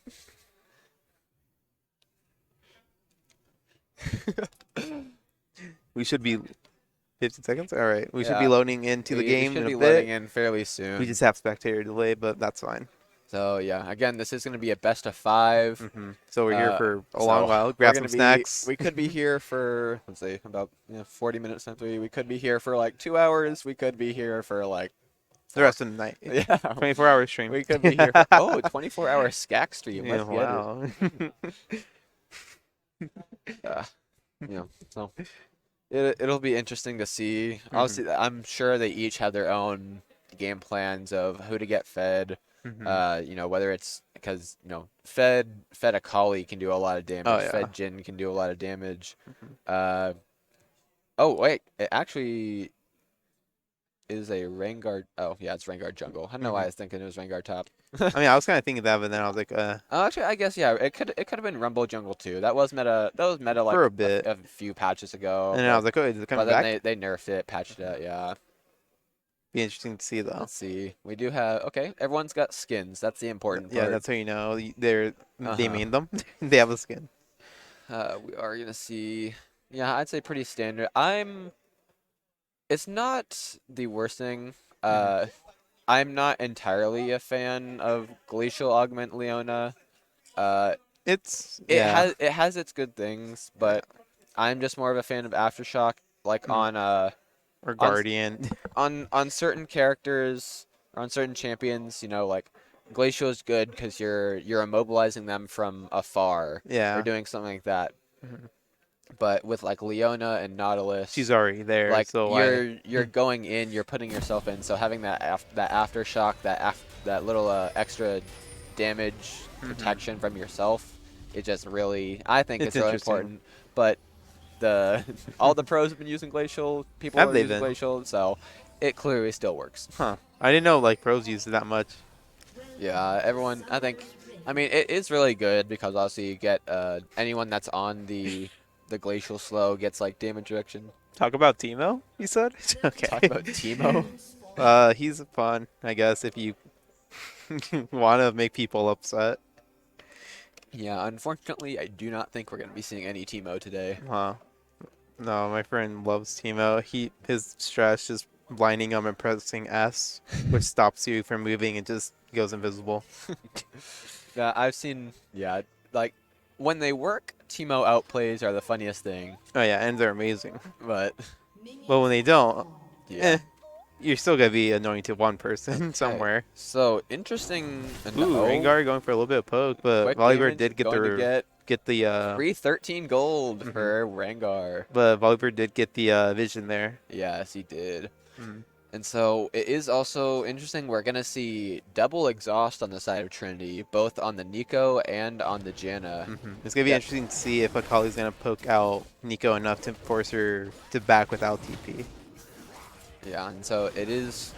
I mean, it is definitely it's good to have double exhaust on this team, both for the Rengar and also the Akali, both like two really big, burst champions that if they're on top of you, like you need that damage reduction, that slow. Yeah.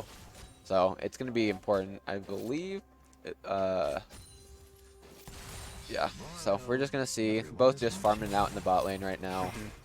Ooh, getting a little cheeky poke there. Just a little poke. Does pop the bone plating on Leona, but nothing too much. Do have wards in that bush, so we're going to see how this goes. It looks like, I believe, it looks like, no, I was going to say it looks like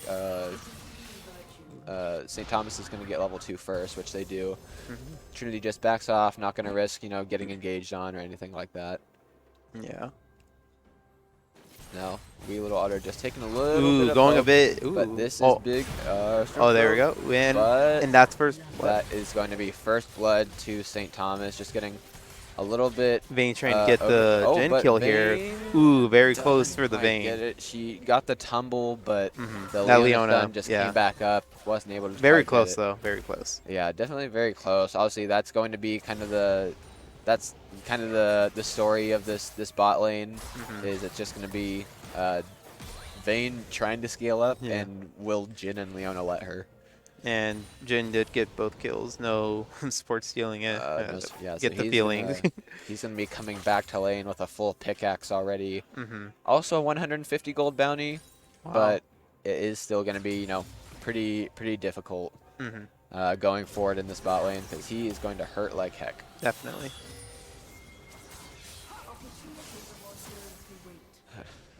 So, looks like both top laners just farming it up. We do Nico have getting those. Nico getting some pretty decent poke. Yeah. Ooh, but Rengar coming in, forcing her to flash. Just gonna force the early flash. Just not gonna risk any damage. Just keep the Nico's presence in lane. Definitely. Making her more gankable next game. That is gonna be important because. Ooh, very close on the Akali, forcing her to forcing flash. The flash. And that's a situation where, if you would have had Ignite, like, that's a kill. If you would have had your flash, maybe another auto would have killed that, but... Yeah, but the Nico did waste flash earlier. Yeah, he did just use the flash. So, back to the bot lane. We are going to see the TP being used out from Shogo. Volibear coming in bot lane. Volibear is coming in, but doesn't look like they're going to be getting anything from it. And just keeping that Jhin away. Yeah. They are zoning him off from the CS pretty decently. We do have a small little lead for Vayne. Nothing too crazy at the moment, though. Yeah.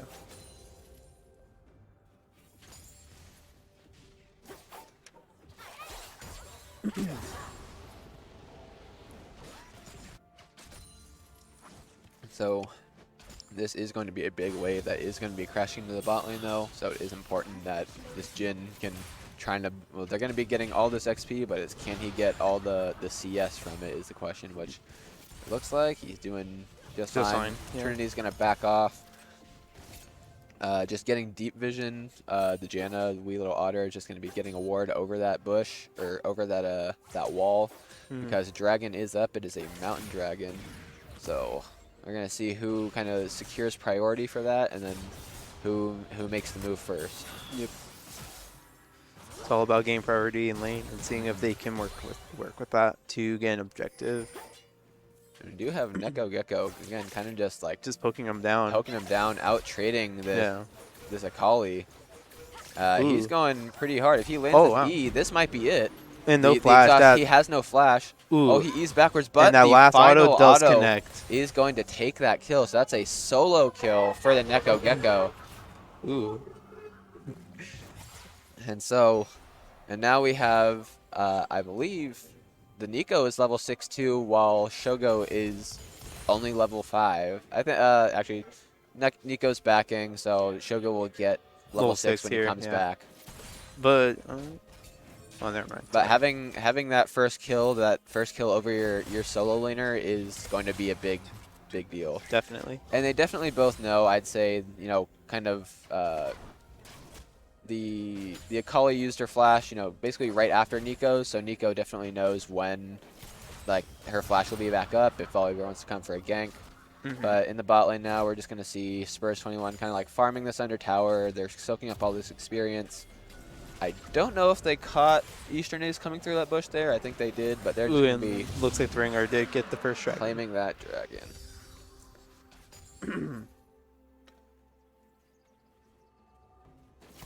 And so far, everything's been even on the top side as well. We do have the Camille did back and then TP, so she does have a full Sheen and Longsword, whereas the Rumble does still have only his Dark Seal. Gets another E landed by the Nico.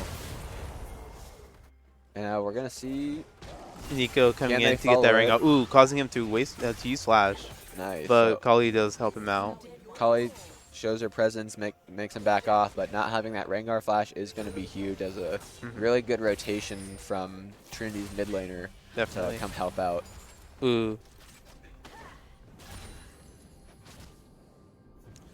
So everywhere across the board, it seems to be fairly even in terms of either CS experience. Trinity's jungler, Eastern Ace, is a little bit down. He did, you know, try and go down into that bot lane, try and secure a gank, couldn't quite get it, so that put him behind a little bit. Yeah. But we're gonna see how he can work through this. Bot lane's currently just playing safe and playing, extremely safe against Leona. You know, engage and especially Gen 4 shot. Oh, absolutely. Definitely. Plus, again, your whole objective with this Vayne is just gonna be scale. If you can get her maybe like 1 or 2 kills, just a bunch of CS, she's going to become a menace once she has 1 or 2 items. Kali coming down bot lane, though. Kali is coming down bot lane. It looks like they had vision. Trinity might have spotted out. They did see her on, I believe, on that tri-bush. So, and she does return back to mid. So he's just going to run back. Misses a little bit of XP. The wave still is kind of pushing towards her, so he's not going to miss much. Yeah.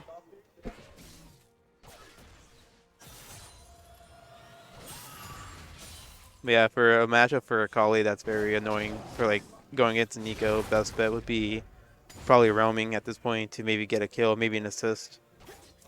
And it's almost kind of, yeah, because the Akali, I mean, if you get rooted by Nico, the best thing you can kind of do is just put up your Shroud, which even then Nico can still throw down her Q, get those 3 pops because it still knows where you are. Yeah. And so there's nothing that can really help. He does have the Doran shield, obviously, to help out for that chip damage and getting it back over time. But so far, it's proven to be a pretty rough lane for Shogo. Yeah.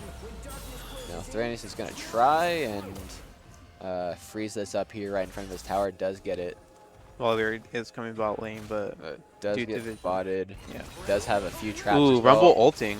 Rumble ulting. He's just going to get out of there with the jump. The Rengar is there as well, so we're going to see if they have... Nico rotating top lane here. Any plans? We are going to see Nico rotating. Either is it just get vision? It looks like they might be setting up a gank. And we're going to see it. Gets the exhaust. Ooh. Misses the E, but lands the ult. The stun and the ult, that is a great combination. No flashes burnt on the side of Trinity, and the flash burnt from Milo Ponyu. But we are going to see... the Rengar going onto the Volibear. We're going to see he's kind of just taking a big old beating. But Janna is here to save the day. Yes.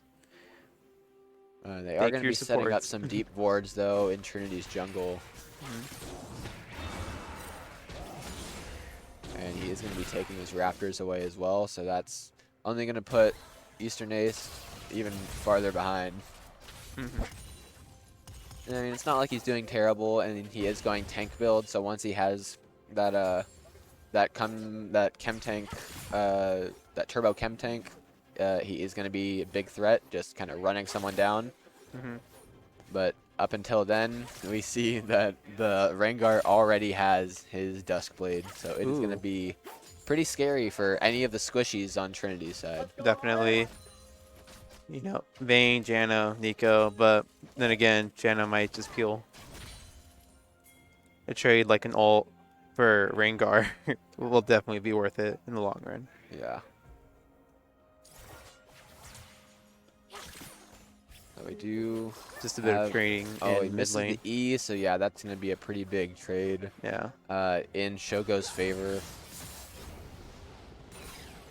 So far, I'd say, well, I was going to say pretty uneventful like top lane, but after getting that kill, we do have definitely a lot more items on Thranius than My Little Pony. Jin does have a full completed Gale Force thanks to those 2 kills he got early. Ooh, another double ult into Rengar ult. But Plus- Camille does But get you're gets rooted rooted. and you're in a bush, Yeah. so that is going to be that gank top side. That was a And the Akali was coming up too, so I don't think he really had anywhere to run.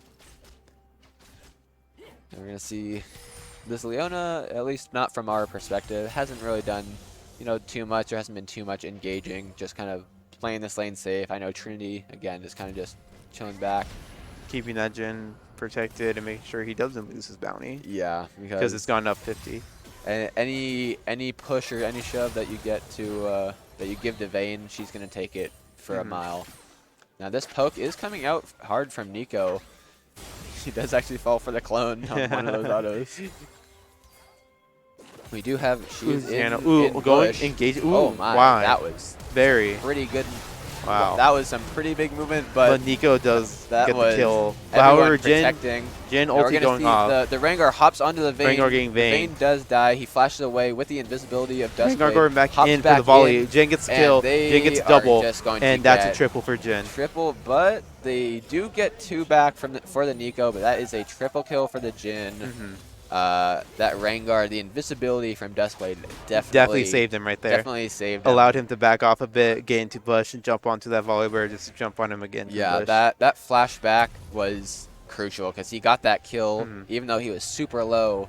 No one had any idea where he was, and flashing back to reposition was incredibly important. And I wonder if Trinity even knows that he used his flash, because that's pretty crucial as well. Very good play on Akali, even though she might have not gotten a kill. She definitely baited him towards Morty River for that fight to happen for Rengar in his favor. That was a great bait. That was some great movement from the Akali. Yeah, as that well, was wow. She was starting to get collapsed on, and she got out of that real quick. Yeah, and she was able to just make it better for her team, like the Rengar, giving him double bushes to work with. At the same time, we do now have a Luden's Echo Nico with that magic pen, so that's going to be hurting. And but in the Rengar meantime, getting that second drag. St. Thomas is going to be getting that the drag. They are Cloud ahead. Dragon. 4K gold at 14 minutes, so it is looking a little bit rough, but nothing that, you know, some scaling and few objectives can get done. We did see Eastern Ace actually pick up the Rift Herald a little bit earlier, so there is still some.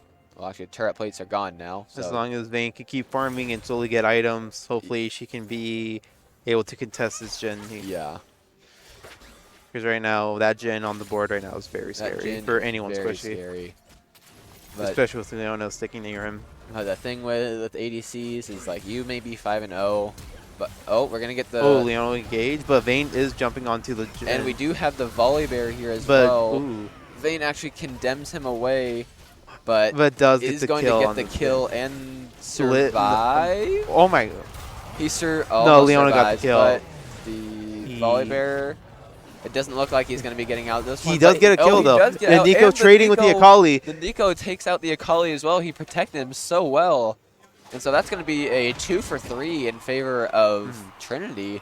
actually even also getting that big shutdown. Vayne got the shutdown on Jin too, which is absolutely huge. That puts Spurs 21 right back in this game. Makes it almost worth for the flash and ult that Vayne went for that Jin. She definitely committed, because if she didn't, that would just been another kill for him and no bounty received. Yeah. So good call on her. And with the Rift Herald bot lane, this might actually be first tower. Yeah. So this is going to be first tower going Jin over ulting. to Trinity. The ult isn't quite going to be taking him out yet. The good dodges from Volibear has throws up the penguin dab too. Yeah, Volibear has a bit of good movement speed, so it's going to be a bit harder to hit those shots, but it was worth the while. He still got the CS from it. Pretty sure he hit Herald with it, so he got the gold from that. That's so. I'd say that's probably one of the best, if not the best, like haha emotes. Yeah. I think I have it on my selection as Same well. here. So we have Janna coming in for a roam. He is in there. Gets the tornado, but when she's on Shroud, you can't do much about it. When you have also, an auto lane attacker. swap, I just realized. Oh, this is going to be lane swap. So we got Nico fed 5-1. Also does have a stopwatch now too. That will be important if they try and dive her. Definitely. Or if she goes in with an ult. Like that stopwatch is going to play a big part in kind of dissuading that. Look, like 1Q is just a big ol' A fed Nico versus a fed Jin. Fed Let's see who Jin, wins. yeah. Jenna is still kind of hovering around. We're just going to see how Shogo can deal with this 2v1 with the Vayne. That they are going to spot this Rengar on the control ward, and I think Eastern Ace is just going to back away from that. They are collapsing somewhat. Oh, he is and they catch caught him with the root, the E, and that's just a one-shot. He's dead. And Akali going on the Janna, but she gets exhausted. might be so backing you out can't here. do anything about that now. And another important thing to note too was that Jin used heal, and he still got bursted like that. And now Nico has bot lane all to herself because Leona is rotating mid. We do see three people mid for St. Thomas. Maybe they can try and get someone. I think Leona's just going to try and back, unless he gets caught out by the Volibear right here, but they don't have vision of it. So, we're just going to continue this battle. This is going pretty back and forth. It was, like I said, a 4K gold lead. Now we're down to a just about 2K gold lead. And obviously, most of that is into the Jin and the Rengar on St. Thomas' side, and it's almost all into the Nico on Trinity's side. It's only a matter of making it to where they focus more on Nico and Jin, and then slowly in the back, we have Vayne building up her stats and getting items. It's all going to be about execution. We're going to see J-Mama setting up some vision in this mid lane. Akali coming bot lane.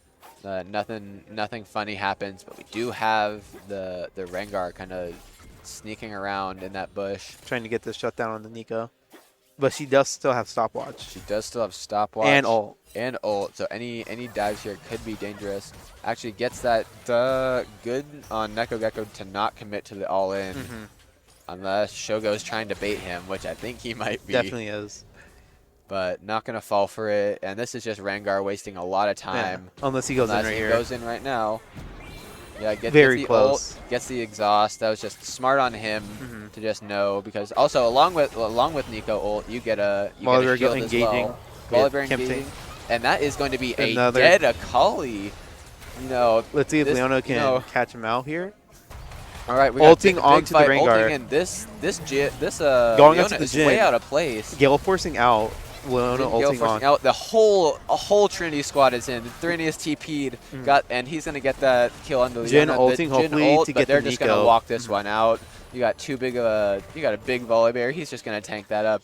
It could have been worse there. It was only Leona and Akali that. It could have been worse. They are gonna get this dragon. Jin did have to use his Gale Force to even get out. Jin did use Gale Force and ult, but we are going to see... Actually, Rumble is going to crash the wave top, but he's not going to get too much off it. He's not going to follow up or anything like that. And that was their first dragon, blue side. That was first dragon, and this is Ocean Soul as well, so... That's actually kind of funny, because this is probably Trinity's worst nightmare, is having, like, more bushes and well, actually it doesn't create more bushes. I'm not sure. But just having it's gonna be important for both teams to get this. Ocean Soul is definitely one of, if not the best, Dragon Soul to get. And so kind of fighting for that from now on is going to be really important. And now Nico having Zanya's this time. That'll be interesting. Ooh, yeah, Camille getting jumped on by Rengar and Rumble. Using the flash, going to get rooted though. Yeah, that's going to be... Kali pushing bot lane here, seeing if she might engage on this Nico, but a bit risky here. And she's going to try and dive her though, which you're taking turret shots as well. She did have to use her flash to get out of that. Did use a flash, but flash for ult, that ult is on a 1 minute cooldown versus your flash being down for 5 minutes. Like, that's pretty dang big. You see Wee Little Otter just clearing out some vision. Probably just setting up for any Baron plays that might happen if a big team fight breaks out. So 3 are going, looks like they're going top here. No, they have vision, so it might be not the best idea to go. Now they have vision. Rengar's still going up there though. Yeah, both teams trying to set up vision on this Baron just in case anything happens. Like, they're just gonna go straight for that Baron. Like, anything they can, the hop. Ooh, that good flash away from Eastern Ace. But yeah, anything they can take is gonna be like incredible. If the jungler dies, they're probably gonna go straight for Baron, knowing that like they can't do it, that they can secure with the smite. So we do have, this is actually pretty risky in my opinion. You got Janna versus Rengar. Ooh, but Camille is here to help out. Here, just gonna quick poke, saw the Leona, and was like, nope, I'm out of here. Both teams playing pretty cautious, just you know, not wanting to overstep, not going through any vision blindly. So we got pretty definitely we got Camille going in. A bit of poke there. Just a little bit of poke. Do you still have the Maybe Rengar just waiting around for the equalizer is back up, so probably gonna do something like this. But Rumble ult. Ooh, catches her into the Rumble ult. And that was very nice. Dang. So yeah, this. I don't know if it was in it, but slightly out of it. But that looked very nice. Even then, it'll still burn over time. So they're just gonna be securing this first tower, or this first top tower. But in the meantime, Trinity is gonna be taking. And Akali will get this bot some tower. more damage on this mid tower. While Akali is taking bot tower. And so the gold lead. Even though kills are fairly even, just the macro. Ooh, and Volibear trying to get on that Jhin, but he does Gale Force it out. Doesn't quite get it. But that Leona, the CC is just all enough. In there. Ooh, and Rengar jumping onto the Volibear, jumping in, making him stay in Jhin but ulti. Rengar hops too far. Nico, and Kali popping off right here. We got 3 people can Kali pop off, but that is a triple kill. That was very scary. That is going to be a quadra kill. Onto the Vayne getting a quad right there. That is St. Thomas's worst nightmare. Yeah. That is the one thing you don't want to happen. They just got so much gold fed into that Vayne, and all of a sudden, this is going to be Baron for Trinity. And earlier with that, Kali being in there with like 2 or 3 low targets, that was scary. Has something he wants to say. He does have the ult, but not quite going to get anything done about that though. Trying to cut them off, but they just stay inside the pit. They just back off. Vayne's going to take this too quickly. Wee Little Otter just keeping it, just zoning him away. And Nico is going to be up in time for the Baron as well. So she's going to get that buff too. And all of a sudden, this is a 1k gold lead, which basically means it's even. And with that, Vayne does get her next 2 items. Next 2 items. So that is a very scary thought. All of a sudden, yeah, this Vayne hurts. Suddenly, Nico isn't too important. Yeah, this suddenly Vayne. Nico is no longer the focus. It's Vayne. This Rengar is going to have to change focuses here. We're going to see, yeah, I mean, the Jhin, was ahead of this Vayne the entire time. Ooh, but is jumping onto the right, Nico, getting out barely. But again, yeah, that ult just going to dissuade him from staying in any longer. They do have vision on him right now, though, which, yeah, now they're going to clear it out. Ooh, take away the blast cone. With the ult, he can't get away. This is going to be a dead Rengar, and they might have to give up this dragon now, too, because they have no smite. This is going to be Trinity, unless a big... Oh, that's a fast Volibear. They're just going straight for the Jhin. Straight for the Jhin with a fed Vayne as well. The stopwatch from Nico to keep him alive. The ult from Wee Little Otters, Janna. Yeah. This suddenly just swung so far, and into Trinity's favor. These team fights are going their way. The gold lead is in their way. The dragon is tied up now. That Camille definitely did her best to jump onto that Jhin and definitely focus him out. I don't know who hit that blast cone. Oh, that was the Nico, I think. But that was an MVP play. That was a great moment. Making sure that he can't get away back into the Baron pit. Yeah. That was huge. And now we see Trinity pushing with Baron, going down this mid lane. I think they might just reset here. They've got a lot of kill gold in their pockets, and they're just going to be taking St. Thomas's jungle and then trying to find another advantage somewhere. As long as Sirenius doesn't get caught out. Almost gets that Camille if there's another bush there. Yeah, that was a lot of damage, but it is going to be...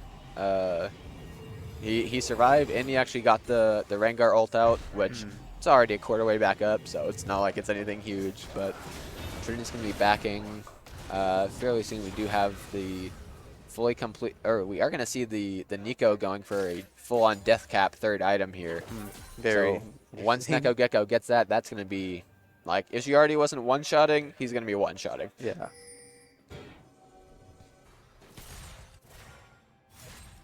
And so we actually are going to be seeing, I believe that's going to be, it's either going to be Randuin's or it's going to be a Frozen Heart on the Vayne next. Yeah. I believe it's going to be Randuin's to protect, like if Rengar jumps in, you just use the Randuin's, cut their attack, and then you're safe. That plus the exhaust. Seeing they can catch out the Camille here. Getting that Leona stun, but she does get out. Rengar did ult, so he might all in on this. Yeah, he's gonna. He definitely will. Oh, but the ult back isn't gonna work out.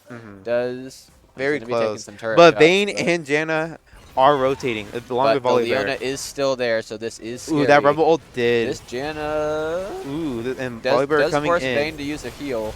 But the ult from Volley is just gonna slam him down. Going onto the Rengar. Ooh, that Vayne. Oh my god, this Vayne is so fast. Vayne going onto Leona, chasing her down. This is just death. This is just feeding the Vayne over and over. And actually, that is one of the good things too. Is for Trinity, is that the Janna did go Shirelius. Also, you have that speed boost from the active. Yeah. Plus, anytime she shields someone, they're going to be just zooming. And so when you have a fed Vayne just racing you down at the speed of sound. Love seeing Volibear. That is going to be terrible. I love seeing Volibear chase him, and then out of nowhere you see Vayne outpace the Volibear with ult. And both of them. Plus this Volibear with Turbo Chem Tank and Deadman's He ulted at first, and she was behind, and you just see her just casually passing him. This is just a full movement speed team right now. Oh, and with Janna boosting both of them. With Janna boosting both them, also the movement speed with what is it?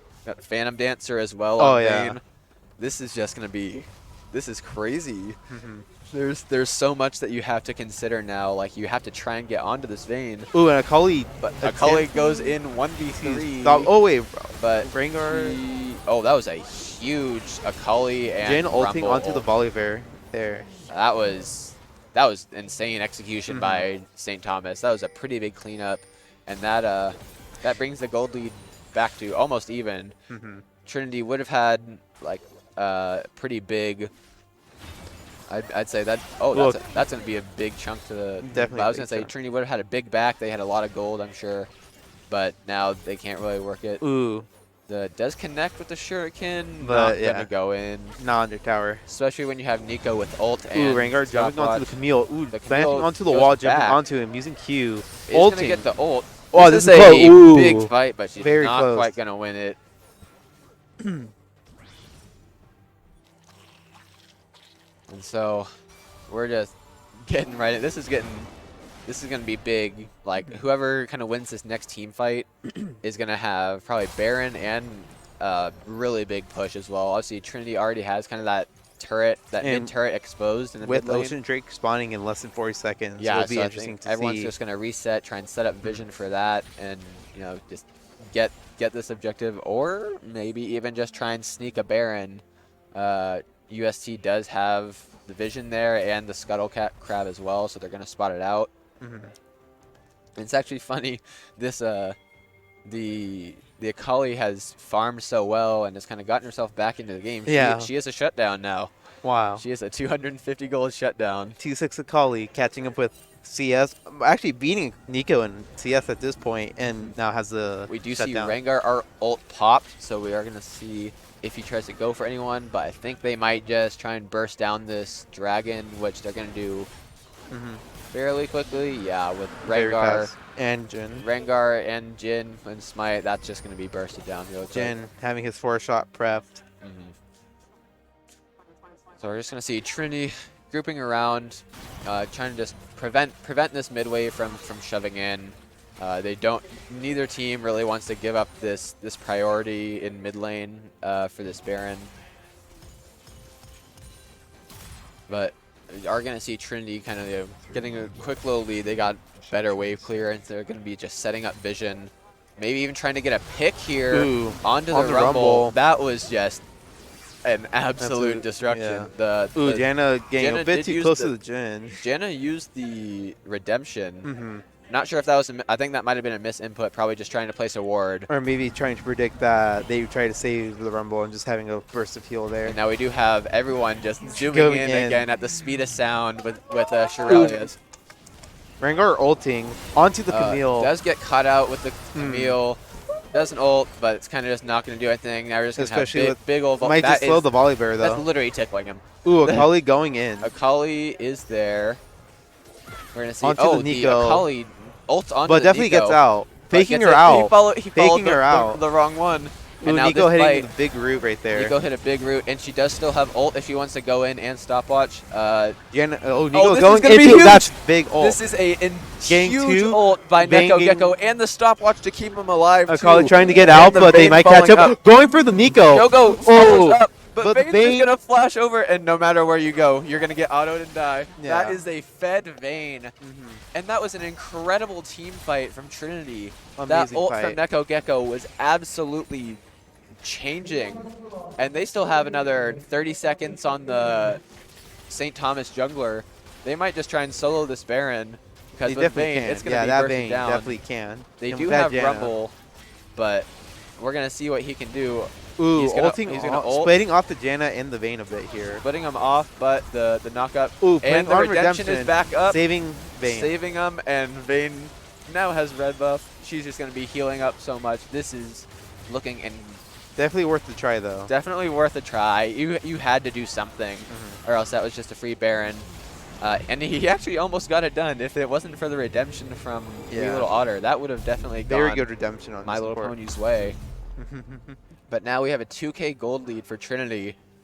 And we're going to see what they can do with it. But they've got Baron buff. They have a fed Vayne. It's full item Vayne, I believe. If you count boots as full item. She's got Randuin's for protection as well as GA as well. So double armor items to prevent that Rengar from one-shotting. Ooh, Volleybird jumping on that Leona. Camille coming in. Dealing a bit of damage. Akali shrouding. Yeah, a huge stun by Leona, but everyone was too far away. Everyone was too scared to just kind of go on it. There's Rengar backing here to try and defend mid lane here. Yeah, Rengar was trying to get something done, maybe in a side lane or even just taking camps, but can't really just get it done. Now Trinity's just going to be knocking on this front door. Definitely going to be getting the inhibitor here. I wonder if they're going to be getting more. Doesn't look like it. They might just be backing out, probably go to another lane. I think they're going to be looking to push top here. While simultaneously taking all of St. Thomas's camps on the way. Or not. Nope. Krugs are not important. Anyone on my team would have stopped for Krugs. Or are they just gonna... or are they gonna bait? Ooh, they do Rengar see ult Rengar pops, near. so he sees the Janna, sees the Vayne. May not too scared, actually, since GA is just there to protect her. Camille trying to engage on the Camille Rumble. gets the Rumble. Putting Forces that reduction. that's an early Zhonya's. He's going to die for Nico that. ulting. The Volibear ulting tower. Volibear ult turning off the Vayne tower. going Vayne onto the getting these to procs. Leona. This is going to be that Vayne tower's going onto up. the Jhin. Vayne's just going hard. He got the double kill. Akali and Rengar from behind. They are from But behind, this but might this be is an ulted Vayne. They might just... Are they Definitely- just going to full end? definitely too much to handle, especially if they're both split off. Rengar Oh, that trying was- to do much. That was a half shot. That was a half shot from Rengar. That was pretty scary. He was the Brandon Kimo was got definitely scared. feeling a little bit too confident, got chunked, and was like, okay, bye. But we Camille do was by have herself for a slight bit, but if there's another bush. but we do still have only 2 people Ooh, defending. Akali and Ring are The trying to do exhausted something Akali, here. though, is going to be big. Volibear is just waiting around. He's ready to stun wherever she is. Yeah, they're just gonna pick her off, and they're just gonna get these towers now. Akali trying to do as much as she can, but it is a Leona Camille is up, and but Volibear appealing Leona for is not going to be able to do it, and that is going to the be Vayne. game 1 for Trinity. Yeah. The GG's coming out from both teams. Looked very good early for Thomas, but quickly turned around for Trinity with that quadra at the mid.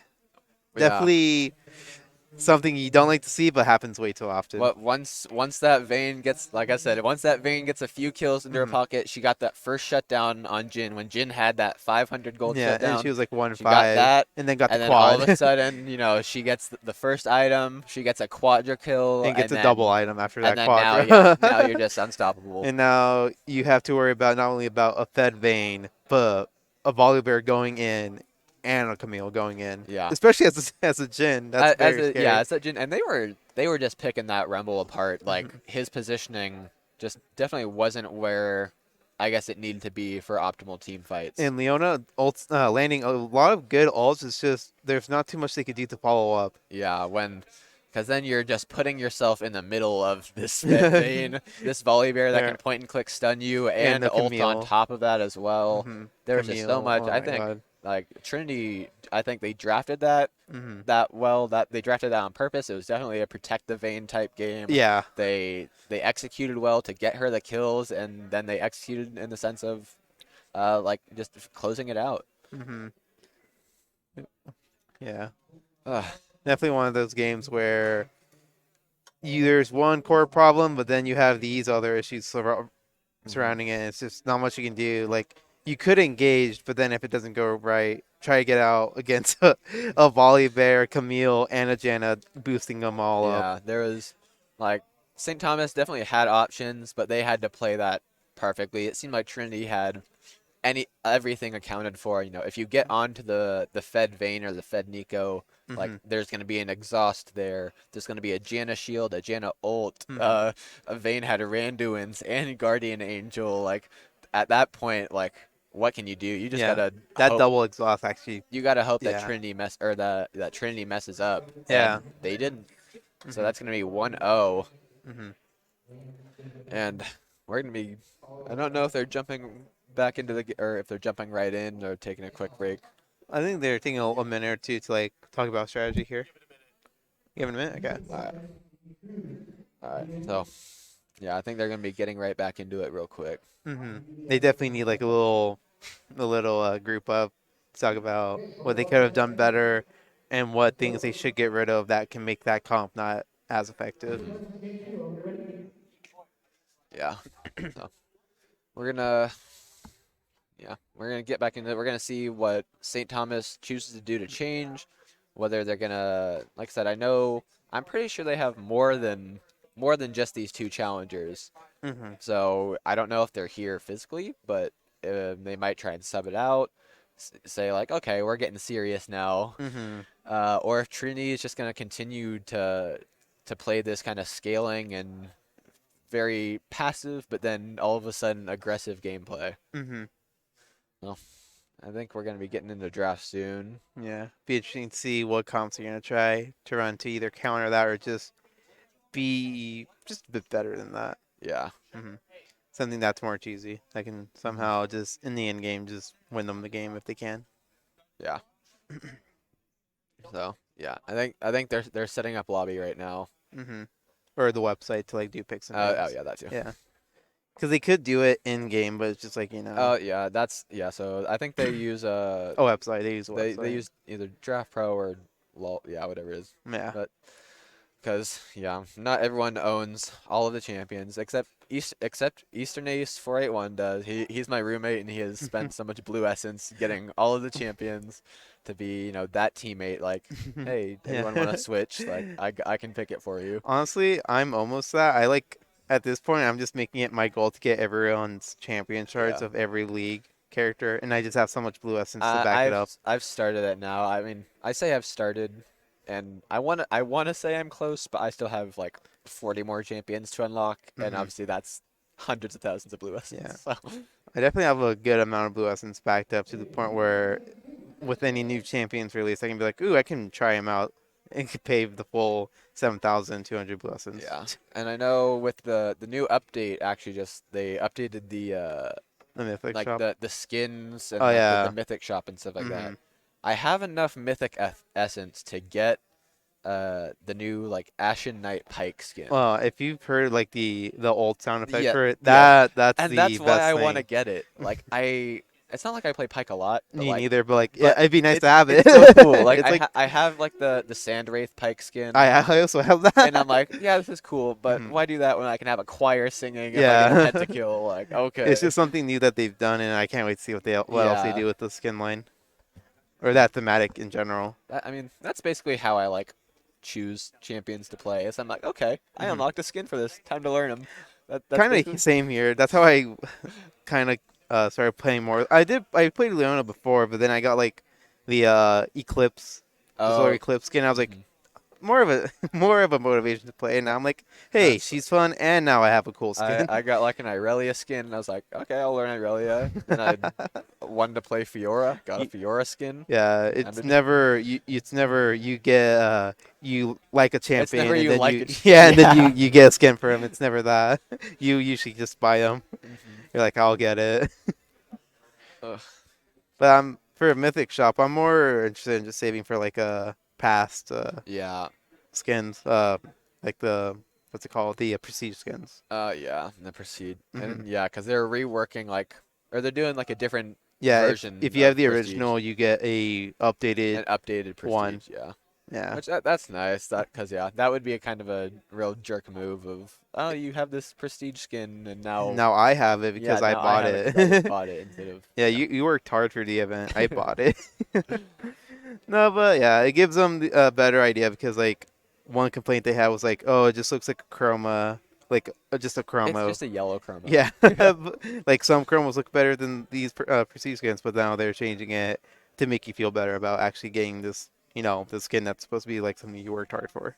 Yeah.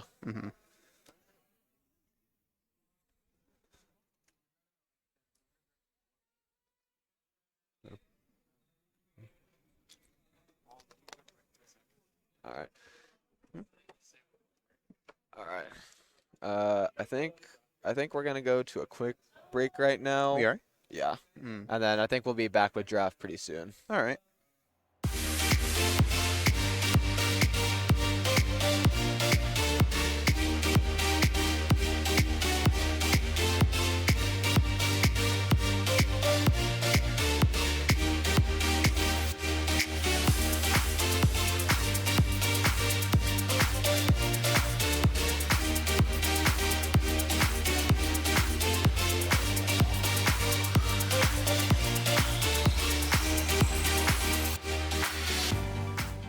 All right. right. So we are turns out they're banning right now. into the bans right now. All right.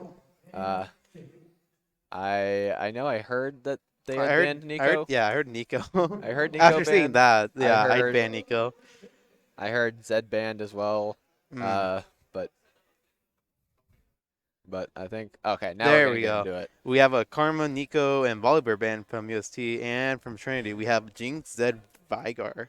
So I think again that Vigar ban, just making sure if Trinity ever wants to pick Zach, they can. St. Thomas was not a fan of that Nico and that Volibear. Definitely a high source of AP and CC.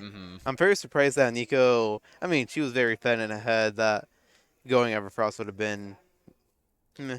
Yeah. Once you get that ahead, like like you're just gonna become. You're the just main, gonna the one main shot. AP carry. If you're not gonna one shot, you're gonna CC them. Yeah. You get to pick one. And so we also are going to be seeing St. Thomas on blue side this time and Trinity on red. So we have a Rengar, Ezreal, or Rengar and USC, and then on Trinity we have a Sejuani and a Ezreal. Ooh, and are they gonna counterpick the V? Are they gonna? Are they? Wait, and they did switch sides, right? Yes. Ah. So This is, yeah, St. Thomas is blue. Mhm. So we're going to see if they're going to say, oh, you can play Vayne. Vayne, we What- can anything you too. can do, we can do better. They're going to be picking the Vayne. Into Gnar too.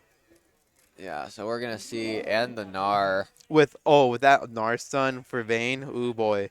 Ooh, Yeah, if you get a big Gnar ult with Vayne and Rengar around, that's just gonna be quick burst, quick yeah. death. It'd be very interesting to see if they went Leona to combo with that too. Oh, Just that would be Rengar stun that into would be Leona so much stun CC. into Gnar stun.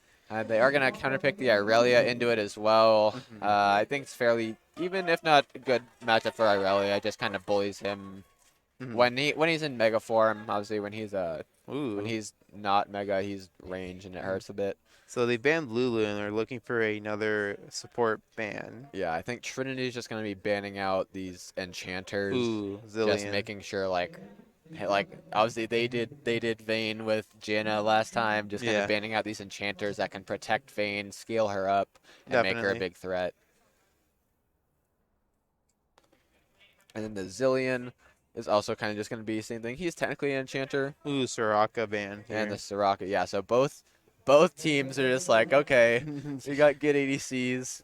We're just gonna ban all these enchanters, so there Mhm. can't be anything to save them.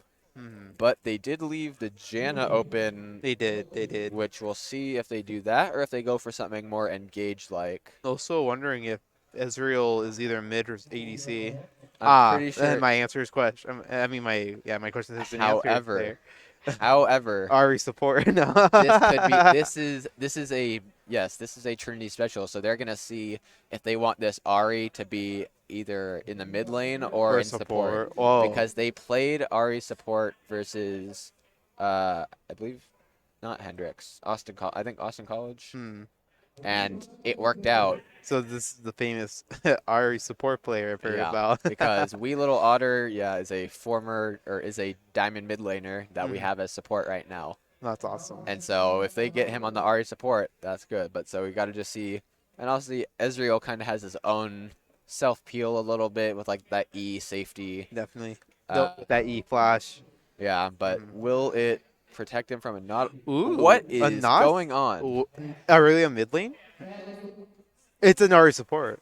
It's Ari support with Nasus top, Sejuani jungle, and Irelia mid.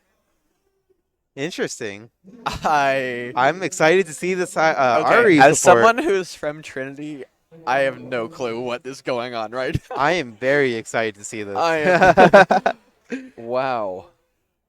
Okay. Very awesome. How do we feel about the no Teemo? No Teemo? Man, just pick Teemo. Just pick Teemo. You heard it here, folks. Yeah. Oh no, I hope I don't influence them.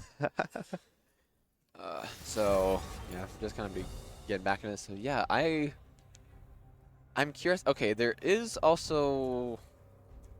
I don't want to say it's a chance because I know there is technically something going around that I saw. I think it was in Korean play that there was something of like Nasus support.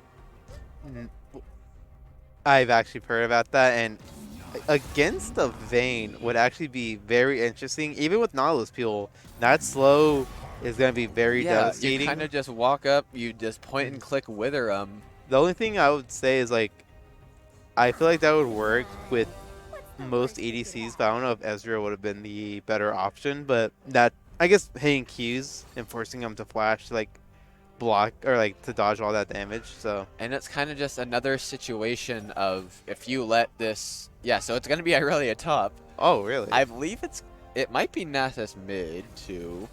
Interesting. But either way, no matter what it is, it's gonna be this scaling comp. If it's it's a Nasus support. It is Nasus support. Let's go. Trinity pulling out. We were talking earlier about you want to see some off meta support picks. I'd say this is pretty off meta. This is gonna be very interesting to see.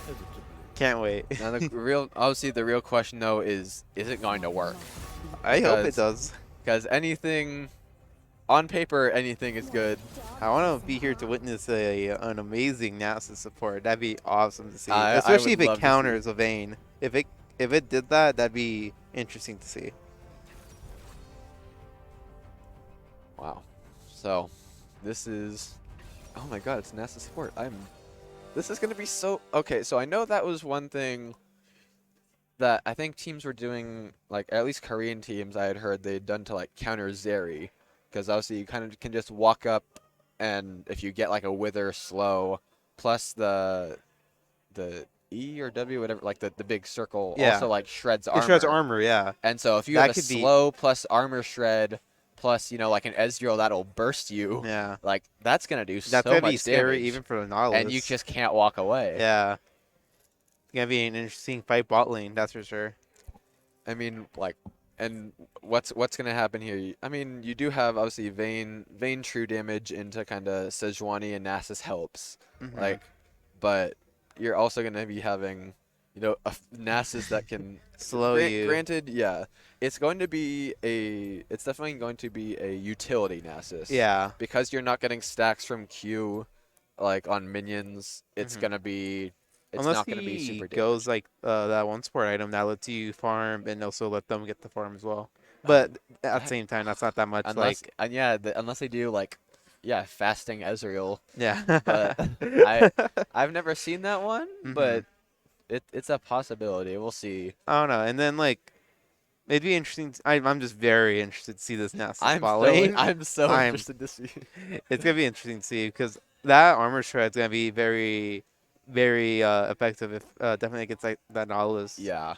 Especially, you're going to be having armor shred, and you have an Irelia as well. You have an Ezreal and a Nasus. Like that's so much possible, just damage. Like that just incoming. comboing your pool with like, I don't know, Sejuani ulti, Irelia ulti if they're all stuck in it, then just letting that armor shred build up or just happen. That'd be very interesting to see.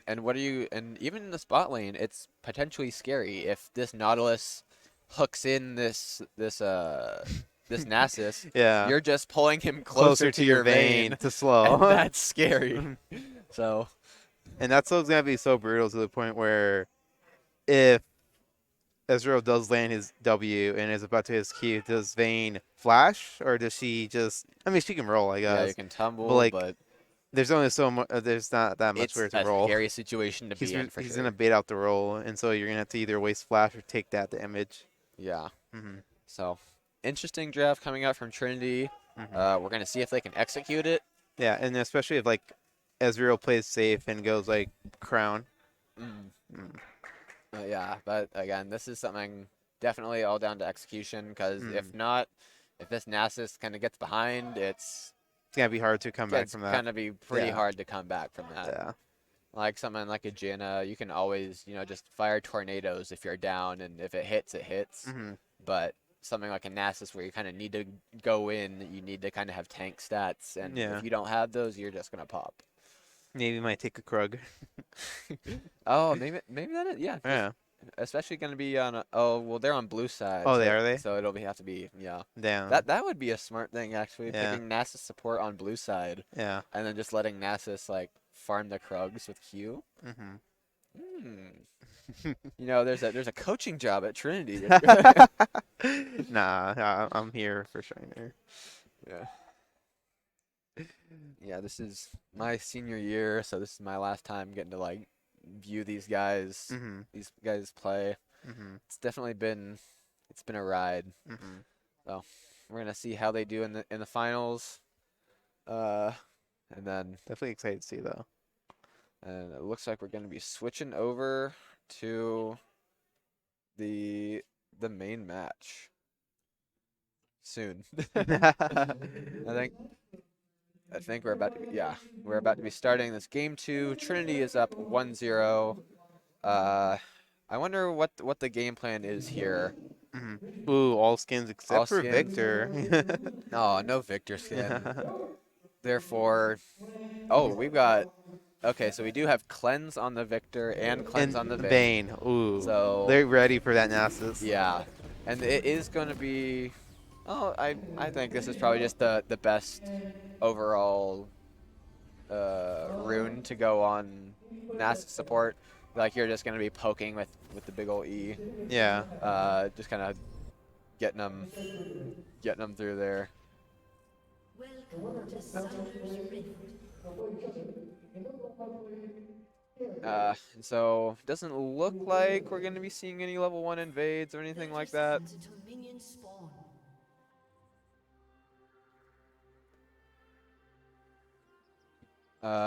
Yeah. So we're just gonna be getting a not interested in invading at all. Both teams, they're just waiting for counter invades. All right, it'll reset. All right. Yeah. So we're gonna be, yeah, again, nothing too out of the ordinary. We do have it is gonna be. Oh, we might see a late invade actually, but Trinity does do this kind of like 5-point thing. So there is no chance for invasions. Yeah. But they might go for a late invade. Yeah, it doesn't look like, and they have blue buff warded, so they're gonna see this. It might do something about it. Oh wait, they don't have it they warded. They don't. Interesting. They don't have it warded. Ooh, that's gonna be something that's gonna be unfortunate. Yeah, for that's really unfortunate. Unless Rengar, gives away that they were down there. Oh, this is also something to note is that they St. Thomas actually changed up their players. Did they? Oh, yes, the ADC is ADC is now Shogo 2, who Shogo was the mid laner, right? He was their mid laner, but he is actually he is an ADC. He is their challenger ADC, but he was playing mid lane last game. And now My Little Ponyu, who was their top laner, is now in mid. Interesting. And so I'm gonna see what Sir Kerfluffle is. Because he is their new addition this game. Oh, it's just Sir poking out a bit of Irelia. Sir Kerfluffle. Ooh, and they did catch on to the Rengar getting Grump or Frog. I forgot the name for that. Cannot be slowed, so it's going to be unfortunate. Eastern Ace is going to be, down some camps. Did lose Blue and Wolves, I believe. I don't know if he was able to get that Frog or not, but hook, but just gonna E backwards. Vayne getting a little bit poking on that Nasus, getting a triple stack on him. Sir Kerfluffle X is silver 2.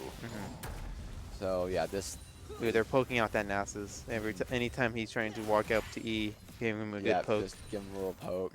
Slowly building up, and Ari building up a pretty big wave right there.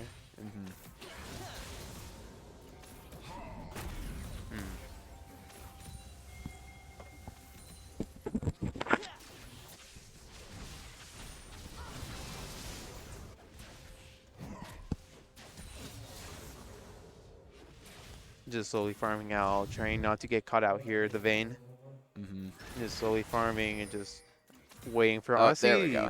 Now the stats about honestly, just waiting for that Nasus to waste his mana on all of his slows, all of his pulls, to force him to back and maybe do something to Ezreal or just get the plating. Yeah. Ooh, Rengar looking as Rengar well, but they do have rewarded. They flash that in. is gonna be first blood for Vayne. However, first blood for Vayne. Vayne just getting out, but Rengar going back in. Going back, or the Rengar going back in. Very close, but they do all leave that first blood, especially for the Vayne. Definitely for the Vayne. I will say though, it's Gnar getting jumped on by Gnar's getting jumped on by the Sejuani and Aurelia, but getting out because Gnar. Just a little hop. I will say it definitely could have been worse. Yeah. In the sense that, like, obviously you got 400 gold instead of 300 for the first blood, so you get a little extra, not too much, but I guess it is important that the Rengar actually didn't get an assist for that kill. Oh, he didn't. That's he did interesting. not. Well, Ezreal also did get that. But Ezreal got the kill, Vayne got the kill. But Rengar didn't get a part of that. Yeah. So that is really important. The only thing he got there was XP. Ooh, the charm with the WQ is going to be a lot of damage onto My Little Ponyu. And so we just got to see kind of, I would say, like how each of them use this quote-unquote advantage. They didn't really get an advantage over each other. They more just like traded. And we're gonna see how they use their items now. Also, with one thing to note, Vayne is with no cleanse. Oh, Vayne did use cleanse in that fight. Probably whenever she dove tower and not tried to focus her there, but now would be a good time to take advantage of that. Wee Little Otter did use his exhaust, and Spurs21 did use his heal as well. Yeah. But for the cleanse, flash, ignite. Ooh, Rengar jumping onto the Nasus. Ooh, him getting caught out by Vayne, but not getting killed by Vayne. Yeah. Rengar getting it, but she did get an assist. Jumping on Sejuani, but she's getting low. But Ari almost get the purification cleanse on the ignite. Yeah, the cleanse. Oh, the E doesn't quite hit him. Almost did. But that was so. That's both summoners down for both mid laners. And they both had ult. However, mana was definitely an issue there. Ooh, now Nasus landing the hook on the Ezreal, but he backwards, but not after taking half of his health. We do see Sejuani hovering though. This is a big wave, so they're gonna try and maybe do something with it. Nasus without the flash flow and the flash is getting the kill. And this is gonna be trying to take something back, but that's just gonna be a kill. One going to the Nasus and one going to the Ezreal. It'd be interesting to see what Fed Nasus support would do. And so, itemization-wise, I believe this Nasus is going Frozen Heart first. Because his job is just going to be running in there and, you know, just slowing everyone and making everything sure that down. Vayne isn't that much of a problem. Yeah. So they're getting a bit low here. Oh, this Ocean Dragon hurts. Oh, yeah. Ocean Dragon hurts big. Thankfully, they're just going to get it down. They're not going to have to worry about any steals, any craziness like that. But the roaming from the Nasus, they're putting on that slow. Ari puts the slow. Ari has ult, hitting Q, and he's got nowhere to go. He's just hitting Nasus getting very low. Getting very low. He just didn't have landing Q and W, or I think that's that's W. Use any Qs that fight? I wonder if he was trying. Landing but the charm hits landing and gets that's killed. Gonna Rengar kill him. coming the mid Rengar lane. coming in. This is probably gonna be death. Ooh. Yeah. You're low. It doesn't matter if you're under tower. He can just hop at you. I wonder if the Nasus was just avoiding queuing to try and avoid taking the kill, or maybe it was still on cooldown. I think, yeah. But Ezreal can't really do much here. Either way, yeah, Ezreal can't walk up, but now that he has his big old Nasus, he can. But that is a Vayne who is level 6. Did get exhausted though. Is taking some damage, and the Rengar is here now too. This is very scary for Ezreal. Especially when he's low like that, Rengar. Yeah, I mean they don't have a wave, or they're definitely killing Trinity's wave. Actually, if Spurs21 maybe gets level 6, can maybe fire off a lucky ult and try and kill Shogo. But doesn't look like he's going to be getting that. Ari waiting for him. Ari the charm, Q. Gets the gets the heal though. The heal from the Rengar. Now Thrannius is going in. He's going all in. He's got the slows from the ult. He got the Q reset, and that is going to be a solo kill for Thrannius in the top lane. Definitely. That was a flash from Irelia too. Yeah, so both flashes. Actually, yeah. No, I just pinged it. I was like, wait. Oh, we got Wee Little Otter getting out though. Trying to solo the Rengar, which that's the thing. When he gets that ult, and he's got a Warden's Mail? Or not Chainmail. Yeah. He's got like reduced. Reduced from auto attacks. Like he can do some damage to this Rengar if the Rengar is not careful. And so we do have Trinity getting their bot laner ahead again, just trying to get him fed. But that Rengar does have 2 kills. So yeah, that is going to be a scary Rengar already, though.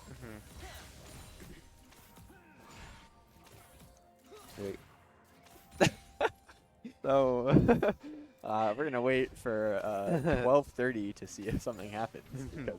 For those who don't know, we have a little bit of delay. We've got delay on spectating, but we do have the teams right behind us popping off. So I think something playing a little time marker on there might be going on, but we won't spoil something anything. big. We don't even know, but something happens. But something happened. Who knows what it is? Be a surprise for all of us. Yeah. So we are going to be seeing. We do have the full completed boots on Vayne and Noon Cleaver versus the Sheen, Warhammers, and Tyr on Ezreal. So both of them still just kind of scaling up real well. I want to say, just going for the poke from Wee Little Otter. I want to say Vayne scales better than Ezreal, but execution-wise, it's probably harder. Ooh, getting that poke on Nasus. Oh, now going for the another flash in. Oh, which- Ezreal landing ult, getting them both low, and Nasus going in. Kill him. Rengar near though. Rengar Maybe is baiting. near, Oh. and now they see him too. Now they're backing off, unless But Sejuani is here. So this definitely looks like a winnable fight. Unless does he have jumps ult. onto Nasus here. He goes but too for scared. Shogo. Does miss the ult, sadly. And he tried to smite him to kill him, but it just wasn't quite enough. Almost enough. They are just going to be keeping this. Ooh, almost this rooted him Rengar. under tower. Yeah, that definitely would have hurt. But anyways, we got the Irelia going in oh my yet God. again. I Going wonder if on the that's dark. why. I wonder if that's what they were cheering about. Because right now Thranius is kind of just going all in on Sir Kerfluffle. We're almost there. 12 minutes around there. Because we are a 3 minutes delay, so. Yeah. Is it 3? Yeah, it is 3 minutes. Yeah. Oh, so maybe. Oh, please don't tell me he comes back to lane dice. Oh yeah. Anyways, we got Getting another plating. got another plate in top lane, so this is going to be a scary Irelia. Sir Kerfuffle does have the Bramble Vest, which is good, obviously, in the matchup, but when it comes to like hitting your item spikes for team fights and stuff like that, it is going to put you behind. Mid lane looking pretty even. CS and kill wise, it looks like Ari might be just slightly behind. Doesn't have that assist, but oh, actually, never mind. She just hadn't back. She has her full Everfrost completed, and we do have the Essence Reaver done on Spurs 21 on the Ezreal right now. So he's going to be doing a lot of damage. Definitely in Sejuani coming. The Sejuani is in right now. Ooh, Shogo cleansing. He cleanses early. That's going to be a mistake.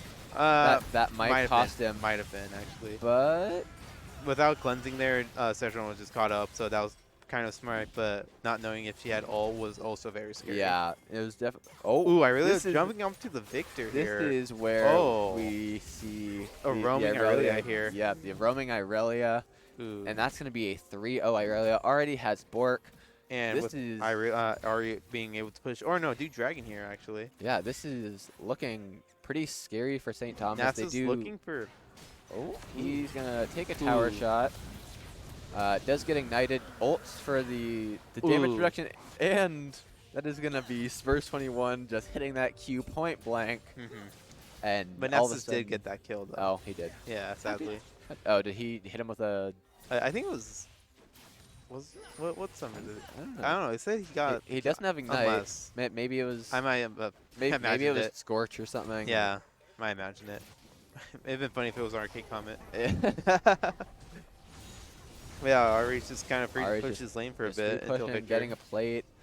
Trinity up 2.5k gold. Ezreal getting 3 that gold. plating. Ooh, 3K top gold tower now. might go down here. on Top this tower tower. might go down before even the plates fall. This is looking really good for Trinity. Oh, Rengar is ulting right now, so this Going Ezreal for that can get caught Ezreal up. power ease He's gonna flashes. E flash. To cut the which distance. I think he definitely had to flash there. Yeah. The E was good, but That Rengar especially could've because chased Rengar him leapt on him in a before bush, E. he would have gotten just like another reset Yeah. as well. Also, if like he was jumping onto him as he was Eing, it would have still chased him all the way Yeah. there. So flashing under Yeah, tower just- would have just put him. being sure. Yeah, being safe about it. And Rengar putting Herald Yes, in Herald. bot lane. So gonna be trying to get this. Gonna be trying to get bot lane kind Ooh, of having a back TP up, bot but lane. the Nasus with the slow on the Vayne, with the frozen His heart heart, completed they- now too. She can't get away. Yeah. There's nothing that can do this. I really getting a double kill right here. I really on the double. This is again. This is a challenger Vayne, but they're just not letting him do anything. Yeah. This is insane. This is Trinity is playing this very well. Yeah. Since they Lands the charm. Just barely gets out of the gravity field. But Everfrost as well. This is some big ulting. damage. Oh, This is and the ult- Arzaway. And this is gonna be that's a solo kill from Neko Gecko. Trinity definitely knew how big Vayne was into their comp last game. So doing as much as they can to prevent Vayne from getting fed at all is definitely what they're doing. And with that Nasus there, is definitely reversing it because Top lane somehow got first tower before Irelia got first tower. Yeah, I think the Irelia was just like, this lane is useless to me. I'm getting A double, I'm getting double kill bot lane. I'm getting 200 gold per kill instead of my full 300. I'm just gonna go TP bot lane. get my bot lane ahead. Like top lane can get Ooh. that top turret. We even see like yeah, it's just looking pretty rough right now. There is still some scaling. Obviously, So- this Vayne will be scary once she gets her items, but Trinity seems to be playing this pretty dang well. And Sejuani being a very wholesome jungler, only going for assists, not kills. We love that. Yeah, look at this greedy Rengar out here. She's there taking the kills to all for himself. She's there to CC slow and give kills for either Nasus or the Ezreal. But this Ahri Victor mid lane is very scary for Victor. She can all in him, and he can't. He doesn't really have an escape Nasus option. is running out. What can you do? He's got the Frozen Heart slow now too. He's got the Wither slow. This Vayne, if she's anywhere near this Nasus, is just gonna be in so much trouble. And there's not like a super lot of peel. There's some peel that St. Thomas has for it. Obviously, you have Nautilus like Hook and Root. Ooh, Trinity's just going on. They're going to be collapsing on this. Will he flash over? He will. Ooh, So wait, that's gonna be TP right behind them actually. From the Rengar. From the Nart is getting going a big to stun here, but getting charmed. Is it too little too late? Because he's pretty weak, and Spurs 21 shows up to secure that kill. Ooh, Ahri does use flash here, but it's a little bit shut down too by the greedy. Ezreal. Eastern Ace is Getting going to Victor, get the kill back onto the Nasus Victor. here?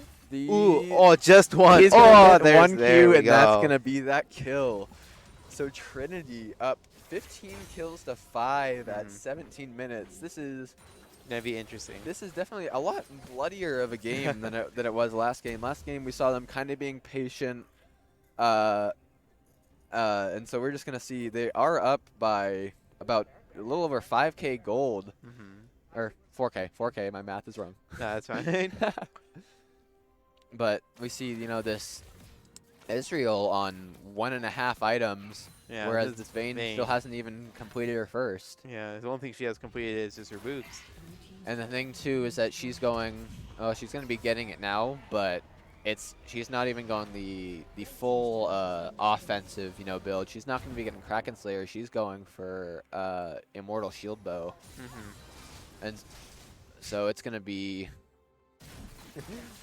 on the commentary behind us is so funny. It's amazing. But we are going to see Trinity get the 3rd dragon. They have stacked 3 dragons so far. Ooh, already taking a little bit of poke right there. And it is going to be Mountain Soul too, so that's just going to be even harder defenses for St. Thomas to try and get through. Definitely. If they do get that soul. And even with like Vayne with the cleanse, Frozen Heart can't stop it. And then if Ahri can time it, she can maybe Everfrost them, slow them. There's just so much There slow. are so many options that that are just just gonna make one Vayne cleanse upset. isn't enough. Gotta make this Vayne very upset. Yeah, so ever since those first few minutes of the game when we saw that Rengar get those kills, going on to the Irelia, missing Q, getting the root here. Yeah, but waiting for Nautilus to maybe get the ult, hitting Nard, hits the rooting Nard. stun, This is just and a getting lot of condemned to the TC. wall. That's- Nasus trying to get out. He actually doesn't get out with He his is going ult. to get out, has to use the flash. Ezreal but- just poking him off right here. But that is 4 people that they committed to top lane. And we're just going to see this Ahri Definitely worth the push this shutdown, bot though. lane and maybe even get a tower if no one backs quick enough. They definitely got that shutdown though, which was pretty much They really got a important. really big and might shutdown. get Herald here. And the shutdown went to the Vayne too, which is really Did important. it though? Ooh, that's very important. And if they get this Herald, this might be very big for They them. are going to be getting the Herald, so Not only did they get Injective Bounty, but now they have Herald. yeah, we are going to see again a lot of damage on this bottom tower from Neko Gecko, but we just got to see again that now that this Vayne got shut down gold, got some more money. We're going to see what she can do with it, what the Rengar can do with it. Everyone, except for the support on St. Thomas's team, has their fully completed mythic item right now. So starting to. Oh my starting to god, scale Vayne up taking there. a lot of damage right Yeah. there. That do be Ezreal with one item. Wee Little Otter going in. Ooh, Oh, getting he that hook. tries to But to Vayne stop here it. might be in trouble. But Vayne is in Ulting, trouble. The slow. tumbling out, but There's so he's many getting slows so just going slowed. on this Vayne. She tries to cleanse it, Oh, she but can't only do to it. get She cut can't off get away. again. She tumbles with the invisibility. Ooh, Victor but putting out a can't be bubble. slowed. Eastern Ace goes Trying in to with get the out here. Sejuani. No ult on each of them, and Neko Gecko goes in with the ult as well. The Ooh, Everfrost. Victor Perfect cleansing, cleanse but by not Perfect enough. Ponyu. And the tanking of the tower also just shuffling around between them was so well that none of them were able to, or none of them took it entirely. I feel kind of bad for the Vayne, how she was like at first Ezreal damage and then Sejuani and then Yeah, Irelia. So now we're just gonna be seeing this. We're gonna see Trinity take the Baron, and of course this does look like Trinity's in the lead. They got a 4K gold lead, but Vayne did get another kill. And she is now sitting on 2 items plus that Rage Knife. Once she finishes that Rage Blade, she's going to be very scary. She's going to be incredibly scary, and there's going to be... Especially if Gnar also sticks with her with that Nautilus. Yeah, there's going to be a lot to... The more appeal, the better.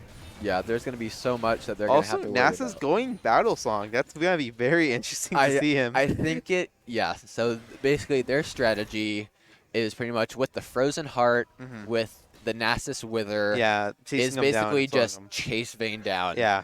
Just chase Vayne down, get a Wither, and pile on her. Definitely. And then worry about everyone else afterwards. Victor coming bot lane, but doesn't know Irelia Gets this here. done. Put bubble, He's got but she does he's gonna Q flash, onto but her. he's got the Q reset to take that kill again.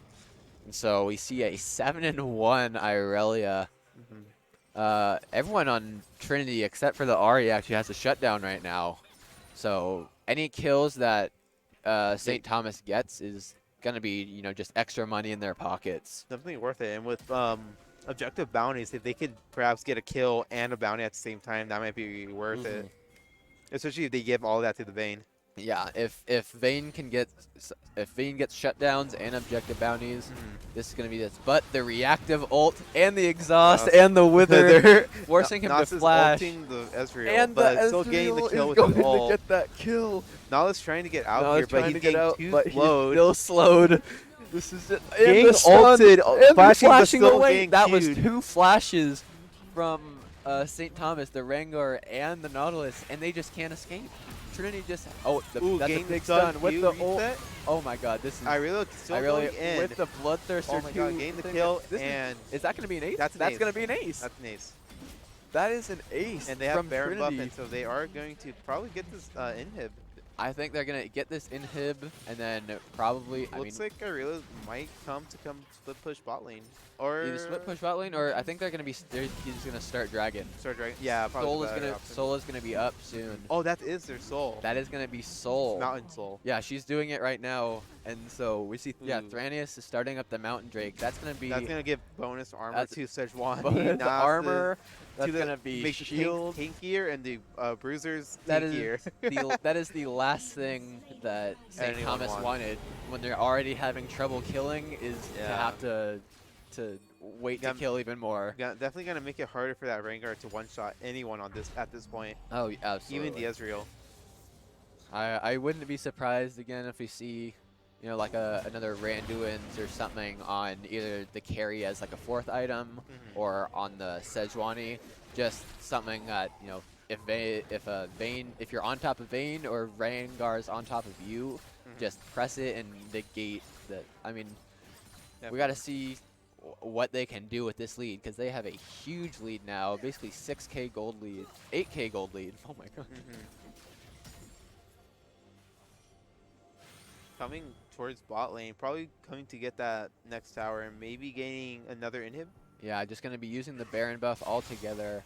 My little Ponyu might be getting caught out here. Gets Withered, gets stunned, does have the cleanse, but it's not going to be enough. Vayne also cleansing, but getting slowed as well. Shield bow proccing, saving her.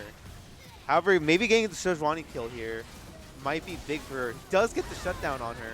Oh, Spurs getting Ahri Spurs and in, which is kind of That's detrimental. 2 shutdowns to the Vayne. And that's that going to was be very scary. If that they was let a that happen. 700 gold shutdown as well to the Vayne. That was that's very detrimental. That to might be Trinity. a new item. Maybe 2. Might be. Ooh, I yeah. really like here, but maybe trying to catch out the Vayne here. I mean, we do know that Vayne does not have ult. She doesn't have cleanse, so this could and be Shiobo. something. But she's just gonna wait, or That she's just Shiobo gonna back definitely out. helped her stall out that slow. Yeah, tower. that was a full set of shutdowns going to Vayne. To St. Thomas. Only one left now is Irelia's, which the Irelia has just been farming it up on 3 items now. Got Death Dance, Bork, and Bloodthirster. So that is going to be a huge a very huge spike for her. She's going to be very hard to kill.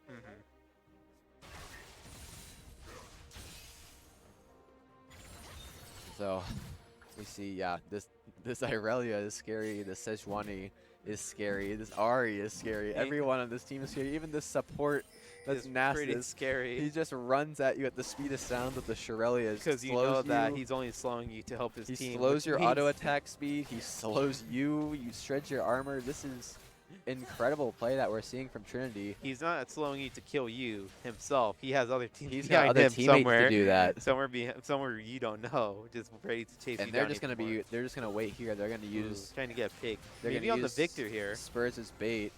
Ooh, checking. Oh, it does check. That's Very good. smart. Good on the Victor. Very smart. And we actually do see. Oh, actually, I thought we did. Oh, I thought we saw Crown on Ezreal, but it's just the console. And okay, yeah. Looking at the Ari. No, never mind. I forgot they were. Okay. And so they're just gonna be. Their I think shields are Trinity's backed gonna up from definitely Soul. go and help get this mid lane. Ooh, Yeah, they're popping going in. that battle song, going in, hitting Rengar. They're just gonna be. Victor getting slowed. Oh, the flash exhaust onto the Victor. Nasus trying to get out, trying to peel at least. But there's just nothing you can do. Ooh. This Nasus is too big. Ooh, that Vayne kind of getting a kill here. Getting Shogo, kill boat again. Killing the Ezreal. And they are going to trade those kills. But slowing them, and hopefully Rengar does get out and doesn't prevent another ace. That is going to be. Or no, the Rengar's still alive as well. We do still have the Gnar left, but. Oh my god, he got hit by the very last landed. ult. Oh my. And is he going to connect the last one? Doesn't, but he gets the Bork plus the Gore Drinker. Irelia does get this is going to be a kill for Thranius. And they're just going to keep pushing in this mid. Rengar's the only one left. He's backing right now. Scary. Oh, they're gonna head straight to Baron. Ooh. Good or at least set it up. It probably will get them Baron. I mean, everyone on their team will probably get Baron here too, since they're all spawning. Rengar ulting to Baron, hopefully to maybe seal it. Yeah, definitely just making sure, like, okay, just they're there. We got to make sure we got to get eyes on them, even if he doesn't leap to anyone. Just knowing that they're there. Definitely. But this is just such a big threat.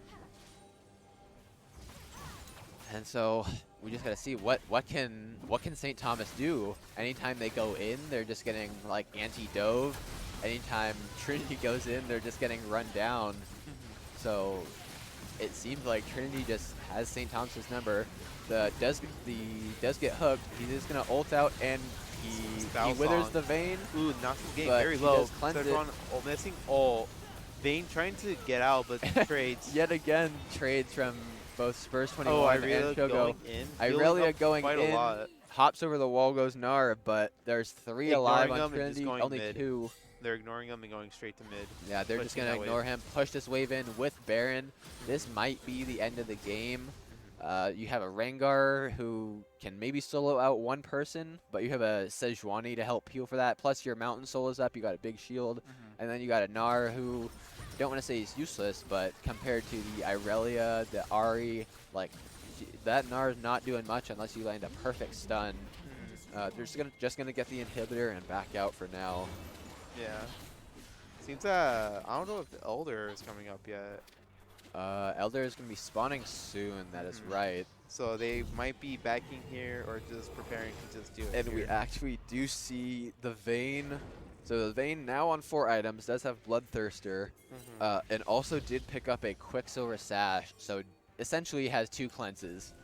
And Rengar did use ult to scout a bit, but now he's going to have to contest Dragon without ult, which is going to be interesting to see. We do have... Gnar is ulted. Ooh. if you thought this Nasus couldn't get any more scary too, he has Abyssal Mask. Abyssal Mask. So oh he my. is shredding not only, or he's slowing them, he's slowing their then attack taking speed with increased Frozen Heart, and he Ooh, Nargate caught increasing out their match there. resist, but the Nautilus Nasus is going to be and chasing the Victor Nautilus. This trying to Nautilus get is out. going to die. Ooh, Rengar getting The kicked out here. charm, Vayne trying to get out, but getting stunned by Sejuani. and so now it's the up to only one, Victor, the only one left is the Victor, which is he's going to ooh, flash getting forward, chunked. and Spurs 21 is just going to absolutely destroy this Victor. Trinity's just going to march down Go mid and I think end this game. This is definitely probably the 20 end. seconds on the next person spawning, and it's only the Nautilus and the And Gnar. Like, Gnar. I think They this, can't this do- game they don't is deal too gonna much be damage. over. Yeah. Plus Sejuani tanking turrets as well. The damage from Yeah. Spurs. This is just Trinity is playing pristine right now, and that is going to be them going up 2-0. GG's And that to was them. Nasus support.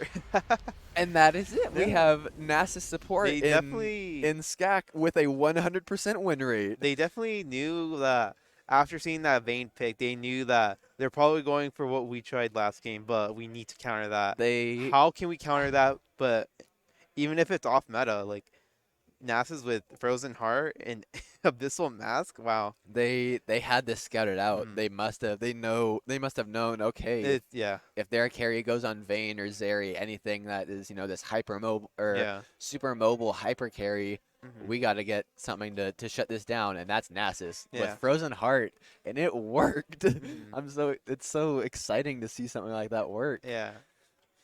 Oh. I just hope that not in this game, but I want to see like one of the newer champions get played. Yeah. Yeah.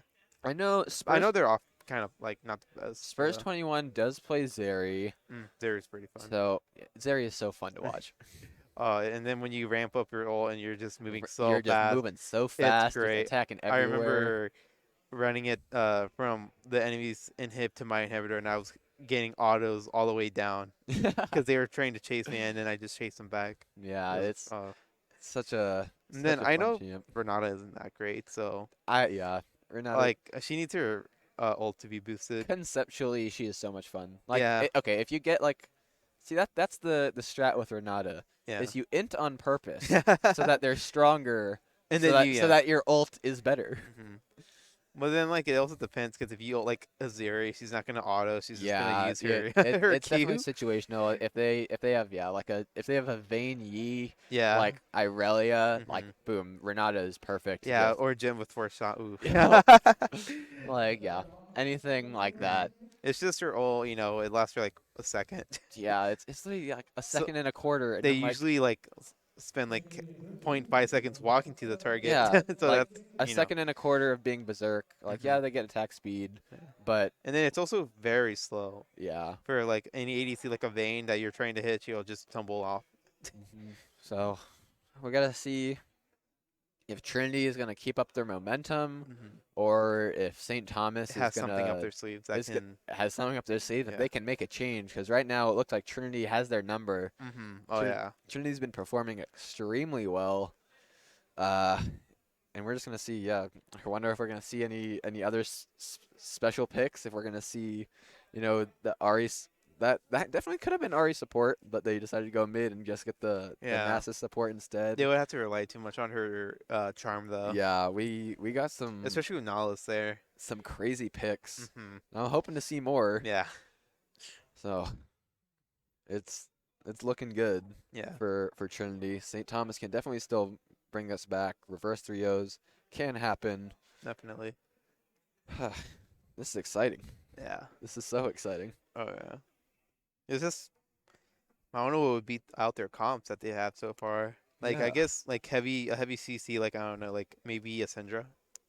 I think St. Thomas does have a play Syndra as well. Because it'd be good to have a Syndra to like not only peel but like does heavy damage, especially like Nasus running at you. That's the thing is you got to find like St. Thomas. They obviously have they have great players. Like we know they do. Yeah. So it's just all about can they find those champions that like those players can carry on while still having their other players like effectively peel for them, But if something happens, like Trinity's been doing, they've been targeting these big threats. Yeah. And once those big threats are gone, if you're left with nothing but, peel champions or like only CC support, stuff like that, Yeah. there's nothing you can do damage-wise. Mm-hmm.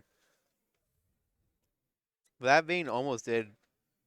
Kind of got a bit scary there. She did get, I believe, a double or triple earlier and got her 2 items, I think. But Yeah, they still focused that. Shogo definitely, he scaled very well, got his items, but as much as he could. Trinity, I think, was just too fed, had the They- game plan yeah. and the team fighting down. They knew what was the issue and they built accordingly and just focused that target. Ugh. So we're gonna be heading to Game 3 soon. I wonder what kind of picks, if we're gonna see any more roster adjustments from St. Thomas too, if possible. I don't know if they have anyone else here. But they are definitely backed up into a corner now. Be interesting if they try and ask his support again, but switch sides so they can maybe do the Krugs. But let's see. I just want to see another wild pick like that. Yeah, I want to see. I'm not gonna say anything because I think I do know if there's a few stuff up Trinity's sleeve that I shouldn't say now in case anyone is listening or watching. But yeah. Then yeah, you can just give your thoughts while we're loading in. Then yeah, yeah. Well, once the draft is done, like we can see. It might have only been Austin College specific, so I don't know. But I do know. Yeah, we've got some smart drafters. That's good.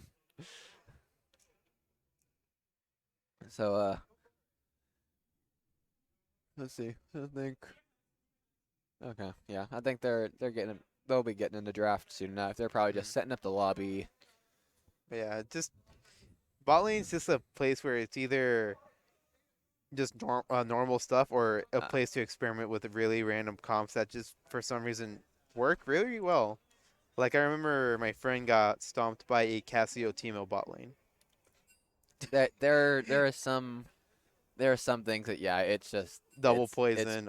Crazy. And that was the one thing, I guess, if you did want to pick Teemo in a match, like you can somehow make it an efficient support or something like that because they increased his blind duration and decreased the cooldown. At max rank, it blinds for 3 seconds. Really? So any auto attackers, like if you have a Vayne. if you have a Oh my God. hyper-fed Vayne, well, she's blind for 3 Just standing seconds. still in the bush. Just go straight for her.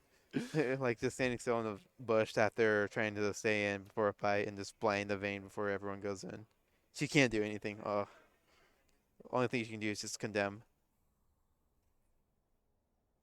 But looks like they're about to start banning here in a bit. Yeah, St. Thomas gonna be sticking on blue side. On blue side again. Trinity staying on red. Nice. So we are gonna get kind of like same pick order. Wonder if St. Thomas is gonna prioritize that Vayne again, seeing if they get like a hyper carry, and then Trinity either responding to it or maybe picking the Vayne for themselves. And I do want to say again, we do know that the St. Thomas jungler is we knew that St. Thomas, their jungler, is Grandmaster, also very skilled. So maybe seeing him on a pick that can carry as well. The Rengar, it works out well at sometimes, but when you have just a team like Trinity that knows how to react, knows how to peel to stuff like that, maybe having something like I guess like a Viego or even like a Gwen jungle, something that can go in by themselves and do a bunch of damage like mechanically. One thing I'm wondering is, are they willing to risk running Rengar again? Because I feel like they already have the download on how to deal with their Rengar. It's gonna be a bit risky, but if they have a new build or a different build or different way they want to build Rengar, it'll be interesting to see if they want to consider even taking him again. Yeah, because he's a good jungler, especially with this patch. But sometimes you just gotta change it up a bit. Yeah, so I wonder. I hope we see some more spicy stuff. I mean, let's see. I'm trying to think of I'm trying to think of A something. spicy combo bot lane. Yeah, The only like thing that comes to mind is just a Callista Nico. so I know. So I know, yes, I know Shogo from UST, their ADC. He does play Callista. Ooh. And obviously, Callista's big thing is, having her auto attack like dash and reposition and stuff like that. Yeah.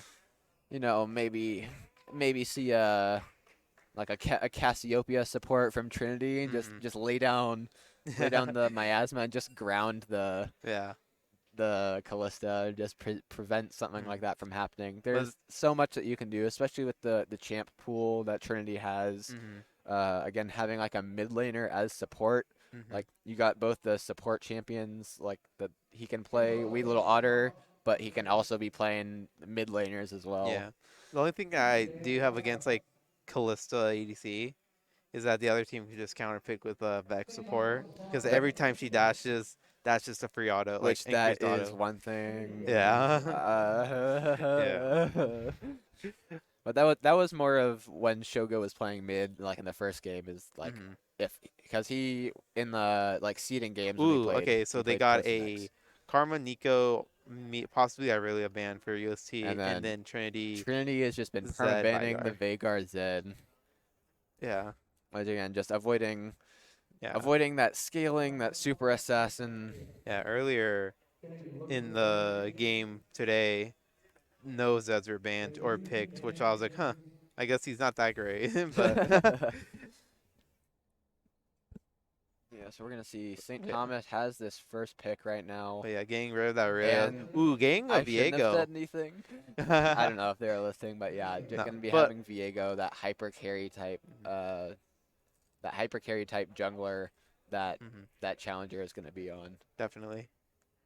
Oh no, it's Viego support now.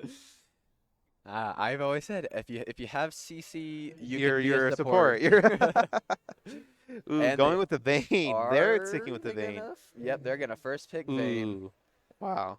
Which that also works well kind of into Viego. I mean, it works well into a lot of stuff that can get on top of you. And Yeah. when they get on top of you, just condemn them back. Yeah. And hopefully you're safe. Oh no, they're gonna reverse them with the NASA support. If St. Thomas has a NASA support, I would be thoroughly impressed. Nunu they're Willem. going with the Nunu. Yeah. That is Eastern Aces Draven. Nunu. Ooh. And they quickly go over to the Draven. Will they be locking it in though? And Draven is a very scary champ when it fed, looks like too. it is gonna be Draven. Definitely can like be one of those hard hitting ADCs that just chunk per auto. Yeah, this is gonna be Ooh. big chunks. This is also gonna be, again, kind of just like Vayne. If you get kills, if you scale, it's gonna hurt. And with his executing ult can definitely help. Yeah. Question is that an Ari support? I doubt it's Ari support. Yeah. It's probably gonna be mid lane. So if I had to guess, Trinity's probably gonna be picking Vex into this. How? Wow, look at you. I've watched their pick bans too much. Plus, kind of same thing. If Ari tries to dash in, you kind of just have that instant like dash stopper and fear. Yeah. Plus, along with the Viego who dashes with his stun, Definitely. it's just a safe. Ooh, bang the Braum here. Safe bot lane or safe mid lane pick. Yeah, Oh. Braum and Nautilus banned so far. Yeah, so Getting rid of all the heavy CC supports, which is a very good idea. I wonder if we're gonna see something again, kind of like a Lulu. like a Janna or a Zillion, just kind of that speed up type character for Vayne. Also, speeding up for Nunu is something that's really important. and Ooh, we are gonna Zillion. see There he Zillion. is. Plus, that gives the free revive on the ultimate if you cast in time. for Vayne. Ooh, that's gonna just- be very, very so good. big. So yeah, getting this Vayne ahead is Rakan. gonna be big. Rakan Ooh. with Draven, That's that's gonna also be- gonna be a really scary kill lane. Yeah. That's a thing. So Rakan, he's a super fun, but B, like he's got both kill pressure and safety. Yeah. In the sense that he can go in for a knockup And then get out or a if charm it and goes wrong. just fall back onto someone else. Yeah. Ooh, going with the Gnar again, maybe. Going for the Gnar. Possibly. So, with the Irelia banned, what do we see in the first scene? We saw the Camille. Yeah. We Oh, might that was we scary. might see the Camille again. We might see a Gangplank. I believe those are his two definitely like comfort picks are Gangplank, Camille. Mm-hmm. Well, actually, he's got a lot more, but I couldn't tell. I don't know really what's a good matchup in Dinar, so to say. There's just so much you can do. Malphite. We are gonna see the Malphite in Dinar. Okay, That's so it'd be very interesting to see. probably not gonna be like a super kill top lane then. Like Yeah. he can always just Nar can always kind of just hop away if there's any kill pressure. Mm-hmm. Malphite can always just ult away if there's anything that he needs to worry about. Mm-hmm. And this is all again kind of just setting up for this Vayne to kind of be like Vayne and Vex main carry roles for sure. Like if anyone gets on top of the Vayne, you got a Malphite ult, you got Zillion ult, you've got like so much stuff to just keep people off and away. And Trinity does have a nice equal like AP and AD damage output, which is gonna be very good for them. While UST does have Ari for AP, but you know. Yeah, St. Thomas definitely does have incredible like pick potential. Yeah, they've got the Ari charm, the Rakan Rakan knockup and charm, the Viego stun. If they're in those kind of 1v1 or 2v2 situations, like I'd say that definitely favors St. Thomas because you're not going to be getting a lot of damage from just a Malphite or just a Zillion. Like unless you're with that Vex or that Vayne, not a lot's going to be going on. So the real question is though, is kind of what the itemization for the Nunu is going to be. If it's going to be that tank style with like Sunfire, or if you're going to be seeing the kind of more mobility AP type with like a Proto Belt. Yeah. I feel like the Proto Belt might be. I don't know if they might go Pro Belt. They have enough AP and like that stuff. With Malphite and Vex, it might be too much. So it'd be interesting to have like maybe two tanks like Malphite and Nunu and just enough peel for the Vayne. A lot of peel for the Vayne. Yeah, that would be.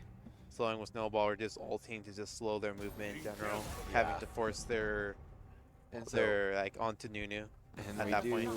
We do see the same like players team for St. Thomas as well. No more shuffling going around. We do have again that Challenger ADC and Grandmaster Jungler. So we're gonna see what they can do with the rest of their team. And if Trinity can snuff them out, or if we're gonna be going to any more games. We are currently in Game 3. Trinity is up 2-0. And I'm excited. Very excited, yeah. Be interested to see if Vayne might run Cleanse, perhaps. Maybe. Because of the engages Ari, Rakan. It could be worth it. It does, I mean, slightly lose value only on the Rakan, only because obviously you can't cleanse a knockup. Oh yeah, you can you? You can't. Oh, I forgot about that. But you do still have Viego stun, Ari charm, Gnar stuns. So if you want to stay safe, you can do that. I assume the Zillion is just going to be running Flash Exhaust, kind of same thing they've been doing. It's just protect the carry. Definitely. And that exhaust on top of his slow already is definitely going to limit Draven from running away.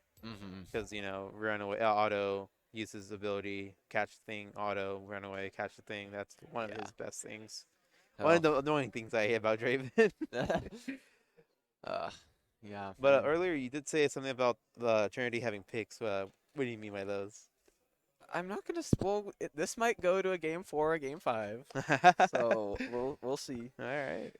But for now, we just have to wait our 3-minute spectator delay plus whatever load-in time it is. Yeah. And then we'll be getting into this this next match.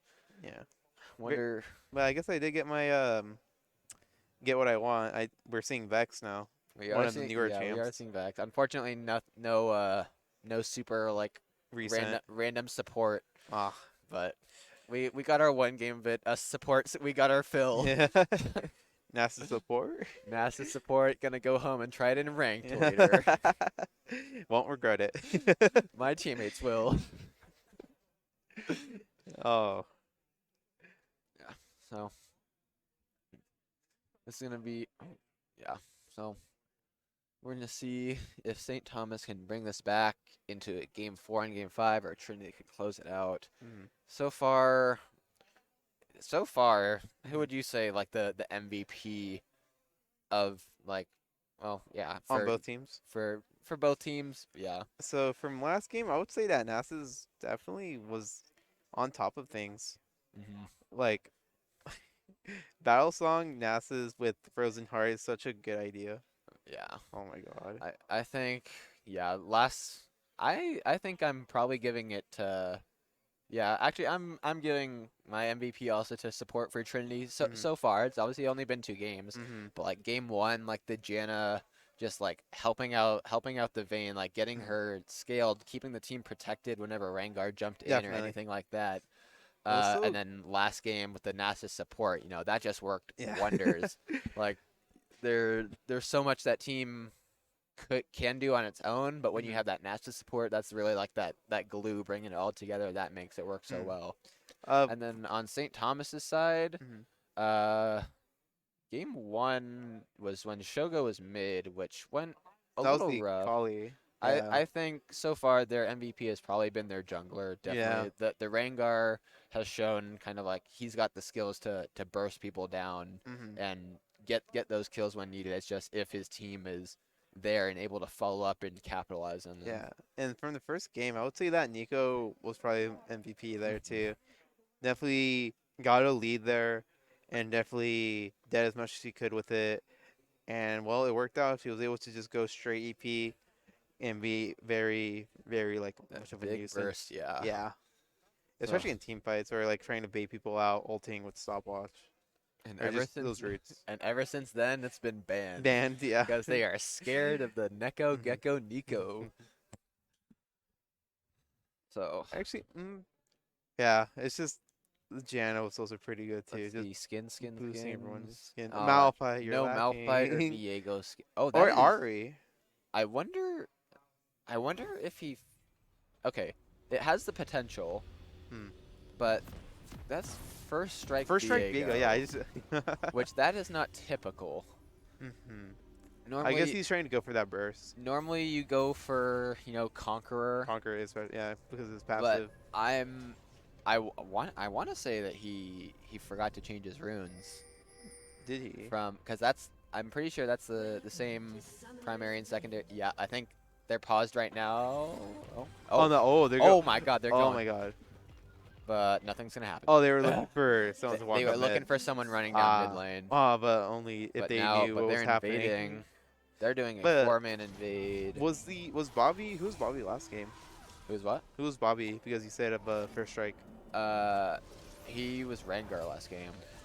Oh yeah, and he would run. And yeah. Yeah. Oh, that's if we do an interview later on.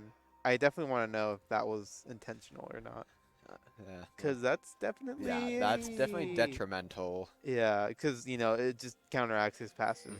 There's so many things that could be different if you have that Conqueror. Or unless it's just very off meta, that's just it works really well. It could be like a full assassin Viego. Who knows? You know what? I believe it. We wanted something crazy. This is it. Yeah. First strike Viego. Not quite the Viego support we were hoping for, but. Yeah, but I would seem like Trinity definitely is trying to just take this one from the books because like they got that Zillion and they got, I don't know, they have a lot of things that are definitely going to protect that Vayne. They definitely want this win right here. Yeah, so we're going to be, and again, it's probably going to be a big chill in the top lane. Yeah, Malphite's not going to walk up that much. Malphite and Gnar, like he'll be poking with Qs. Autos. Gnar will be poking with autos. they both started Doran Shield, so they're kind of just going to be healing that back like as much as they can. Yeah. It's got to be a bit of just a farming simulator top Yeah. lane. Ooh, Dex getting that early quick poke right there. And so, yeah, it's going to just this is definitely all going to come down to kind of who gets those kills early and then who plays the team fights correctly. Yeah. Because one Vex ult can do so much to a team. But at the same time, one big Gnar ult plus Viego like getting in on top of a carry can do so much damage as well. Yeah. I will say Gnar just missed the cannon. not to be picking out anything, but rip that gold. Ooh, getting another poke off Another that Ari, poke. but not getting electrocuted. Yeah, not getting too much. It might have been down, but getting as much as they can. Yeah. But yeah, they're definitely respecting Draven here, allowing him to push up. Is gonna get a little bit of poke from a Zillion Bomb, Viego but not too much. Viego is creeping. Yeah. Are they gonna try and dive this? They are. Ooh. That Rakan is- missing his knockup, but getting the kill. But getting the kill. Rakan Rakan is tanking a tanking. bit. Flash having to flash, but He's that's gonna fine. take the Zillion. Ooh. From that Landing bomb. doesn't quite get the Rakan. Rakan getting a bit low there. If he had condemn and could have gotten him like condemned into Yeah. that wall, that would have been optimal for Spurs, but Yeah. didn't quite get it. That was the flash ignite burned from the Rakan and the flash burned from Viego. He did go for a flash stun. Yeah. We gotta see. Ooh, are they going gonna in dive? again. Rakan And is he okay with. is, Ooh, and that's going gonna to be shield. it. Oh But the no, bomb. that bomb. That was a definitely good is gonna bomb take from him Wee out. Little Otter to kind of take back, just trade kills. Nice. Obviously, it's on the Zillion instead of the Draven, kind of who Being you want. very aggressive against his Vayne here. Yeah. Obviously Draven does get to cash in on those stacks. It's early, so there's not too much, but any gold is good gold for Draven, definitely. Yeah, especially for him. That way his autos can just chunk so much whenever he's trying to be contested at all.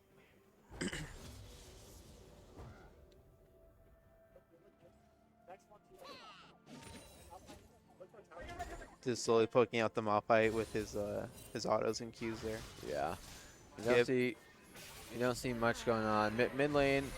It's just going to get trading. some quick poke. The Nunu Nunu coming is from coming. behind Ooh. isn't quite going to get the angle, but where is this going to go? That is going to be a flash Q from Neko Gecko to secure that kill. Ari kill, yeah. That is a solo kill as well, technically. Obviously, the pressure from the Nunu was there, but that was, damage-wise, that was all Vex.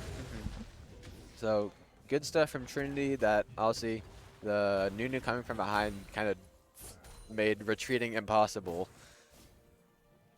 So, now this is going to be another kind of like mid-lane. Is this going to be another mid-lane carry game? We will see, because a Fed Vex will...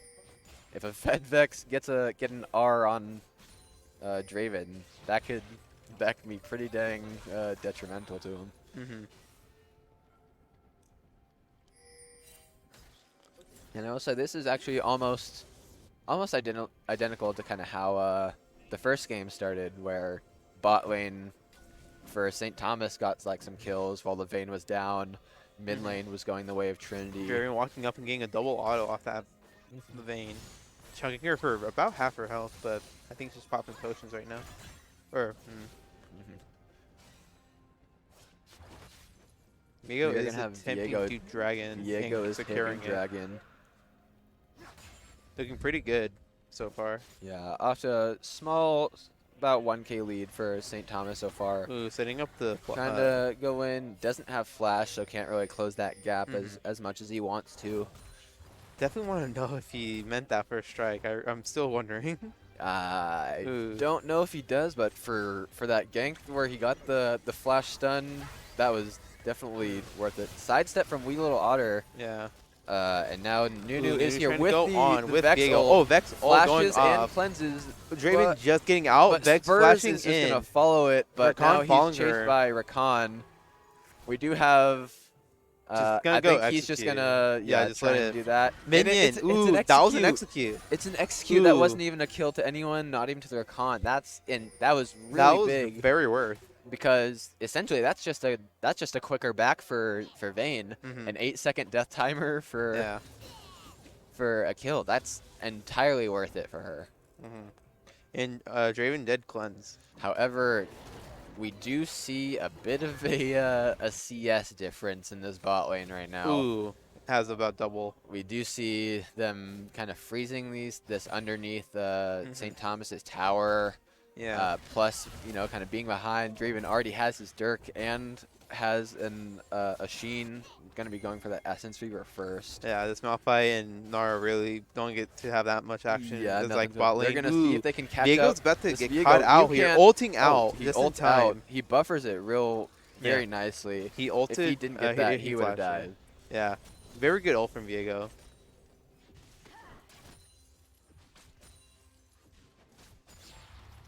So we do have Draven dealing so much damage to their support, sending the Malphite just to take a little bit of minion aggro there.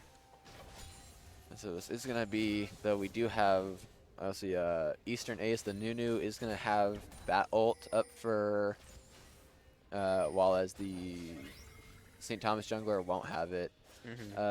And he is gonna be going the crit Viego build. He does have the Noon Quiver. He's not gonna be going Divine Sunderer. He's either gonna be going the Kraken Slayer or Immortal Shield Bow. Kinda, again, whatever he feels he can carry on more, I think, is what the plan is for him. Definitely. It's going to be something we're bringing up all game, but not having that Conqueror, that extra healing, that extra damage is going to be real. Very interesting. It's going to hurt, definitely. Yeah. Ooh, But Nunu we do coming see a in, but getting coming in. stopped a bit. But Nunu trying to keep in place, but Vayne we are going to get a rolling Nunu out ult. just in time. First is going to die. The TP. Ooh, Rakan coming in, Rakan- but not much else he could do. The flash slow from Wee Little Otter, but the flash response from J Mama as well. TP was used though. TP was used, and they are going to see Gnar just going to ham on that top tower. Getting 2 plates now, and maybe even getting a third. We'll see. He's going to be proxying that wave and kind of just Dylan another trying one to crashing in as well. Push wave here. And that was Malphite ult used. I did see. Actually, I don't think there was a shutdown. Do you know who got the kill on that Draven? I think it was Nunu. Yeah, it was. He's got 1 kill now, so. We Yeah, are. because the Vayne got that kill earlier. Yeah. Yeah. Oh, so it was he's going in behind for the Nunu. Malphite. Pretty tanky though, He but is gonna seeing be if they can burst him fast tanky. enough. He does that have first strike dealing a bit of ult. damage there. Yeah, that first strike actually did kind of help him out. Got but that extra the P5. Gnar taking a lot of minion damage But right he now. does have his thing But getting he a little does bit have more Mega. health. Ooh, Vex ulting onto Vex the Viego, the but flash from Viego. Mumu coming Very in. good. Ooh, Oh. getting the Malphite, but Viego's definitely gonna die here. But can Gnar get out here? I don't think he is. He's going to be hit by this, going to get Ooh, rooted, getting going to rooted. get damage, Ooh. and that's going to be a kill over to That the jump Vex. actually killed him too, because he might have gone out, but that Vex autoed him Yeah. as he jumped and did extra damage. Oh, you're right. So yeah, that was it was close because Nunu had nothing up, but that auto like extends a bit. Yeah. For Vex, so. And we do just see kind of Shogo heavy pressuring this bot lane right now. Yeah. Oh, got a 44 CS lead at 11 minutes. That's pretty dang incredible. With but the amount of times Vex has been roaming, she's still winning in CS a bit. yeah, this mid lane, it definitely looks like Trinity has the advantage. Neko Gecko with the CS lead over My Little Ponyu, and now just completed Everfrost. So not going to be going like Luden's like full carry potential on Vex, but the Everfrost is definitely still really good. Works well with the kit. Maybe next time when she goes bot lane, she can Everfrost the target so Vayne can get the kill this time. Yeah, now with Draven only having 1 cleanse, you can you can cleanse the fear, but then you're gonna get still got rooted. Everfrost, still got so much other stuff that you got to worry about. Get condemned maybe at an angle. Wasn't exciting too much top lane, but at the same time it kind of was earlier. Yeah, the thing is, this is The Nard does have Divine Sunderer now, so he is going to hurt. Ooh, getting a mark on her, but I think she's not going to walk up here. Whereas, yeah, this Malphite only has a Bomby Cinder right now. A little definitely behind, both in CS and in kills too, so this is going to be looking rough. But you're not on, again, you're not on a super carry champ. You're not on that Irelia. Yeah. You're not on something that can dominate lane. You're just going to be... You're there to make a change with your ult. Yeah, you're there to make a change for the rest of your team. Ooh, Vex dodging ult, that Vex does ult. get the fear and the Q. Trying to fight for this. We're gonna Both see, with Might who up. can take Ooh, Diego and- gets it. Wait, who did I think he did. I think- Yeah, he did. He yeah, flashed Diego for it. did it, Or but not he's flashed, going to lose his life for it. but it might be and- worth it. Ooh. Nars going to pop out, dash away. Yeah. Does actually... No, he doesn't trade back anyone. Yeah, so that's going to be 2... Ooh, That's Ari 2 for trying to 0 see if she over can Trinity. do something, but she might get caught out here. Yeah, that was 2 for 0 for Trinity. Wow, Shogo just weaving in, getting a fat auto, and then weaving back out. Yeah. They might be actually trying to dive this Vayne. I think Vayne sniffs it out, kind of recognizes, okay, Rakan wasn't up at that Rift Herald, and kind of isn't anywhere else on the map, might be waiting, and also can kind of see the Oracle. So yeah, they're just going to back off, probably give another tower plate, and kind of reset. But I think that might have been worth it earlier. Viego getting Herald perhaps, dropping it for bot lane and letting Vayne get most of the gold if needed to Yeah, catch her up. Like, look at that one auto. Yeah. Ooh, but at condemned the same under time, tower, condemned but into the tower. ooh, a little. I thought it was stunned. And Ooh, summoning Rift mid. Oh, I realized it was the other way around. For like that was Viego just having pure CC chain. Yeah. That he couldn't get anything out. I think he might have already used his W to already used that shield, so couldn't really do that. Flashes away, but ticks down to the red smite burn and red buff, I think. So kill in the mid lane plus Rift Herald is definitely gonna hurt them. Takes down that mid tower. We do see a fight in the top lane now. 2 tanks. One of them's a bruiser. He gets the flash away, but that is gonna be a kill over under the Gnar. Yeah. With Demolish, this tower might fall. Not quite yet. Minion wave comes to save him. Gnar's working this time. So we do have the Essence Reaver completed on Draven, so he's going to hurt a lot. Yeah. Vayne scaling up. Ooh, We do have landing an ult. He's ult. going in with the knock Nunu up bubble. Getting stunned but ulting. Ooh, wow. And Very crazy. The Rakan actually gets out. Yeah. Ooh, Zillion very low. Zillion barely gets out. The Everfrost from Neko Gecko saving him because that Draven was about to just auto him and kill him right away. Definitely. But we do see Viego actually following up, wanting some more. And we do see, even though it is 8-6 in terms of kills for Trinity, they are still down 5k gold. Which at 15 minutes is a pretty big deal, even seeing their support kind of come and set up vision. First strike on the Viego, going to be doing what we're going to see. Yeah, he's just going to ult away. He is still burning from the red buff. Won't and chase from too much Smite. here, unless. Oh, ooh, doesn't dodge the stun. Ooh, and getting that gets ult. Heartbroken. Nunu coming though. Rakan very low, but tanks it. Ults away, trying to get out, and gets out. And it is, we do see it as the Ooh, Kraken Zillion Slayer. and Vayne are topside though, so. We do see the Kraken Slayer on the Viego too, so it's yeah. definitely going to be pure damage. Ooh, Ari going for the Vex, getting her here. Ooh, Draven, the Draven right there behind. too, and we don't have a Draven turret. gets the kill. That's just going to be Another kill to the Draven. Another kill on the Draven, cashing in those stacks too. This is definitely looking a bit rough. St. Thomas favored. Yeah.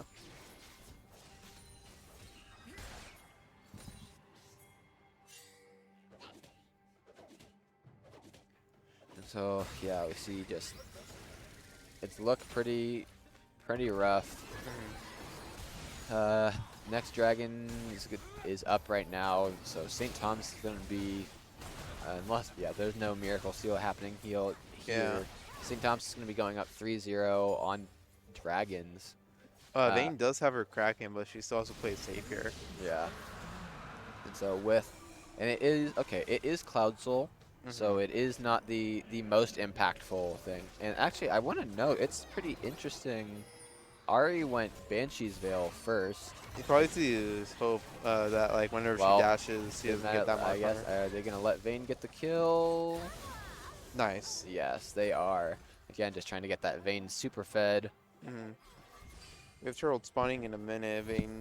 Vega's looking. Yeah, so they might be trying to look for that.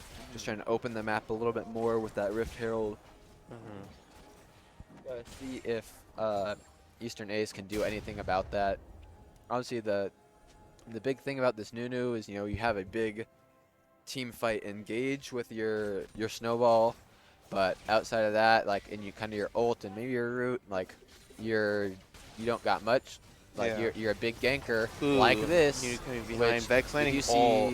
Draven trying to get out, but we do see him doesn't take anyone down. Oh but wait, the Zillion does get it, which isn't the best. Unfortunate. Ooh, does he go back in on I this, don't though? think he goes back in. Yeah, it goes on to the Zillion, which isn't the best. He's a 3-1 Zillion right now. Sadly, Draven did not take anyone down. He almost did, but very close. Ooh, slowing the Malphite here, knocking him away, stunning him, slowing him again. This is wow. This looks pretty rough. But they are rotating up. Oh, that is.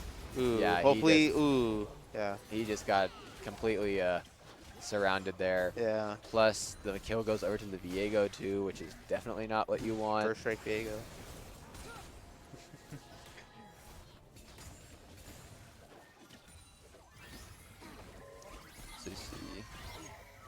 Ooh, slowing down that Gnar, but can't really do much. Yeah, nothing's really going to happen with that. We do see St. Thomas going to be taking this Rift Herald. It's going to be the second one of the game, so that's just going to be a lot of turret damage that they've gotten off of it. And yeah, even though the Nunu is 2-0-6, has kind of done a lot of good, it doesn't seem like he's kind of it's not working out so far. Ooh, leveling up. Leveling up, getting his second level of ult though. That definitely does help, because that's a big ult. That helps a lot. Trying to get a stun off there. We're gonna but see if he can hit for a fourth of his health there from one auto. We're gonna see if he can get a Rift off to the side, coming in for the tower and base. I'm really interested to see kind of how these fights, how these engages go for Trinity in the future, though. Obviously, as Eastern Ace, his best bet is to kind of just, get a big snowball. Looking to catch off the Malphite here. He's kind of off by himself a bit here, but no, he caught up to his teammates here. Which he's starting far back. We might see a snowball. Yeah, we're gonna see a snowball forming right here. We're gonna see what they can do. Battle song They're here. using the Vayne as bait. He's ulted up. The big snowball coming in. They're gonna. Looks like they're gonna get some knocking him up to get him away. The condemn actually condemns him away. Ooh, but he does have lethal tempo, and he does have a Zillion speeding him up. But in the backline, we have coming Viego from behind, going ham. Reversing it. Ari trying to kite them as much as they can so they can catch up to them. So now we have this. We got that is a Viego control, and he's just gonna go straight on the Vayne. Ooh, trying to get that Kraken probably gonna get on. Yeah, he's gonna ult back onto the Rengar or the Malphite. Get Malphite here. Gets the he missed the wall, so he might get away. Ooh, double bomb from Zillion, just gonna prevent that corridor from. He did miss the wall with his mist, so he wasn't able to catch up to him in speed. Sadly, he almost got that kill there. But yeah, so even though it's even on kills, 8K gold lead is pretty big for their Soul St. Thomas. should be coming up here soon. With Soul. Yeah. Yeah, that is. What is that, Cloud Soul? Cloud Soul, again, not the most impactful Soul, but having on like Dragon on like on Viego, kind of ulting and getting an additional boost in movement speed. Like that's definitely helpful, especially when he's literally using his ult multiple times per fight. Definitely. Same thing with Vex. You got ult resets. Yeah. Looks like they're gonna try and catch up the Rakan, but he might just fly out. But they don't commit after seeing that Draven. Seeing everyone, they're just Ari to back out. Ooh, Because this is already a 3-item Draven. 213 CS With at collector, 21 at 22 minutes. That's very scary for a This is Draven. a very scary. He could collect you when you're like at half HP. Yeah, literally, yeah. 2 autos will basically put you in collector range.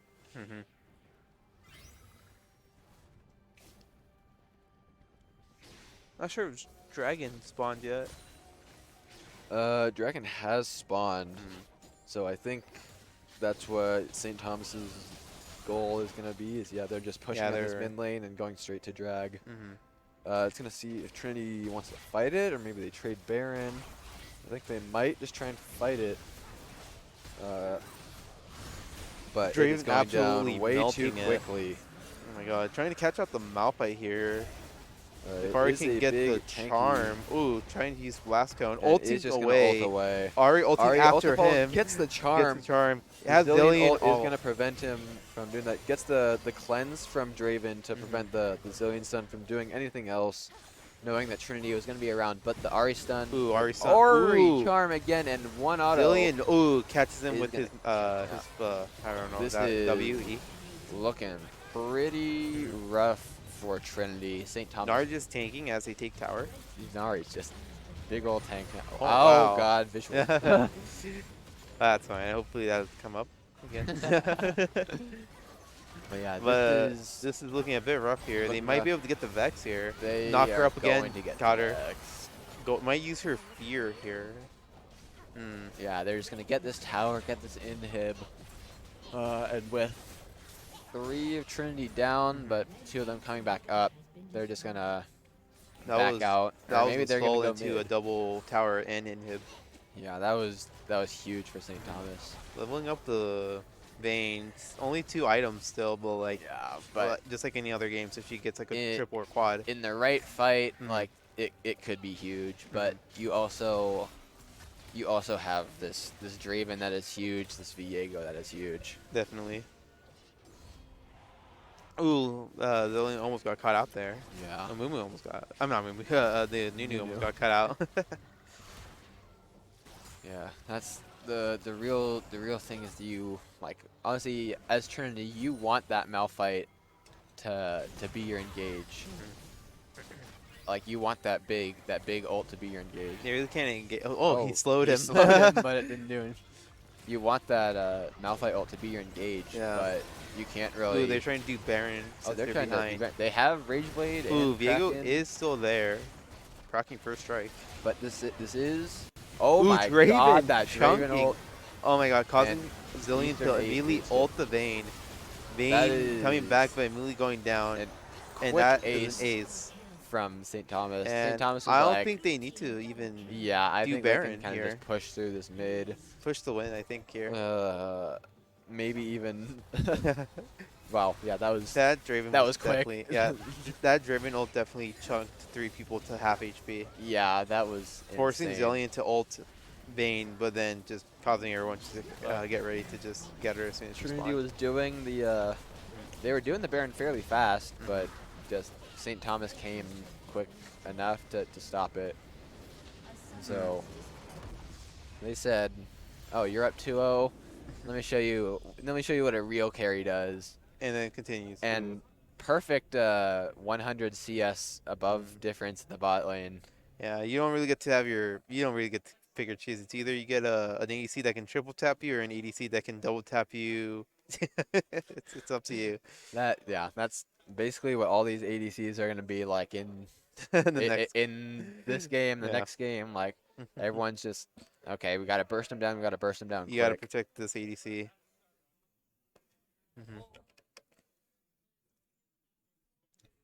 Even chucking in the Malphite. I think that execution-wise was definitely a lot better from St. Thomas. Like just having kind of a carry that, like a different form of carry that they can go to. Whereas Trinity, they kind of went for that double tank, protect the Vayne, but when you have like such fed characters such as Draven and Viego, like you can't really do much at that point. Especially because now that Vayne and Vex are your only damage, and they're behind, so you can't do anything. Even with the Vex rotating as much as she did, it couldn't. At the end, it wasn't that much. Yeah. Also, you saw it first. First strike Viego does work. First strike Viego. We wanted something that was off meta, and we got it. It So somehow works. definitely want to ask him Yeah. later on if that was intentional, because if it was, that's amazing. If not, still amazing. I mean, I can see it working in concept. Obviously, coming It from. depends. Yeah. I'm good. Yes. Also, yeah, coming like Viego coming from stealth, like that's gonna be big. But first strike, but yeah, I think we're gonna be going to another break.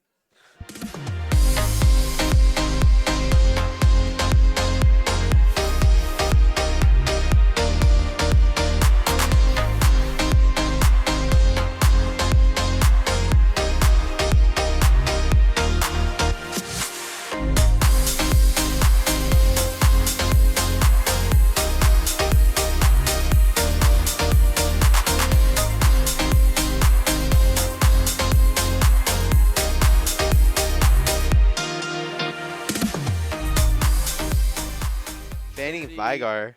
Trinity Veering on blue side now. Ooh, going with the Vigar Karma bans have been Vigar Karma, constant. I wonder if we're gonna see. Oh, Ooh, Viego banned this time. So now they're saying yeah. F to that. I'm kind of surprised they didn't do Draven unless they're about to. Unless they might. They Ooh, might Nico. do that first pick Vayne. We'll Nico see. ban. Nico. Rise ban. Rise. Interesting. I didn't know they had a. Oh, maybe Jinx that. ban. Okay. See, so that Rise ban tells me they might be planning something. Ooh. Because they haven't. I mean, I don't know what it is, but they haven't banned that Rise the entire set, and obviously it wasn't played either. They're trying something. So here. they're trying something. They're gonna take this fourth game to maybe try something that, if it works, it gets them the win. If it doesn't, well, If it doesn't, they have game game 5.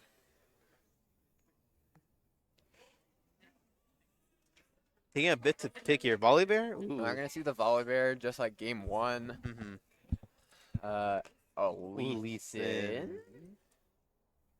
That's gonna be a Grandmaster Lee Sin, if so. And that's scary. If I better see some flash kicks, some nice crisp ward hopping. Oh heck yeah. Well, he's still hovering it, so he's still thinking. Well, he locks it in, so we are going to see Lee Sin. I do not think it'll be top lane. They kind of nerfed that. Leona. So they... I forgot that last game they nerfed like 4 supports that were all CC heavy. Yeah. I remember that. So they're going to go with the Leona, it looks like. I know that Trinity, according to you, might have something up their sleeves. I wonder if UST has something that they're trying to They're plan. just going to go with the... I wonder if they're going to go with the Jaina... Ooh, Irelia. So they're just almost running back. They're running back the first 2 picks of the first game with the Volibear Jaina. Not going to be the Jaina Vayne. I wonder, or I feel like either St. Thomas is going to pick or ban. They're going to go with the Jin Leona. That's what they did first game too. Tristan? He's flexing his skill. Whoa. Please don't be Twitch. I hate Okay. Jin it is. So again, that kind of that CC combo. And they're going to ban the Vayne, yet they don't want that hyper carry into it. And with Jinx banned as well. But if they turn around and do Draven on them, that'd be funny. I'm trying to think if Spurs 21 has a Draven. Which I'm not sure. You can learn today now. Ooh, Tryndamere. Yeah, because I don't think they're going to go Gnar again this time. Yeah. Well, definitely not, especially after that one game. Not after last time. It was Irelia and Gnar, yeah. So they're just banning top laners at this point. Something that might counter Irelia. That might be a threat to the Irelia. And that Tryndamere can easily do that. And so, I don't know. I wonder if we'll see, Ooh, like... I don't know what... I don't know what the St. Thomas top laner plays, but we might see like a Malphite ban just in case, because that's, pretty rough for Irelia. Yeah. Or we're just going to see that Zed again, because that Zed, I'm not sure if it's it must be a Zed mid lane that's just pretty threatening, or maybe it's like his comfort, like his one trick, something like that, that they're just making sure it doesn't get played. Ooh, Garen top lane. They who are. locks in the Garen top. They were all AD though so far. Yes. Heavy AD. Kennen top lane. Kennen. So Or actually, is that really a mid lane? we will see. I'm pretty sure that's Kennen mid. Because it But- could be Volibear jungle. Unless because we already have our support. I was gonna say that could be Kennen support, but And it's locked in, so yeah, it's locked in. So it's let's gonna be see. Kennen mid because Neko Gecko plays Kennen, and our top laner Thoranius plays Irelia because Kennen is basically like a Filio. Cracking out the Filio. It's in Silas? And then Silas. Silas with Kennen ult. Silas with Kennen ult is pretty oh, nasty. Oh my god, all those options are very scary. Still scary. Yeah, this should be something in mid lane. Akali. And we're gonna see what it is. It's probably gonna be Silas. Silas would be a big pickup here. Yeah. And yeah, we are gonna see it both with the Volibear ult and a Kennen ult. That's pretty big. So yeah, it's Volibear jungle. Irelia yeah, top. So Volibear yeah, jungle, yeah. Irelia top, Kennen mid because Kennen is essentially like a diet Nico. Yeah. You've got your kind of like your stun. You've got like your little damage that comes after it, and then like your ult is just a moving Nico ult, pretty much. Yeah. But I really thought it was really funny that as they was picking like the mid laner to Silas, it went from Silas to Yone to Yasuo, and I was like, I got scared. I was like, those are all really scary options in general. Wait, I wonder, are they? If they're in the correct order, St. Thomas is mixing it up again. They have, so they put DanTwist back at ADC, who he was there the first game. They put Robbie Bob, who was their Grandmaster jungler. They put him at mid lane, and they put Shogo 2 in jungle, and My Little Ponyu up in the top lane where he was at first game as well. So I can see. I mean, there's a lot of Rocket League cheering going on right now. There is a chance that they're just out of order, to be honest, but this could be the like lanes or the role swap that could throw Trinity off. I'm very interested to see that I really Garen top lane. Currently, I mean, we do see Shogo on the Lee Sin, so this is gonna be the Shogo Lee Sin jungle.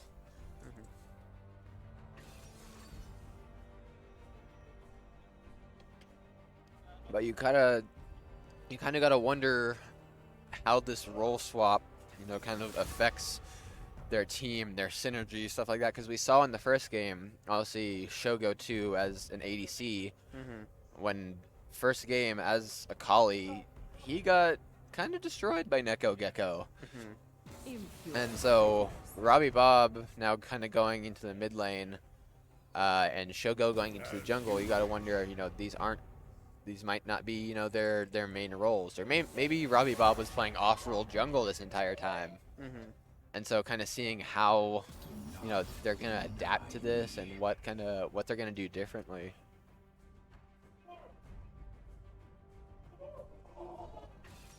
Also, actually, I wanted to check the Smash bracket, like the singles bracket, and see how that went. Oh, yeah, actually show me the results of that too. Who won? Trinity Yoshi did, because our guy DQ'd. He had to leave at like. Who's at the end? Names. Actually, wait. I can just look up like the actual results. Oh. Or like a full list of results. I think. This is the one that was going on right now because I had to leave mid bracket because we need computers. First. Trinity top 3, let's go. Hey, and then Big Whelp got Big 4. Whelp, A and A. Shriner 4th, 5th. Yeah. Nice. That's great. Nice. I like that. So, sorry about that little off topic. Watching my stream, you got 2 also like Smash players commentating who just also worried about play the League. Smash tournament. And Who happen to know a bit about League. Yeah. Yeah, I'm on my off game, by the way. This is my off roll. Okay. So we're gonna see. Well, actually, we're gonna have our 3-minute delay first, Just for a bit. and then we get into draft or into gameplay. So yeah, definitely very AD heavy from St. Thomas. They're on the AP, really being the Silas and technically the Leona, but you're not building for that. Very So, interested to see how Eternity is gonna do against yeah, this comp. again. Now it's really gonna be kind of what their target focus is gonna be. Because obviously in the past, like their Volibear, they're kind of run, jump in, stun, like get that. That was kind of all targeting the Jhin, and even kind of like their top laner. But now, like your carries, your big threats are kind of that Lee Sin and Sylas. Those are some big damage dealers. Yeah. So you got to see, can you focus them down if you catch them out, or do you just get rid of the rest of the team and then worry about the scraps later? I'm just very interested to see how this Aphelios will be. Because I kind of like Aphelios. Very fun. 200 years. We gotta. There's got to be at least one 200 years play for us to make fun of, or else it's not worth it.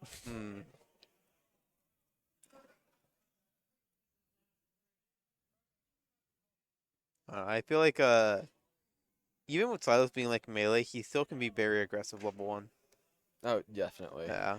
I like playing Silas a lot, mid lane, and a bit of top lane. Yeah. So we'll see. Like thinking about the ults he has to steal. Obviously the Kennen ult is the big one. Having like kind of latching onto someone and having like a Kennen ult just in the middle of a bunch of people. Yeah. Is really big for Silas. Volibear ult is also really big for him. Gives him dive potential. Also still turning off towers. But that's I'd say probably the only two he'll be gunning for.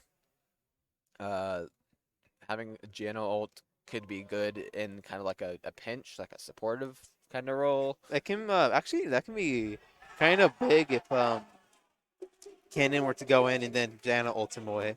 Like if he flashes in and tries to ult. That could be really big. It could almost be like a pseudo like Lee Sin kick. Yeah. If it gets the Janna ult, like goes in, flashes behind, and ult like pushes everyone back. Yeah, you can just instantly tap in and deactivate immediately. That could be kind of cool. Oh, I can't wait to see that if that happens. But yeah, I don't think you're really getting much off. Well, Irelia ult wouldn't be terrible, but it's mostly just for slow damage and slow. Yeah. And I don't know if you want like them to be confined in the small space because that means you have to do that, and then Kennen can just ult. Yeah. Or Volibear. Plus, it's not like you have like resets or like marks that you get off of it like Irelia does. So definitely not as useful in that situation. All right, let's see. I don't even know how Silas versus Ophelio ult. No skin on Garen. Oh. I think for Aphelios, I think it takes his 2 guns. Does it use the gun that he already has, or like the gun that he presently has? I think it. Yeah, I think it's the 2 gun effects. All right. Because that's how. I mean, I guess the only 1 gun effect because he only has 1 gun for Silas. So we're gonna be getting into this. Our layout will be fixed soon. Welcome to Summoner's Rift.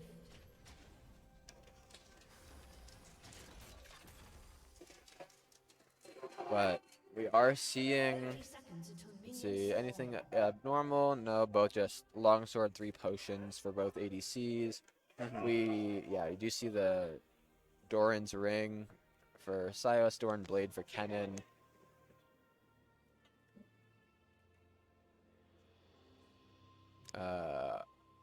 Let's see. It is okay. This dude, he either forgets to change his runes, or he's a first strike enthusiast. Wait, where's he? Because this is a first strike Silas now.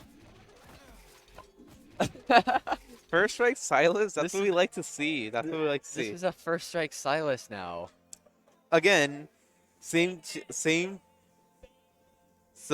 issues. was with Viego with the first strike, he should have went Conquerors. And with Silas, he should have went Conquerors. Yeah, yeah. Maybe he just hates Conqueror. Who knows? Maybe he's just trying to redefine the meta, and that's awesome. But like against a Kennen, he's just gonna get he's gonna lose it right there. He got a free 5 gold right there. Oh wait, I thought Kennen autoed him before. I think it was at like the same time.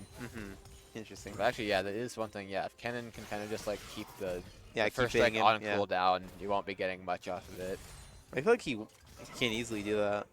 Like, yeah, something with Viego. Plus, as like a jungler, like there's so much more you can do, like invisibility-wise, like gank-wise. But yeah, when you're in a lane, like having first strike is definitely gonna be harder. Yeah. And they're gonna get aggressive here. Jana throwing out tornado. Yeah. Could have maybe seen like a flash root or something from the Leona, but it's just not worth it. You might not even be getting a kill that Getting early. his Q, getting that electrocute off. That's gonna be missing the stun. But that's fine. She can just easily heal off of creeps.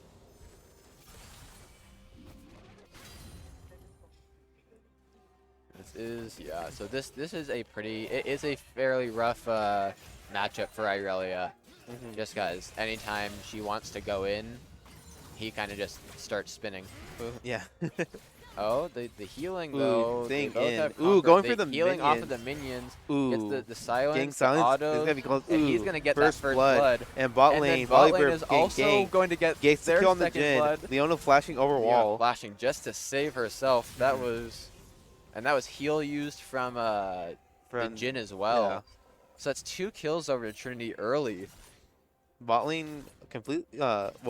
The Aphelios and Jana are flashless here. Yeah, the Aphelios. Oh, he barely just got out of that bush in time with the recall. Yeah. He's very lucky with that one.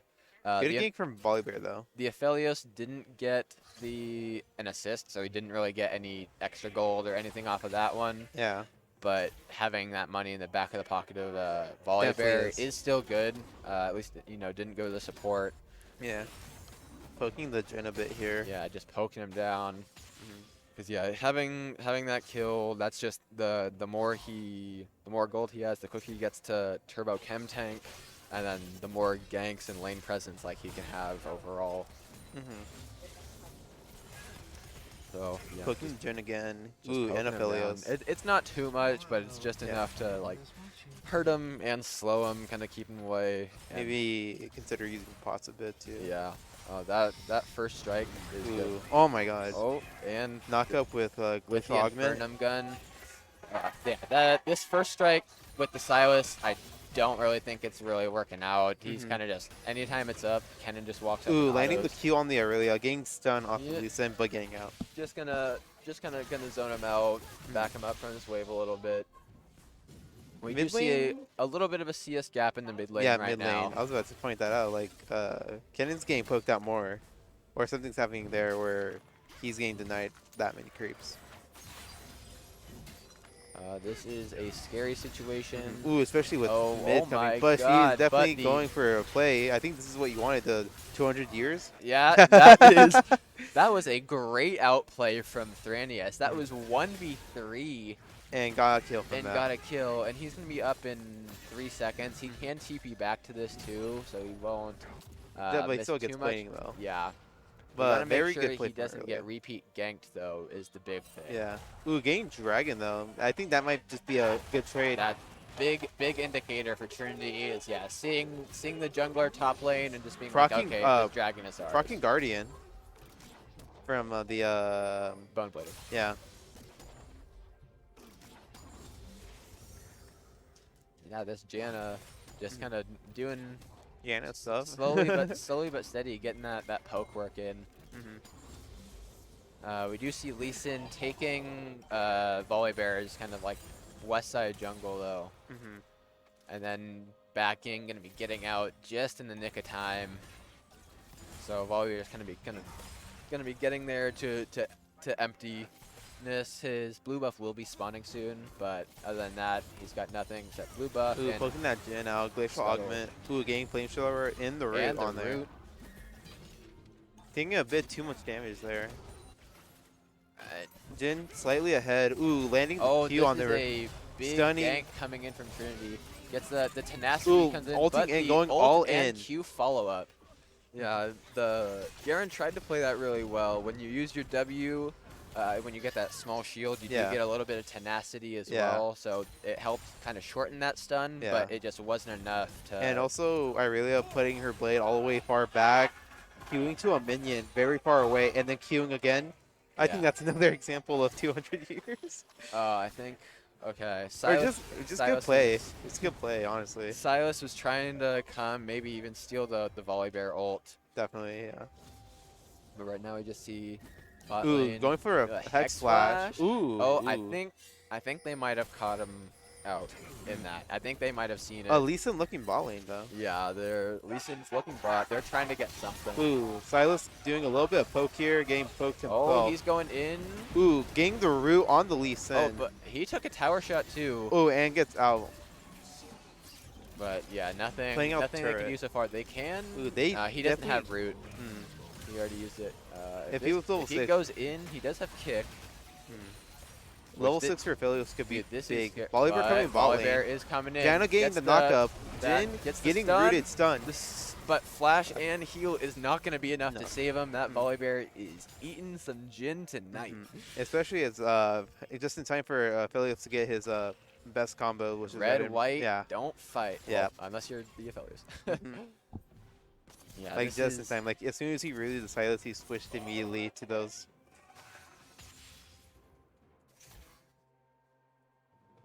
Pretty even in CS bot lane, and then a slight difference in top and mid.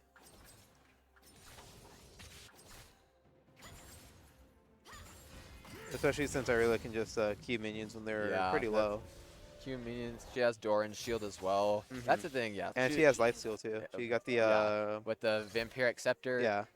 Vampiric Scepter and recurve bow. Like Irelia is full build right now. Ooh, Silas doing a bit of Silas damage doing here. bit. Actually, did proc his. Ooh. Oh, that was a. Might have gone in on that. Yeah, if he got the Kenno, that's actually really big. Ooh, that was I like that from Lee Sin. That was very nice. Yeah, we see the Irelia already back up to full health. Yeah, this Irelia is essentially full build. Has Merc Tread, so it has the increased tenacity, has lifesteal, has on-hit damage. Like, what else can you ask for?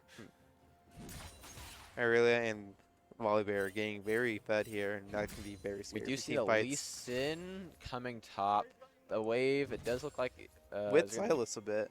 Yeah. Oh, they about to 3-man gank They again. might be 3-man diving. We do see the Irelia does have ult. Ooh, again. Volibear and Kenny are coming along with the Yeah, Leona. They're scouting this out. They see something. Jin They have and- vision. They have vision of the Silas. Yeah. So Jin they might try and might do shove something this. here. Jen might shove bot lane here. They do see the Leona as well, so they know everyone's here. Yeah. But right now they have them split up. It's just a matter of kind of He who- just walks who across makes the move, yeah. tower. But that's the thing. So this is wasting kind of like a lot of time For a lot of well, these from everyone. laners. He is gonna steal Ooh. that. Oh, with the cannon. Oh, good Ooh. flash away. Yeah. That if he got stunned by that, that would have been That would that would have been huge. Yeah. Ooh, Jana clearing wards. Jana, yeah, just Uh, doing what you can on the bot side, just clearing wards, Just waiting for your ADC to come back. yeah. Especially, yeah.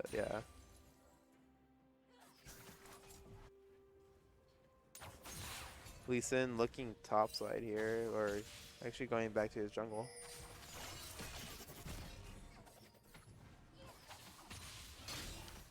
Oh, I wonder if okay, Neko Gecko's got to be looking just for the single auto to just pop that first strike, right? Unless Jana Jana's here, gonna do it ooh. herself. Setting up So tornado, Leona, knocking up Leona. Leona's Getting rid of her following. GA. I feel Or like- not GA, just GA. I feel like Leona probably could have gone on that. Actually, it might have almost been a bait because with Jana having ult and Kennen still having ult, that could have been actually pretty disastrous.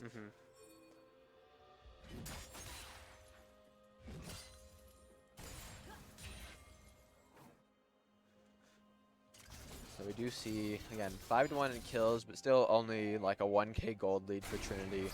They are going Trying to to get be dragon getting here. the second dragon though. And it is a Hex Tech dragon, which it's my favorite soul, but sadly we Also, I won't don't be know getting if it. we We're gonna be noticed getting this. another mountain soul. But Lee Sin also got Herald, I just realized. Oh, yeah, he did. Yeah. Yeah, they kind of didn't show Got that a bit a while ago. Ooh, they're all converging on Silas, getting the ult, Yeah, but just taking his ult and double ulting ult. away. That's fun. That's Interesting. actually, Interesting game ult- of ult leapfrog for right ult. there. Yeah. Fiona just clearing up vision. Yeah, as the just clearing support. out vision. Bot lane has been left alone. Janna's just gonna be running back there. Roaming Janna. Roaming Janna. Oh god. Okay, I'm so glad they Got rid of Janna got rid top of like lane. Janna top. Yeah. At first I was like, oh, this is character diversity and like something new in the meta. This is hype. But then it wasn't fun. After watching it, I was like, this is not fun. Ooh, Silas going all in. Ooh, getting stunned. Not under tower though. Gets a Just double barely. stun. Barely Yeah, under. kind of just chunking him back out. Just kind of like, tight, stay away from me, which it looks like Ooh, Volibear looking. yeah, he Ooh, wanted to going do for something. that slowing smite. He does not Gets have the stun. flash, so this could Kennen be trying to get his stun off something here. big. He's going. Ooh, oh. He misses the Q and he Oh, gets the heal, Silas. and yep. Yeah, that's gonna sadly, Kennen couldn't land his third but strike can to stun him. The Janna. Yeah. Oh, okay, Janna. Janna takes sadly the kill. takes the kill, but that's fine. But it's better to trade that one for one instead. I mean, Yeah. now with that kill, it looks like based on items, the Janna is going to have her Shirelias up. So that will be a decent power spike at least. Ooh, Lee Sin Oh, going Lee Sin in. going oh, wow. in, going ham. QR and then coming back The in, flash going away under from tower. Eastern Ace to actually Leona take- going Leona onto the going Janna, in. flashing over, Leona only to flashing get back onto into the Lee Lee Sin. Sin. Is a little. So now you Aphelios? have a 1v2 with the Aphelios. It's also Flash flashing over wall. Ooh, I really going Flash, in, Irelia. flashing on Oh! double stack. Misses the Oh. Aphelios ult, but that is going to be a kill going over to the Aphelios. That's what you want to see if you're a Trinity. That's not what you want to see. Oh if my you're- god. The move. What an very scary for Irelia. If that ult from Aphelios would have hit, that would have been huge because that, or if it would have hit like on all three of them. Yeah. Because that was going to be a purple gun ult, which means they Which would have could have all been gotten rooted, rooted. yeah. Which means they would have had a lot more follow up there too. Definitely. Especially with this Irelia already being 3-1, having that Bork. I didn't even realize she's 3-1. Jeez. Yeah. Got 2 kills on that Garen, I Yeah. think, and then TP'd bot lane. Amazing good, amazing TV by the way. Oh, Ooh, the going cannon all ult. in. If he can stun him before, I think ooh. that's just that's Yeah, chain that was CC. chain CC, yeah. Because if he could have stunned him under tower a bit, he would have died, but still I maybe think- got into trade. Yeah, your best chance probably would have been to Silas no ult as Silas no dash, getting knocked up here, but they choose Focus Herald here. That's good. Trying to getting defend the tower. turret down. They Getting are, tower, and now they're you're going onto in, Janna, jumping which is on them. Really scary. But Janna trying to now play it the safe here. Volibear- Volibear does. Yeah, right that's here. just gonna be two really strong players against kind of like a Janna and a Volibear who's going tank. Jin now has Gale Force.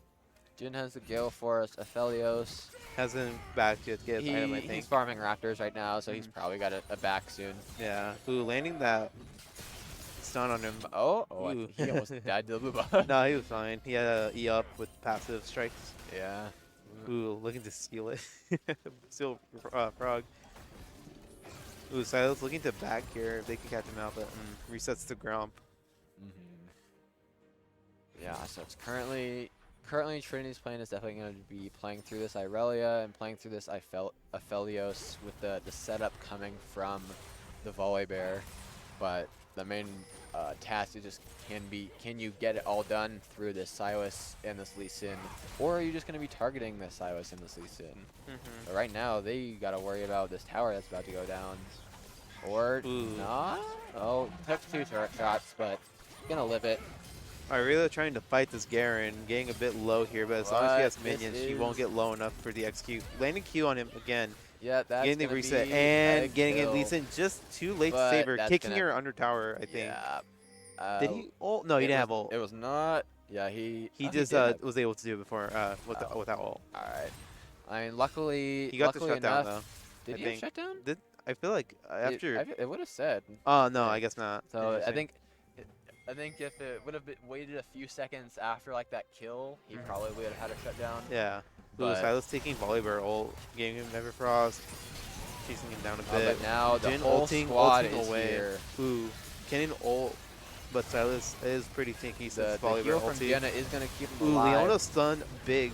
But this Janna Lee Sin knockup. and Silas are just doing too much. The Shirelles is going to try and get the Janna away. And Ooh, it's just not and gonna just like work. that, Garen got the Janna. And that was a big 4-for-0 for St. Thomas. That just swung the gold so much in their favor. Really good ult from that Leona, but also really good knockup from that Janna. Got like a 3-man knockup, I think, and then Leona got like a 2-man stun.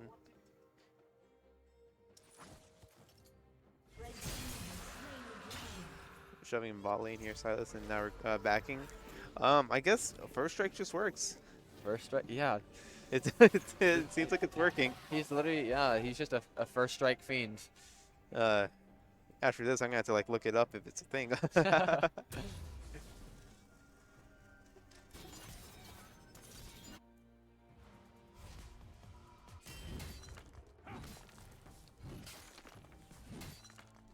That's what you see. Garen taking turret up in the top lane. We're gonna have a little bit of a role swap. We're gonna have the lane swap. Have the Kennen going up to match him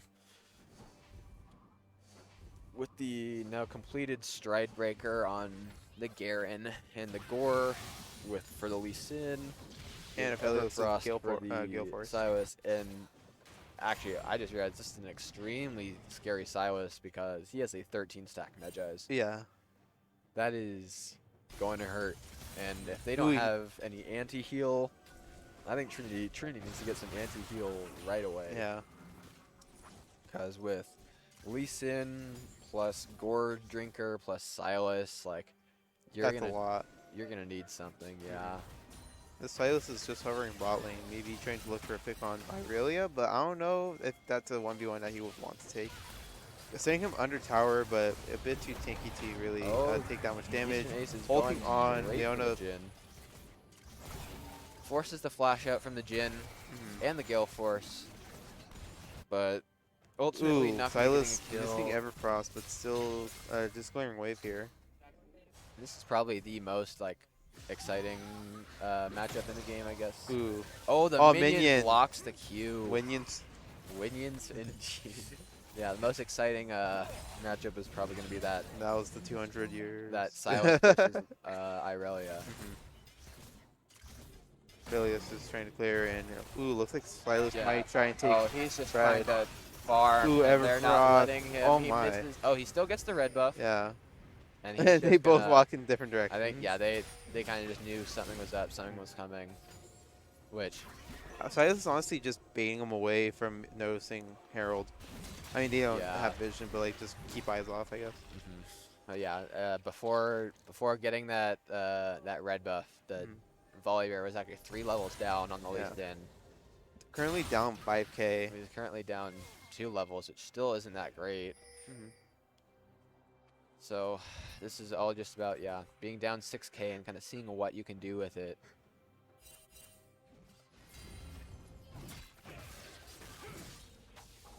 Janna here, slowing the Lee Sin, but just jumping to Leona. Trying to engage here, getting knocked up. Trying to get that. Garen, big Leona stun. Kick into Leona stun. And that's just gonna. Ooh, Irelia from behind. Irelia clean up though. Ooh, Irelia's slowly. Ooh. Not when there's the rest of the team there. That's gonna be another ace for St. Thomas.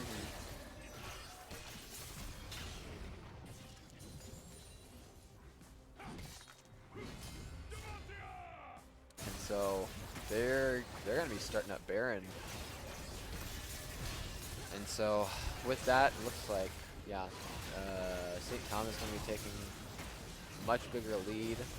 And we're just gonna see what they can, how Trinity can either try and get back into this game. Definitely gonna be just through objective bounties, seeing if they can get kills on the Aphelios, and then just seeing, just kind of what gold can they get in the safest way possible. What picks can they get? What objectives? They are still up 2-1 on Dragons. Jhin just built Lords, and the Silas now has Death he's cap. got death cap Yeah. already. And I think that's fully stacked match ice, I think. 17? No, fully stacked is 25. Ah. But that's a Lee Sin with Gore Drinker and Dance. That 5K lead went down, went up Pretty quick. Or 8K lead, my bad. Yeah, this is not looking good for Trinity. Still can't turn it around. We saw in game 1 they were down pretty big and then kind of brought it back to their scaling and their Real pick. issues with Silas. Ooh, trying to go in here. Oh, My. Volibear trying to PB. Oh, he's going to be taking turret shots. Nice. And the Irelia shutdown gets the shutdown too. That's really big. That's very big. That Thranius is definitely going to be the main carry. Now they're looking to steal Dragon here. Yeah, goes for the flash. Flashing. Oh, that was very bad synergy. Yeah, that was very. That was very unfortunate right there. Unless the Janet is just baiting, because now you have the Oh well, now Eastern Ace is on the other side of this. Aphelios alone is kind of. Now you have all three of your team. Ooh, flashing over wall. Probably gonna bait them over. Oh, and tries to queue back as well. Yeah. Garen is coming, and Irelia is trying to stop it. But she's just gonna get ulted. Yeah. Yep. And then Kennen trying to get Barker belting, but and now Trinity's just all split up. Just trying to get below tower, just trying to stun him, heal him, do as much as you can, see if you can get something back. Kennen trying to do something, but nothing they all get out except for working. Lee Sin going back in, chasing him all the way, stunning him. But there's nothing you can do with that. Garen's just going to be taking mid tower. Dropping Rift Herald here. Rift bot. Yeah, and this is... Yeah, this Garen hurts a lot. And that Silas, that is... He did lose his stacks from his Magi, so he's down to 11. But getting another inhib. They might get one more strike from Rift Herald here on the last tower here. Yeah, they're definitely going to get that last strike. Yeah. I mean, this is Silas with the Kennen ult too. So this would be very scary. Yeah, this landing Rayla landing her stun, but not going in. Yeah, with Everfrost, this is just gonna be ulting them, but sadly can't follow up here. Gets a swift 1v5 cleanup. Like, yeah, that's Kennen trying to help, but having to resort to going back to base. So that is going to be game 4 going to St. Thomas. Looks like we're going to be going to game 5 here in a bit. To game 5. Well, we said this could either be like a 2-hour block or like a 4-hour block, and this started at like proven to be a 4+ hour.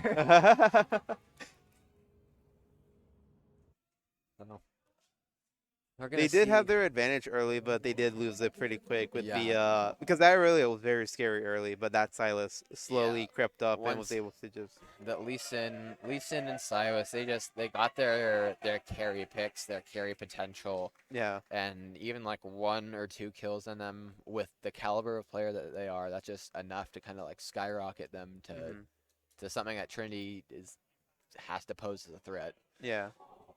And obviously they couldn't have predicted. Obviously their bans were targeted towards, certain players. Like there are certain players in certain positions. They couldn't have known that Shogo was going to be going into jungle. So they didn't know he had a Lee Sin or anything like that. Wait, what? I did not hear him at all. Wait, what did you say? Oh, so. Yeah, we're in game 5. By game 5 of League. We've been here since like 2:45. It is 6:17.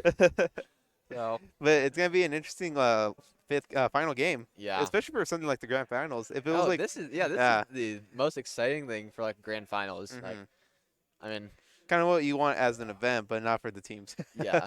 Honestly, yeah, this is mentally taxing for like the teams. Oh yeah.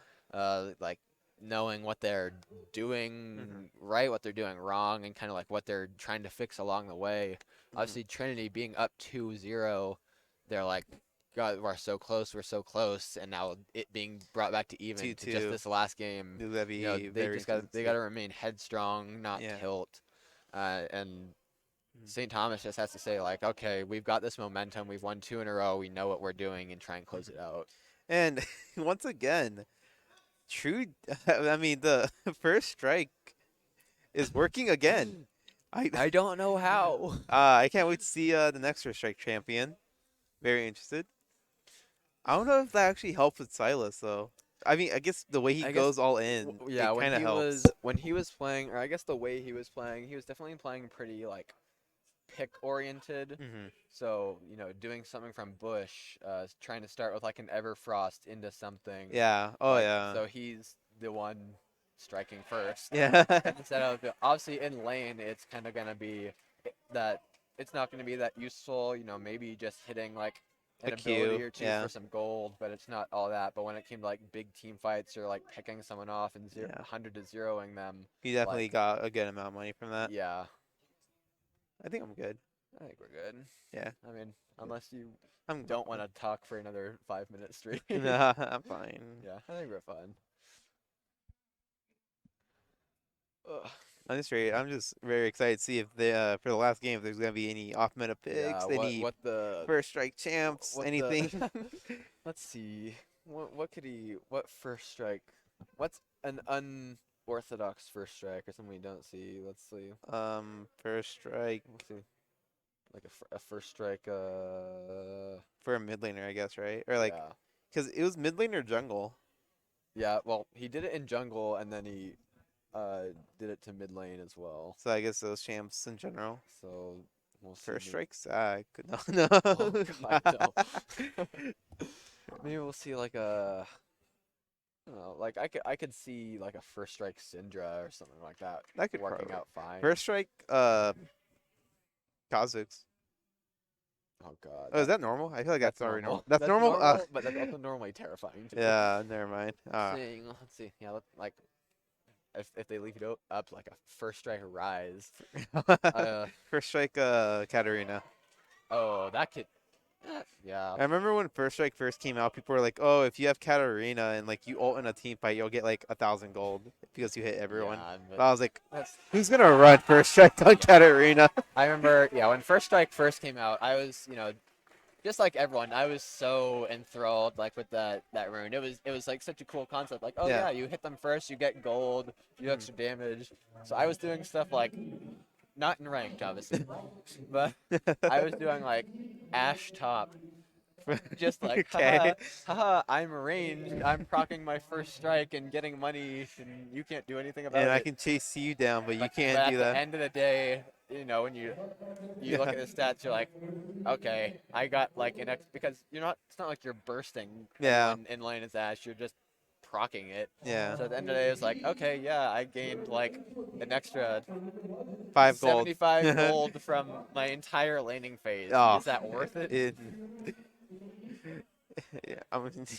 Yeah. So, gotta wonder what they're gonna be going back to now, kind of seeing what works.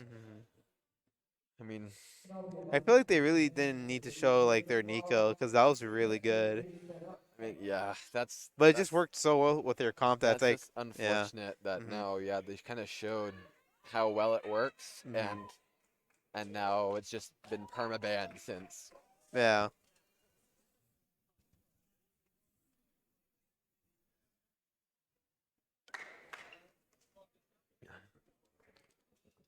So we'll see. It seems like everyone's got a lot of picks, a lot of counter picks, a lot of character matchups they can go into. So we're gonna see kind of how it all shapes up in this 5th and final game. Let's see how long this one goes for. Oh, okay. They better give me like a meal or something after this. I'm hungry. The diner is open until like 8, and you can just get a meal ticket. Yeah, but the award ceremony's at 8. Well, I feel like they still have Apex. Yeah, we'll see. And besides, I'm pretty sure you can ask for a to-go box.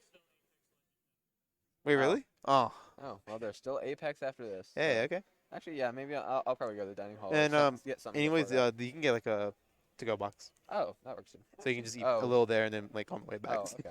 I'll probably do that then. Actually. That's what I'm doing after this. So. And Anyways, we're gonna see Trinity back on blue. Well, on blue side yet again. I want to see something crazy like a Alistar Blitzcrank. Not like the team, but like one of them. One of them. I'll see a Blitzcrank. Let's see. We are in it. I think okay, they're ready. Yeah. so Trinity is going to be Ban first banning Vygar Vhagar. first. Just keeping it off limits. Mm-hmm. Whether it's the Zach counterpick or just not wanting to deal with it because it's an annoying hyper carry. Nico ban. And they're banning the Nico right Viego. away. Banning the Viego again. So I think each team definitely knows who kind of like the hyper carry, whether it be characters or the hyper carry players are Definitely. on each team. Ooh, that's Silas ban. Yeah, and so they're kind of just dissuade them and kind of from what they do. So Silas is really, honestly, he's kind of broken. Like his ult at full like cooldown, or like not even full, it can get down to like 40 or 30 seconds. his ult cooldown Is can very be low. less than like what actual characters Yeah. like ult cooldown. And it's really awesome, but like it makes you feel better about playing him. What can I Yeah. say? And so Ooh, Ari, oh, instant Ari. this is the Oh, instant Ari. no. This is the instant Ari, which means they can flex it. They can They can flex it. So this can be Ari mid, but this also can change be it to Ari, Ari Ari support. Lee Sin again here. Yeah, so the Lee Sin worked well for them last time. It really did. Trinity didn't really have a good answer to it, Yeah. which makes me wonder. The only thing they had was like Janna knockup, which was not too much. I wonder if one of the teams are really debating on locking in Leona first here, because Leona honestly is gonna be very, very useful for like hyper carries. So, actually, is there stream delay? I don't know. So I have a theory onto what Trinity might do in response to this. I'm not entirely sure. Ooh, 5 Okay, seconds well, left. not entirely, actually. Locking in the Jin. Locking in the Jin. Till the very last second. To the Wow. yeah, they were thinking of that one for a long Oh, time. and they let it hang out. Because like even at 0, you still have like Yeah. 5 seconds That's to the one pick. thing that's good about this. I think this is draft law instead of Ooh, Ezreal. or this is something. So ooh. Sejuani. Okay. Was it Trinity that ran Sejuani, or was that? Oh, no, it That- was that because was- they that had was the Trinity. Nessus. Because they had Yeah. the Nessus. Oh my god. Yes. So Ooh, Karma. Karma. They let So the something Karma. to protect the Jin, something to protect the Lee Sin. Mhm. Literally just have a mantra shield on your Lee Sin and your other like mid lane carry, and that just makes you, unstoppable. It's huge. You get movement speed. You get a big ol' shield. And if they go like Battle Song or something like that, they get movements, You get more even movement speed. movement speed. Yeah. Ooh, and now they're hyper focusing on Banning the Yuumi. supports. So they're gonna be banning those enchanters, trying to get Ezreal away. Now they're looking for like mid or top bands. There we go. A Yeah, Zed they're player. still just gonna be ban that Zed. I think it's been banned all 5 games now. Just making sure that Ooh, Zillion. it stays away. Zillion, the Ooh, same thing. a sped up Sejuani would be so hilarious. Oh, God, that'd also be terrifying if it's running at you. And it's like you can't slow it or something like that. Mhm. Wow. Kind of thinking about banning it. Not too sure. Yeah, they're There it definitely is. still thinking about it, and they're gonna Trinity's last ban. It's gonna be a top or a mid laner. It's gonna be top or mid. Tryndamere. Tryndamere again. So. Ooh, oh my god. Okay. Oh, they're just shuffling through. Okay. Okay, so It'd be interesting to see a Gnar again. I have a theory. Ooh, Kassadin. Whoa. Wow. Yeah. Oh, they had the update. I forgot. Yeah, There's a me new update too. Kassadin. Yeah. So I was gonna say they might pick Vex here. Mm-hmm. And have it be Ari support. Ooh. Because if Lee Sin tries to kind of dash in, Ooh, maybe Camille. just kind of have an instant fear, like get him away. If Kassadin tries to blink on you, just kind of like just a fear, like keep him away. You have kind of enough hard engage with like kind of Camille Sejuani. You'd have pick with Ari. So it's kind of just seeing what mid lane is going to be right now. Oh, gonna give it chilly. Yeah, I kind of. I'm like under the vent Are you here in the venue, or like sometimes like I feel it coming. Okay, yeah, I definitely forgot like the Kassadin update. Like Zig. Zig. It could be Zig support. Malphite. I think it's Zig's mid. I think it's Ziggs mid Ari support. Also, Malphite against Camille Is interesting. I mean, okay, so Malphite will just build like Bramble first. Yeah. Camille obviously though has her Q that'll do like 500 true damage. It's literally a Cho'Gath ult on like a 5-second cooldown. Mhm. And so they're gonna lock it in. And well, now we're left to wonder: is that a Ziggs support or Ziggs mid? I am putting my money on it being a Ziggs mid. And let's see if we get another First Strike champion. First Strike Kassadin. Alright, well, I guess normal. it would be. That's a normal to build though, right? First Strike I Kassadin? don't think so. I don't think First Strike Caston is the First Strike Malphite, let's go. Oh, God. I don't know, I feel like I've seen it before, definitely. Let's see. I don't think. Let's see. Kassadin.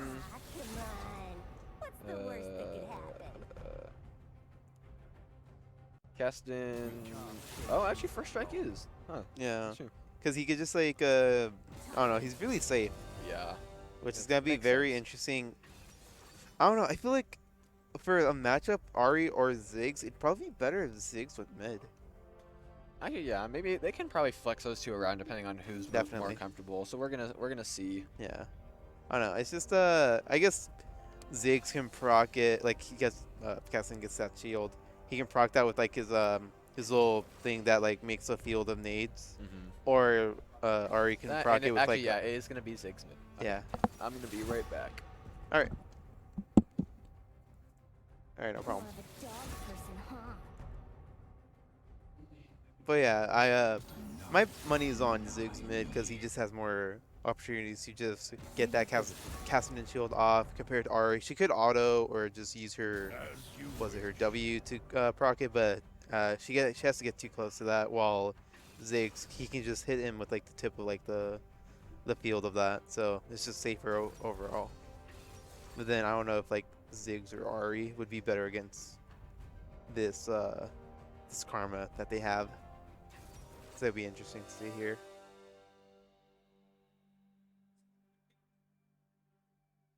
And Camille Malphite top. It's gonna be interesting to see because Malphite might just get zoned off from a lot of XP in gold if Camille plays it really aggressively. And Sojourner is definitely gonna be pretty impactful with that ult of hers. Nice little stun into slow.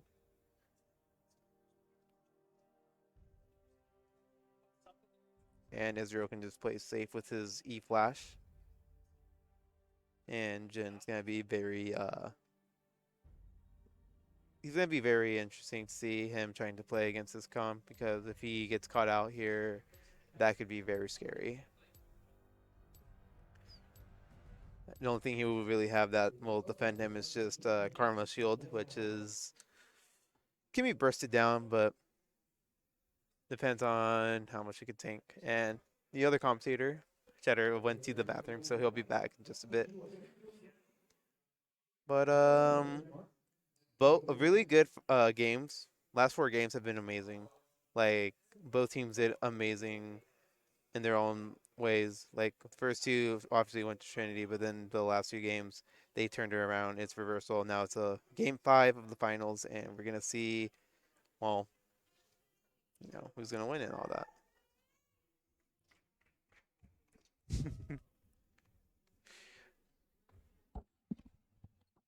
All right, All we're right. back. Yeah, sorry. This is even as a runner, this is probably the most water I've drinking in like the last multiple months. But I feel like it is gonna be Ziggs mid. What? I feel like it's gonna be Ziggs mid. No, it was picked for Neko Gecko. Really? Yeah. Ah. So it's gonna be Ziggs mid lane, and we're gonna have Ari support. Yeah, that's why I said Ziggs mid. Oh. Yeah. Oh, they said Ziggs. Oh. No, it's fine. But like, I don't know. It makes more sense for him to do it because like the field that he makes with his nades can just poke like just one of them. That, and anytime like Kassadin kind of comes in, if he warps in on you, you can kind of just put Satchel. like the satchel down. and blast yourself away, blast him away. Definitely. Ziggs is an incredible, like, obviously he's most well known. There was one point in pro play, you know, just kind of he was a big person in ADC or in the Yeah. bot lane role, Mm-hmm. and it's just because he can, you know, after landing phase when all the towers are, you know, weakened, he Yeah, he just can kind of satchel it. goes around the map and he takes tower by tower Yeah, by because he tower. satchel. The satchel deals damage to it, right? Mm. Yeah. And it executes it below like a certain amount of. Real? Oh, I didn't know it Yeah, executed. it executes towers at like either 20% or like 25%. Interesting. Yeah, because I knew it did. It could hit the tower, but I didn't know it like did that. Okay. Yeah, and so That could be interesting to see. so that's one thing that's gonna be big too, is because you can take towers a lot earlier. That just gives you a lot more map presence. Definitely. A lot more just playmaking potential around the map somewhere else. Yeah.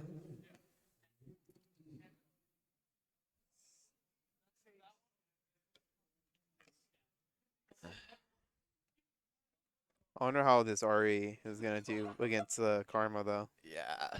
So I feel like it'd be like smart to burst down the Karma first, so shield, but like at the same time, I don't know. yeah, it's interesting. I mean, he, again, as a diamond mid laner player who has played Ari a lot of times, has played Ari support in like our last match before this one.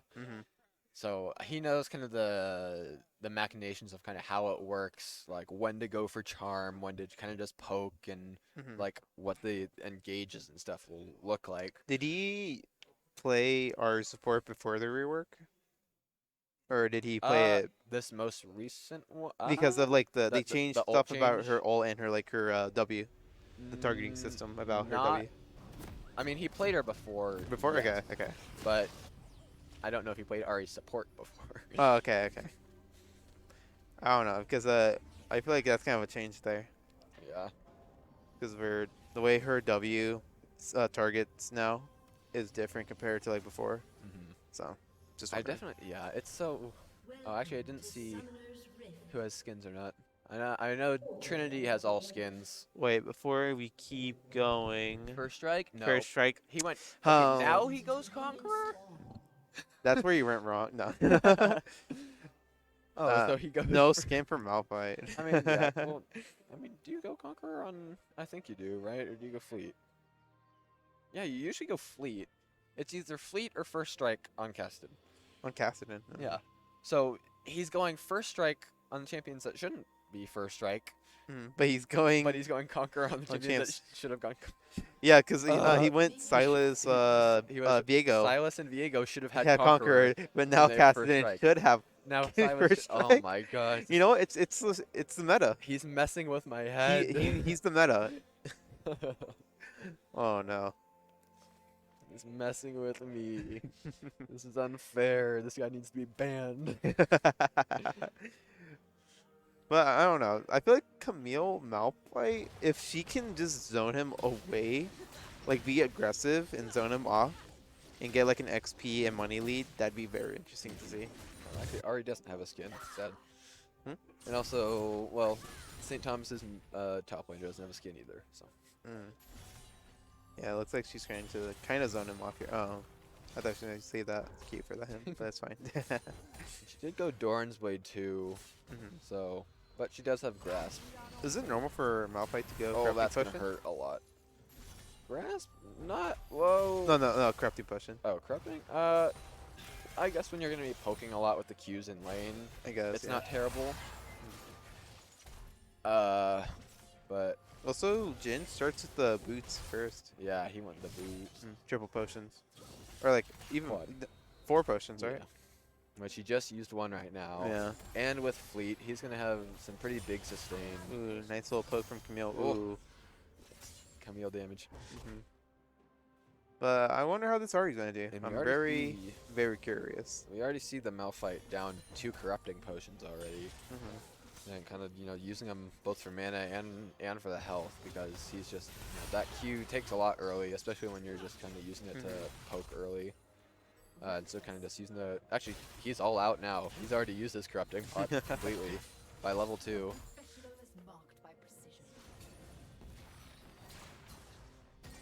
And we Oh, do see, Ari no scan, by the way. yeah, so we do see Ziggs has Uh, scan. Pretty sure, I don't think Lee Sin has one. Not sure. what was that? Actually, no, Lee Sin has one, I think. Yeah, he's got the Thunder Dragon. Yeah. Yeah, I think Sejuani already has one. I don't know about the Cassidin. These are important to know. Cassidin has one. He has like the new one, the electric one. Oh, yeah, he does. Oh, the Shockblade, yeah. Yeah. That's right. Ooh, Dang. good poke on Oh, Cassidin. Yeah, good poke from from Neko Gecko there. And then bot lane is Ezreal has one. He got the ultimate one. Good So, poke on it. oh, Ooh, but gank. this is going to gank. be a- Oh! Oh, he misses that. Sadly- He's just going to try and trade Ooh, gets that, the, but gets isn't the gonna flash. get it. I think he's just trying to. Oh, the charm on the Karma, Come on. though. Ooh. Is he going to get the first blood, though? Is Very close. Ooh, important, even the which body he block. is. Double And kill. Camille actually survived. Yeah. Well, until now. Ooh, is this about to get Now- one kill No. top and bot at the same time? But Ezreal did get the first blood, I think. Yes. And Very good. Camille uh, already with Sheen, Yeah, already has Sheen. but good charm on the Ari. But like the Karma prepped it by putting her chain on her, Yeah. or a tether. And then heal and ignite used for Trinity in the bot lane, and heal, flash, and ignite used for Ooh, lands Thomas. charm on the gym, but has to flash out of that. Mhm. Very low though. If Ezreal hits a Q. Oh, well, okay, one more. One more, okay. Which I know he wants to. Knowing him, he wants to do something stupid right now, but Honestly, if you like eat at him. but this is big time. No, like, any mistakes are gonna be punished. Definitely. Yeah, up in the top lane, I'll say even both 0-1-1. Neither of them got the kills. Both the junglers got the kills on that one. But she is ahead in CS, but that's to be expected. Yeah, but also at the same time, that's kind of scary. Definitely. Just knowing. Oh my god. Big trade coming out from 3. Oh my god. Was able to trade back. Both just of them. enough. Oh, the Karma actually steals the Scuttle Crab. Did she? Ooh. She did. Wow. Well, yeah, it's really scary. You know, again, we saw what this Lee Sin did last game, and so any kills going on him are just Nice really, really scary. With minion aggro too. Got a little bit of minion aggro there. Froze the wave a bit. And so we are just gonna be seeing. It looks like Thranius should be hitting level 6 first, so we should see maybe. Well, actually, jungler is bot lane right now. So is Lee Sin. Both junglers are bot lane. Caston is roaming down. Ziggs pinging at him, missing. Caston's actually going to be coming back up. Going for a gank bot lane Going here. for the bot lane. Misses the charm, but is going to be tagged by the Pretty Sejuani. low, but that shield is going to Isn't save her. quite going to get it. Is going to force out the flash from the Jhin. Lee Sin is on Dragon right now, and is actually going to finish it right now. And so, still pretty even right now in this early game. We do see Caston and Lee Sin kind of hoping to catch Sejuani going back to one of her camps, but just Very doesn't close. quite. Just takes the back. They might dive here They actually might for that try Ari. and dive. That Ari. Well, it's only those two. But so Caston maybe, but is the level Ari 6. is very low. Caston is level 6 though. He is. I wonder if Thranius is going Oh, to go Camille in probably here, sees use the ult. Yeah, Camille sees him bot lane, so decides to go in. This is gonna be big. But this is just going to be Malphite just waiting for that ult to run out and then ulting away himself. Lee Sin's still hovering bot lane. Oh, and now they see him. They saw the Q. So it is time. Yeah, it's definitely time for the RA to just get out of here. Definitely. Poking the Caston in here so he doesn't get a shield. Poking him out. Down by 10 CS. Definitely could be worse, but considering the Caston did kind of, roam for a while. Oh, wow. Maybe it could have been a little bit better. Ziggs is low on mana right now and does not have TP, so probably just trying to... Saving E for Karma Tether is really smart. Yeah. Definitely probably just trying to shove this last wave in before backing right now, which he... Ooh, gets getting a bit off. here. Ooh, had to flash there. Does have to flash that one. Ari is back. Hopefully she can hit a charm here and get some crazy damage here. Ari is back, has double amplifying tomes. Okay. For a moment, I thought I saw Ezreal's build and I thought that was Ari's build. I was like, wait, why does she have 2 longswords? And we do have, still no flash on the Karma or the Jhin. They might not know that. I mean, unless they're keeping timers on it specifically. But Yeah. In mid lane, both of them got their lost chapter. Both of them have their tier that they're stacking up. Caston does have a little bit more gold with a ruby crystal and dark seal instead. Well, yeah, just ruby crystal pretty much.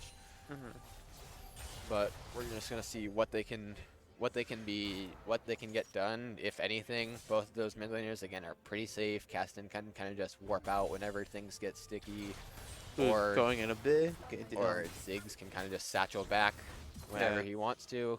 Just a little bit of poke in the mid lane, nothing too big right now. We do see Lee Sin kind of coming to this top side. He does see the Sejuani, but can't get anything off of it. We do see a slight level lead for the Lee Sin. Lee Sin trying to go on, gets but jumped on by Camille. Caston coming up to help. Does still have the kick. Ooh, the got big bomb saved. from Ziggs. That's going to be huge. The Ezreal ult comes up, but isn't going to hit Malphite anything. here. He's going to ult on the here, Camille. Tries to go for the Camille. Gets him. Big turnaround. The Camille. Ziggs is back. If Ziggs can get that Caston, one auto away. One auto is going to take that. And Sejuani trying to slow him down just enough, but not enough. Quite going to get it. That's a very long chain. Yeah, that Lee Sin ulti, by the way, saved Camille. Yeah, definitely. Yeah. But then Ozzy kind of got killed right back with the Malphite ult. And that Ziggs ult was amazing. So definitely a trade of kills, but that was 2 for 1 in favor of Trinity. That was honestly a pretty great. Ooh, gets the the charm with the ignite and the ult going down. Trying to go in, gets him pretty low, and gets it one more time. Oh, he's on 1 HP. Oh no. If any of these shots hit. And they were able to avoid, but Ziggs is trying to get the Lee Sin off, but pretty sure that. Okay, he has a flash. Flash or flash. Follow, gets the charm. Oh my and god. Gets the Ari. Oh, is he? Gets the okay, Ziggs. He's gonna okay, that was a double. But he did get shut down. But that is going to be, 2 kills going over to the Lee Sin, which is pretty terrifying as well. But you do have now, presence in the spot lane, presence in the mid lane. You got some power everywhere, too. That was a very, very well played. Ooh, also wave. Very well played Ari there. Flashing charms, gets to Karma, and trying to get as much as he can from her ult onto the Jhin. Yes. Just one one damage away. He does see him here, yeah. Ezreal is going to be coming around, so he can do something about that. Trying to poke out the Malphite here a bit. Caston having to, but sadly can't catch out. The Jhin coming, so not worth it to try and follow over. Hoping to catch him out before he went over wall, but it's a fine. Thoranius just taking all this. Yeah. All this damage to this, although this Malphite. Camille's doing all this fancy stuff, Malphite's just able to just to return it in the simplest way, and that's amazing. Trinity is going to be going for the second dragon. Doesn't want to fall behind. Jhin is lining up his plans here. Ooh, Israel, yeah. Just gonna have if he goes for that, goes for that. Going for it, and does die for it. Shutdown. However, that does mean they lose their jungler. Camille gets the kill here. Get a kill on top. However, trying to get out, lands a charm, but nothing to follow up. That was a lot of damage. A lot of damage from Ziggs. Ziggs. He throws the ult. Caston gets the Ari. Sorry. Everyone is low. Everyone is. That Caston is very low. I know none of the teams can do bear or dragon. No junglers, right? That's 2 for 1 now in favor of St. Thomas. Oh well, it was 1 for 1, but getting TP on top lane, getting out. Solo kill in the top lane. But yeah, now this is interesting. We've got Ari. Ari has her lost chapter. Ezreal has his full Essence Reaver, whereas in the bot lane, this Karma and Jhin are still on scraps. Yeah, this Lee Sin's very fed. However, on the other team, the teams are evenly dispersed, pretty much. So it's basically if you can get rid of this Lee Sin, and that or Lee Sin, if he does something too crazy like he did going with that Ezreal, he definitely. That was very aggressive. He wanted that shutdown. Definitely. But then he just made it to where if they lost that fight, that was a free dragon because of jungler. No smite. Ooh, good stun on the. Was able to get the. Ooh. And this is gonna be. If she's able. forces the flash, but yeah, because he has Bomby Cinder, that's what was damaging him under tower and what caused the tower to lock on. That was awesome. That's either. Oh, and now Camille has the Divine Sunderer too, so she's going to hurt. Sejuani also just got her Sunfire. Big buys all around for a lot of people. We got the Essence Reaver, like we said, on Ezreal, the Sunfire, and Divine Sunderer. Gold difference is only 1K, 2K now. Not too much, but like for what's going to happen, what's happening so far, it's pretty even. Yeah, so I wonder they might just try and like push this bot lane a little bit more. They see him right now, which Lee Sin's on the other side of the map, so I wonder if they're gonna try and do dropping something. Rift mid. Dropping Rift, also ulting. All this to Camille's coming from behind though. Camille's coming from behind. He might have gone the wrong way, but jumping on the Kassadin gets the kill. Might ult the Lee Flash Sin. with the ult. Oh, kicks out of the ult. That's wow. That was very good. That was very good. Very smart from the Lee Sin. He might catch up to him. Though, Yo. And that is going to be a kill back on Thranius. Very good ult on Lee Sin though. And so now we see, and also I'll say even a little cocky on the Kassadin side. Yeah, he got a Magi's. Yeah. Oh, he got a Magi's. He has a Magi's. But he did lose those stacks. But yeah, if he had any stacks, he lost them. If he definitely kept pushing even though he was low and didn't have vision of top lane. But this is her son there. But he's up 2 levels to 0. Oh my god. And that's a lot of true damage. Yeah. Ooh, gets the Q on. But this is still the scary part is that, you know, as the long are we going in, trying to bait out? Gets the flash. Gets the flash though. But you know, the longer flash for ult's fine. Oh god, that was a nuke waiting to happen. He had 3 traps there. Yeah. But yeah, you know, like the longer this game goes out, the scarier that casting is going to become. Definitely. I mean, you also kind of have equally decent scaling kind of with the Ziggs. Ziggs is definitely going to be more of a poke though, especially now that he went Leandries instead of it's not going to be like an all-out like burst and kill him down. But it's basically going to come down to, can you stop this Kassadin from scaling? Can you keep him knocked down enough? And can you keep this Lee Sin from making plays? Yeah. Camille is still trying. Camille and Malphite honestly are pretty even when it comes to like damage wise. Like Malphite's even able to like just deal that damage immediately back to her. Alright, so we see Kassadin on bot side here, going towards Ezreal maybe, but Sejuani is coming to help. And we do have Ahri with her completed Everfrost as well. So this is going to be the Lee Sin. But we do have the Ziggs here. But can he find it? Gets us stunned. The CC lock is too much from Trinity. And that's going to be Sejuani's really tanky. Another kill. Yeah, that Sejuani is tanky as heck. Yeah. Plus, I want to say, actually, I mean, I want to say the.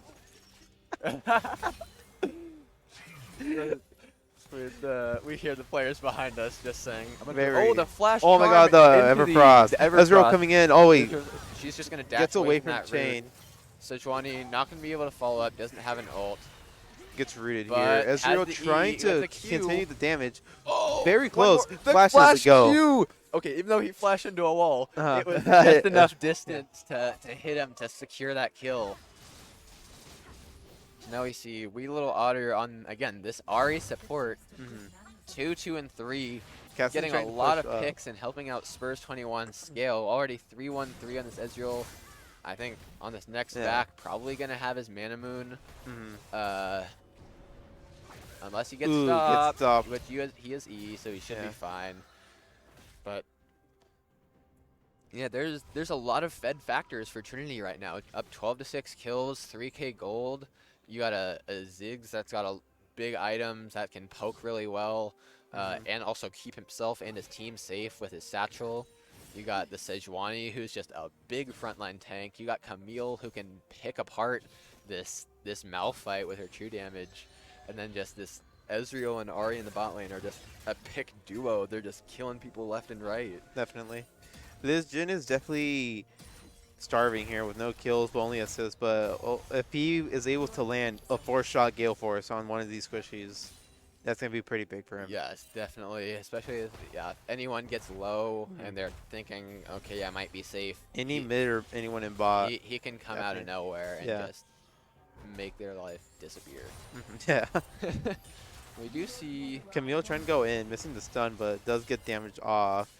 We do see really good trade on her part. She does go for Cassie chasing down this. She is going for the Tiamat as well, which tells me she's going to be going for that Titanic Hydra build, which means she might be going for like split push instead of just going maybe straight for like Death Dance or straight for Steric's Gauge, so that more survivability. She might be going for that split push, just saying okay.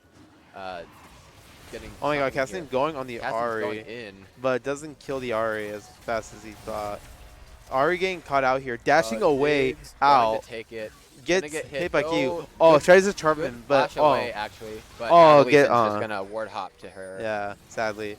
But Lee Sin is caught out from his team. my, Oh, that Cassin one-shotting the Israel. Getting ulting himself, predicts the thing, but he had shield. Oh, that Lee Sin ulting for health. Or smack ulting. ulting. Or the Camille is actually. Yeah. I think Camille's oh my gonna god. clean this up. Malphite coming out of Malphite nowhere with a comes in, big but ult. Camille yeah, jumping onto the Lee Sin Cassidon. is too low. He can't do anything. Cassidon. Finish off Lee that. Sin getting jumped on. Can Lee Sin finish and, this off? Malphite. And who's gonna win this? Malphite, hey. There's one to lose. And that should be Dragon there. But that should be Ziggs Dragon. and Camille finish it off. That's an ace for Trinity, and Yeah. that's gonna be Dragon for Trinity. Second Dragon. And it's Ocean Soul again. This is one of the big ones that you want to have that lead. You want to have finished off. Definitely. And so this is huge right now. I really enjoyed the Ziggs prediction on the Cassidon ult, but like since he had shield, he negated like most of it. Yeah. Well, I still liked it. it was still really big because I mean we saw it actually ended up. Oh, nice charm, Everfrost. Everfrost, and that's just out. Again, that's just Ari support. That's just the that's dive Ari in support. and pick it. Ooh, Ari getting another charm. The As, Q tower down, but he's gonna has to watch. Ooh, try to predict. he Oh, got a bit baited. too greedy. Got a bit too greedy. Baited. He got baited. Honestly, yeah, not even greedy at that point. I mean, yeah, he couldn't have known that Lee Sin was right there on the Raptors. But we do see, now the Caston does have his Ludens, and he does have 4 stacks on that Medjay. Yeah. Even though this Caston can very much one-shot a lot of them, if they can somehow be able to let Ziggs split push with Satchel, that's going to be very, very big. Yes. Ooh, nice little tech right there. When we see, Trinity has taken the mid tower. They've taken the bot tower. They might try and rotate top next and try and see what they can get done there. Also, Seeing with Malphite trying to go in, but doesn't have anyone. Gets his ult. Might ult away herself. Doesn't have ult actually. Gets the charm and just the CC chain. Ooh, Camille getting caught out, but actually jumping on the Camille. Holy on the Karma. crew damage. Camille trying to get out, but getting shut down by Malphite. I want to say that could have been worse. It could have been Cassidon or Lee Sin. Yeah, that's. Oh, here we go. Oh, big another ult. Fight. Big Ziggs bomb. Jin ulting. Ari gets Jin out. Ulting, but not really going to get much of it. Everyone in here is full health. Plus, you have the Sejuani tanking it. And Ari was able to dash Ari was out. able to survive as well. Yeah. Yeah, that shutdown that was 500 gold shutdown, 800 gold total. Like, that's huge. But yeah, He's you're trying to steal Frog, definitely glad that you got that on the Malphite, the tank, instead of the Lee Sin. Ooh, flashing onto the Jin. Takes the Q. Misses the Lee Sin Q, doesn't get to dash anywhere. Does give the shield. Ooh, hits Trinity is just going to try and defend this tower as much as they can. The Caston Ooh, is going to be trying there. to. But that's a lot of burst damage. Oh, wow. That's even more burst damage. This is here to try help Sejuani, but he gets taken by Lee Sin. Camille jumps onto the Lee Sin. Nika, ooh. And Neko Gecko is unstoppable. This Ziggs is getting big. He's gonna have his he's going for poke. He's gonna have Demonic Embrace next. I wonder if F-Zero's gonna go Crown or like something like Divine maybe. Let's see. Looks like might go Crown honestly. He protects you from Malphite R. Protects you from Cassidon. He's going Duskblade. Going dust play. He has the, yeah. warhammer and the Yeah. other longsword. Yeah, there. Oh, I so didn't see they're the gonna- hammer. My bad. So they're Ooh, gonna Malphite taking ball. they're gonna bot open tower. up that top tower as well. They spot out this Kassadin up here in the top lane. Maybe try and get a pick on him. He just warps over the wall. Not gonna. He's just gonna get away. Karma clearing vision. Malphite slowly but surely taking bot tower. But now this Kassadin is very big. With Ludens, has his Archangels, has a 10-stack Magi. Yeah, he has Magi's. I just realized. This is scary. Unless you have like Sejuani engage on him, CC lock him, everything, he's gonna tear through you. Lee Sin But behind, yeah, missing Lee on Sin- going on minion. Oh, hits Ooh, the gets charm, the though, charm, and the Everfrost, Ignite. and That's a ult. great CC Oh, chain Ezreal from ulting Trinity. Jhin. Hits the Karma as well. That was a great CC chain from Trinity that Amazing. just negated the playmaking that Lee Sin was trying to do, and he's gonna get that turret. Ooh, And now we see locking down that Kassadin, preventing him with to the ult Ziggs with bomb. Ziggs ult. Ooh, and one more. Oh my god! Oh you know God. that was a misclick. That I was swear. definitely a misinput. if he would have like realm warped away. Imagine if that actually had a hitbox and it killed him. Wow. And so you see Trinity taking this Baron with Ezreal and Ziggs. They're going to be taking Alright. this really fast. And Camille now. Oh, Camille almost. missed this He took up a wall, I think. Yeah, So- getting the left hit on it. That's okay. all that matters. Yeah, Camille got the Baron. That's Malphite trained to. Malphite? Malphite might. No. He knows better. So we got the last. Oh, actually, he didn't even go. He went last Whisper next on Ezreal, not even completing a mythic item. Interesting. I guess he doesn't really need it at this point. He just needs something that like does like a little bit of something that he needs Yeah, overall. We do see that Trinity's up 5k in gold. This next dragon is coming up soon, so they're just going to be setting up vision for that. Ooh. Oh, they're just it's right going away. in. They're just starting it. They know that everyone is out doing different places. They saw Malphite top lane. You don't see anyone. This They're might just be a gonna- free dragon they're unless just gonna burst it Kassadin down. wants to go in, but it's too fast. Burst it down too fast. And they might shove mid here.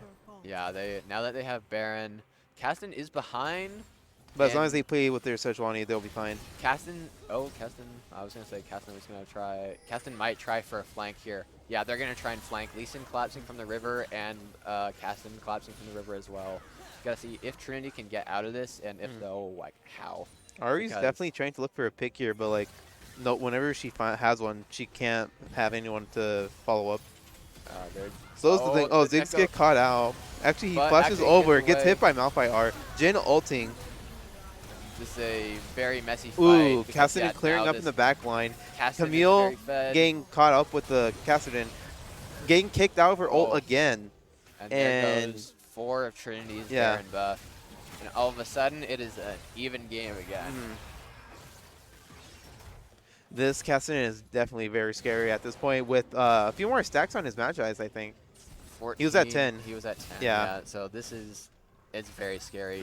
He can, like, his ult is just going to be doing so much, and he's almost level 16. And this Jhin has Lords, so that can definitely shred down that. It's This about is close. to be a level 16 Kassadin with 2 items. That's not what you want to see if you're Trinity. That's very scary. Like you can handle the Jhin, you can handle the Karma. The Malphite isn't doing much to you. He does have Frozen Heart now though, but like it's this Lee Sin, Kassadin, these 2 challengers that are just like they hurt him.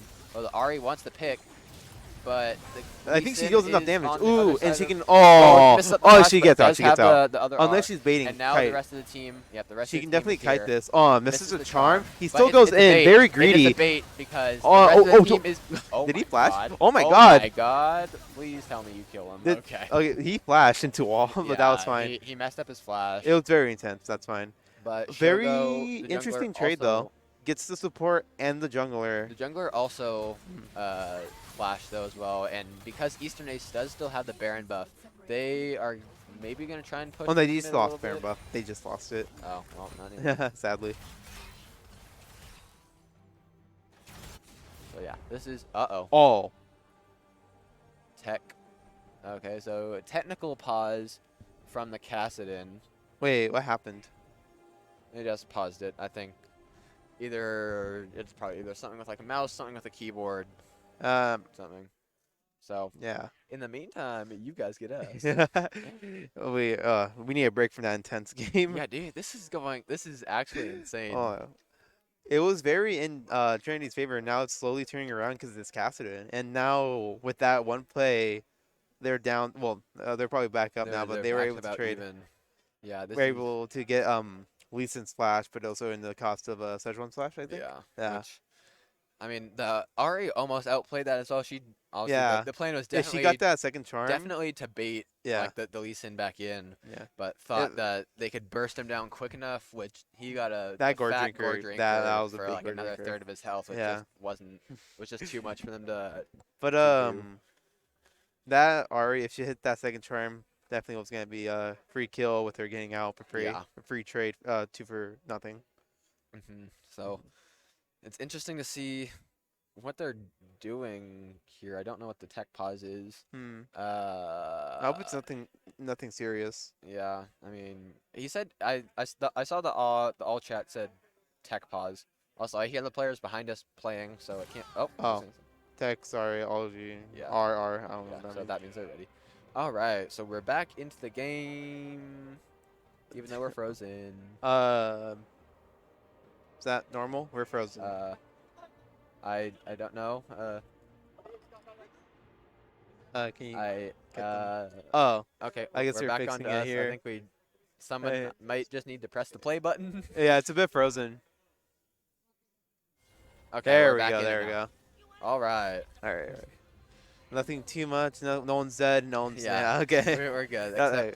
Except people might be dead because we have cast in on 3 items now, Oh finishing my. the Void Staff. Oh, Void Staff for that Camille is definitely gonna be disgusting, and that Sejuani is And that's building Sejuani, Force of Nature. Force of Nature, definitely. At this point, she's honestly just trying to build anything to resist this Cassidon. Oh, Yeah. God, we got another pause. But yeah, this Cassidon is pretty much the main issue. I mean, Lee Sin too, but like the fact that he's just so tanky and he can just get in your face like this.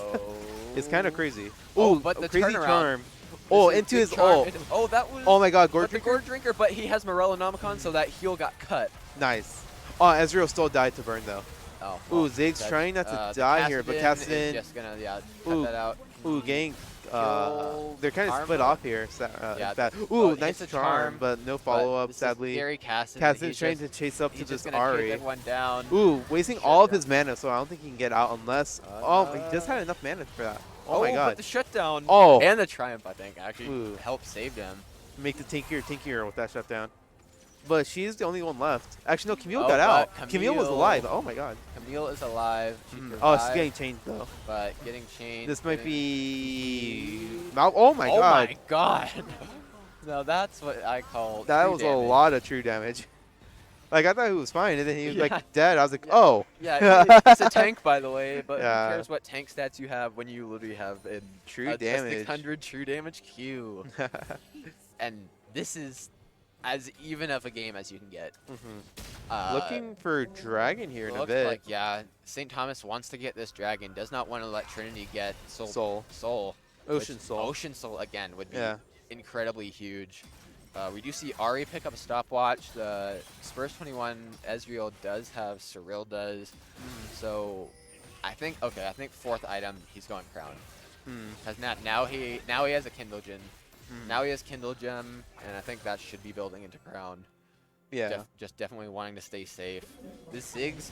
Ooh, Ari trying to get that goes- charm. missed Still the gets charm, enough damage but though. still Gets killed the that Jin. Jin with Lee the Sin getting stopwatch. low. And we see Kenny Oh, going again, almost just landing that barely missing charm. the charm with the Conqueror plus Gourd Drinker. Making who's him gonna back heal out. up. Maybe Cassidon trying to look for a pick here. But they kill this Jin. Lee Sin getting poked a bit, jumping to Cassidon. Yeah, this is Malphite trying now, to jump. now, Malphite. but now Getting charmed. Now they're separated. Oh my God, getting CC'd. Ult's away. Ult's away. Waking him, wastes his The- ult the there. Cassidon- Cassidon jumping on Cassidon jumped into Cassidon. 4. Kills He's not going to Ari. be able to get out. Kills the support, that's fine. He kills the support. The shutdown from the Cassidon goes onto the But Sejuani. Cassidon does get Hourglass, which is going to be very scary later on. That is. Ooh, oh, but Sejuani can jumping they- over a wall, trying to get this Lee Sin. Just going to make sure nothing crazy happens. They're going to secure this Lee Sin, and that's going to be Soul. Yeah, that's That's Soul. going to be Trinity taking Soul. That's Ocean Soul. That is huge for Trinity. And now we're just going to see what they can do with it. That's going to be... They might try and do Baron. That's increased heal. Oh, yeah, the Lee Sin just died. They're yeah. they're going to go They're straight running. to They're Baron. beelining. And Trinity, yeah. Trinity is just going straight towards Baron right now. They're Camille. going to do it pretty fast. Malphite, wow, that's a lot of health on Malphite. Yeah. Oh my god. It doesn't make me feel bad anymore about about Camille's true damage now. I can't. Oh, ulting it, just making it go faster. That's fine. And now we're just going to see them reset. They have Baron buff. And we just got to see, like, that's the thing, is they're at the point now that, like, yes, like, laning phase is over, but everyone has scaled up a lot. Even the Jhin has IE, Gale Force, Lord Doms. Like, he's going to hurt. Yeah. Even though he wasn't a threat earlier, like, he's still going to be there. He's still going to be there, and that's probably why they targeted him so hard still in the last fight, because he can hurt. Especially with his ult now. With that force shot of his ult, it's definitely going to be very scary for any squishies, especially when they're all now building stopwatch. Oh, except for Ezreal. It is key too that Caston did die in that last fight, like at the Dragon, so he did lose some his stacks. He was at 14, now he's down to 6. So that does cut his power a little bit. Obviously, does have the stopwatch now, so he's a lot safer. The Lee Sin does have 3 items, plus he has Hex Drinker. So everyone's kind of playing safe. No one wants to make a mistake. No one wants to be the one that gets caught out. So Johnny getting hit with Q. Yeah, get tagged by Ezreal Q. getting hit. Ari trying to go for a play here, but it's gonna get has to stopwatch here in case of Lee Sin. Jumps away. With one more Malphite behind. Big R. The Having make people waste stopwatches. Immediate. Ezreal getting jumped on. Oh, that's really bad. That was very Trinity. big. Trinity just got absolutely pincered right there. Was that an ace? No, Ziggs got out. No, Ziggs got out. That was very good reversal. Made them lose Baron buffs. Ziggs, I think Ziggs still has Baron. I think so. So they at least keep one. Caston's going to be TPing bot lane, trying to push that in. Surprised he didn't get Ziggs' stopwatch. Yeah, I think Ziggs kind of does. Uh-oh, this is scary. Ooh. He has it prepped. Oh, he does? There it is. And he does oh have my God. stopwatch, but he does have stopwatch. He should. It's not going to be worth anything. And it looks like they're just kind of going to be pushing this through. Casting getting charmed here.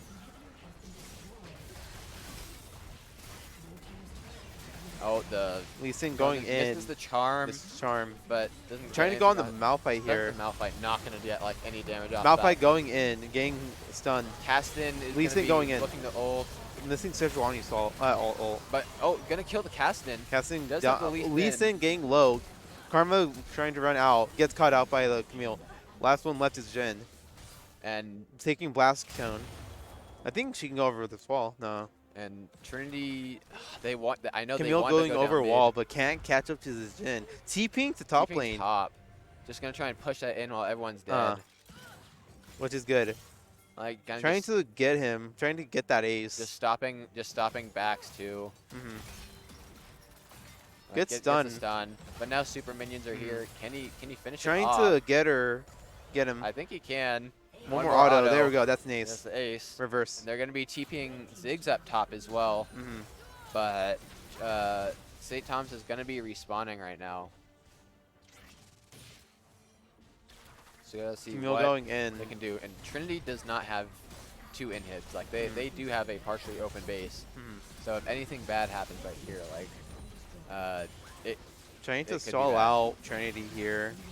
Lee Sin trying to go in, but jumps back. Malphite going in with Malphite R. Onto the Ari. Gets taking charmed, all of it, just getting tanking charmed. everything. Gets one shot by cut Camille. down. Half shot. Karma trying to poke him out here. Sojourn just tanking tower shots like it's nothing. Caston trying to get to Camille. Gets rooted. Oh, but almost gets that's ulted. a lot of stuff burned oh for my God. Trinity. That's a big charm, but everyone's low. So much is happening. Oh my God. Just cleaning up. He's too Ziggs big. is trying to get out. Ari trying not to get killed here. Oh my God. That Caston, it's on such a low cooldown. He can't get away, I don't think. He's just gonna be. Yep. He's just gonna be destroyed right here. Yeah, from going to Trinity base all the way to Thomas's base, and now all the way back to their base. Let's see if this will. I think this is gonna be. Yeah, this is it. This might be they're it. saying GGs. I don't know if any of them can actually come in time, and Like, no one they, can. They have a minion wave as well. They do have a. They have ooh, and minions they're already TPing there. So this is gonna be. Yeah, this is it. And that was so close. Very from close. Trinity. From one base to another base, back to the first That base. is just heartbreak. You can. Do you want to? We can both.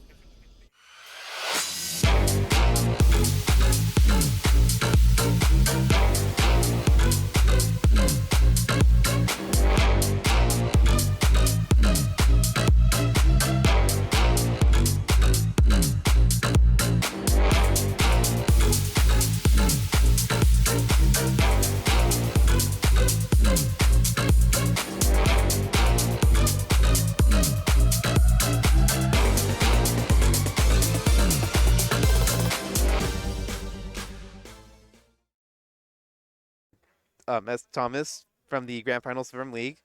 What's your game tag here? So I'm DanTwist. I played the ADC for St. Thomas. Nice. And I guess one question I had was in general was build-wise was a guy running first strike. Did he mean to do that? Yes, in full confidence. Really? Because I saw him do it on Silas and I saw him do it on Diego, and we were like, why isn't he running Conqueror? But then he also ran Conqueror on Cassidon. Yeah, Robbie Bob is truly an inspirational player. That was a lot. He's really, pushing the limits of what could be considered a build in League of Legends, for and sure. He proved that tonight, bringing it back from. He started because the 3 games he did that, he won them. So that was very good. And I guess next question was, how do you feel about being 0-2 at first and then just bringing it all the way back? Well, I was playing on the main stage for the Overwatch team. We got that 4-0. So we try to finish it fast so I can get into the league game because I'm a sub. Oh, really? What game did you we get had a in? sub in for me. Yeah. So I came in watching this 2-0. 2-0? I was like... Oh, did you come in on the third? You came on third game. I came in on game 3. Oh, my God. And it was me and the other UST boys were just huddled up. We're like, man, they just got to win one game, get you subbed in, and then, take it from there. And we went from there. And then that's exactly what happened. Were you the Vayne in game 2? Oh, no, you came in. Okay. Because I was going to ask, did you see the team comp they were running on game 2? With the NASA not so support. much. I came in kind of late. NASA support. NASA support. Yeah. I mean, we won that game. No, yeah. No, I think he was able to slow down the Vayne. I think that was game 2. That was their second win, and then game 3 was different. Yeah, I think it was game 3 or 2. I don't know how I feel about NASA support. Maybe maybe if Robbie Bob's a believer in NASA support, maybe that would change my mind. But I'm not really I don't know about NASA support. And do you just want to share any thoughts about how you felt throughout that? Trinity's really good. If this room wasn't so freezing cold, I would have been sweating. Yeah, all it's games. really cold. That game 5 series, that's insane.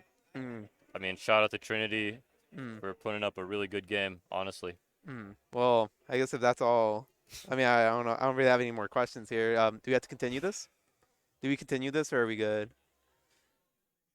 We're good? All right. Well, thank you. Huh? What do you say? All right. I guess that's a GG. All right. I guess that's it. Thank you so much for joining us, and I hope you guys enjoyed the grand finals here. Best of 5 all the way to game 5. And thank you for coming here.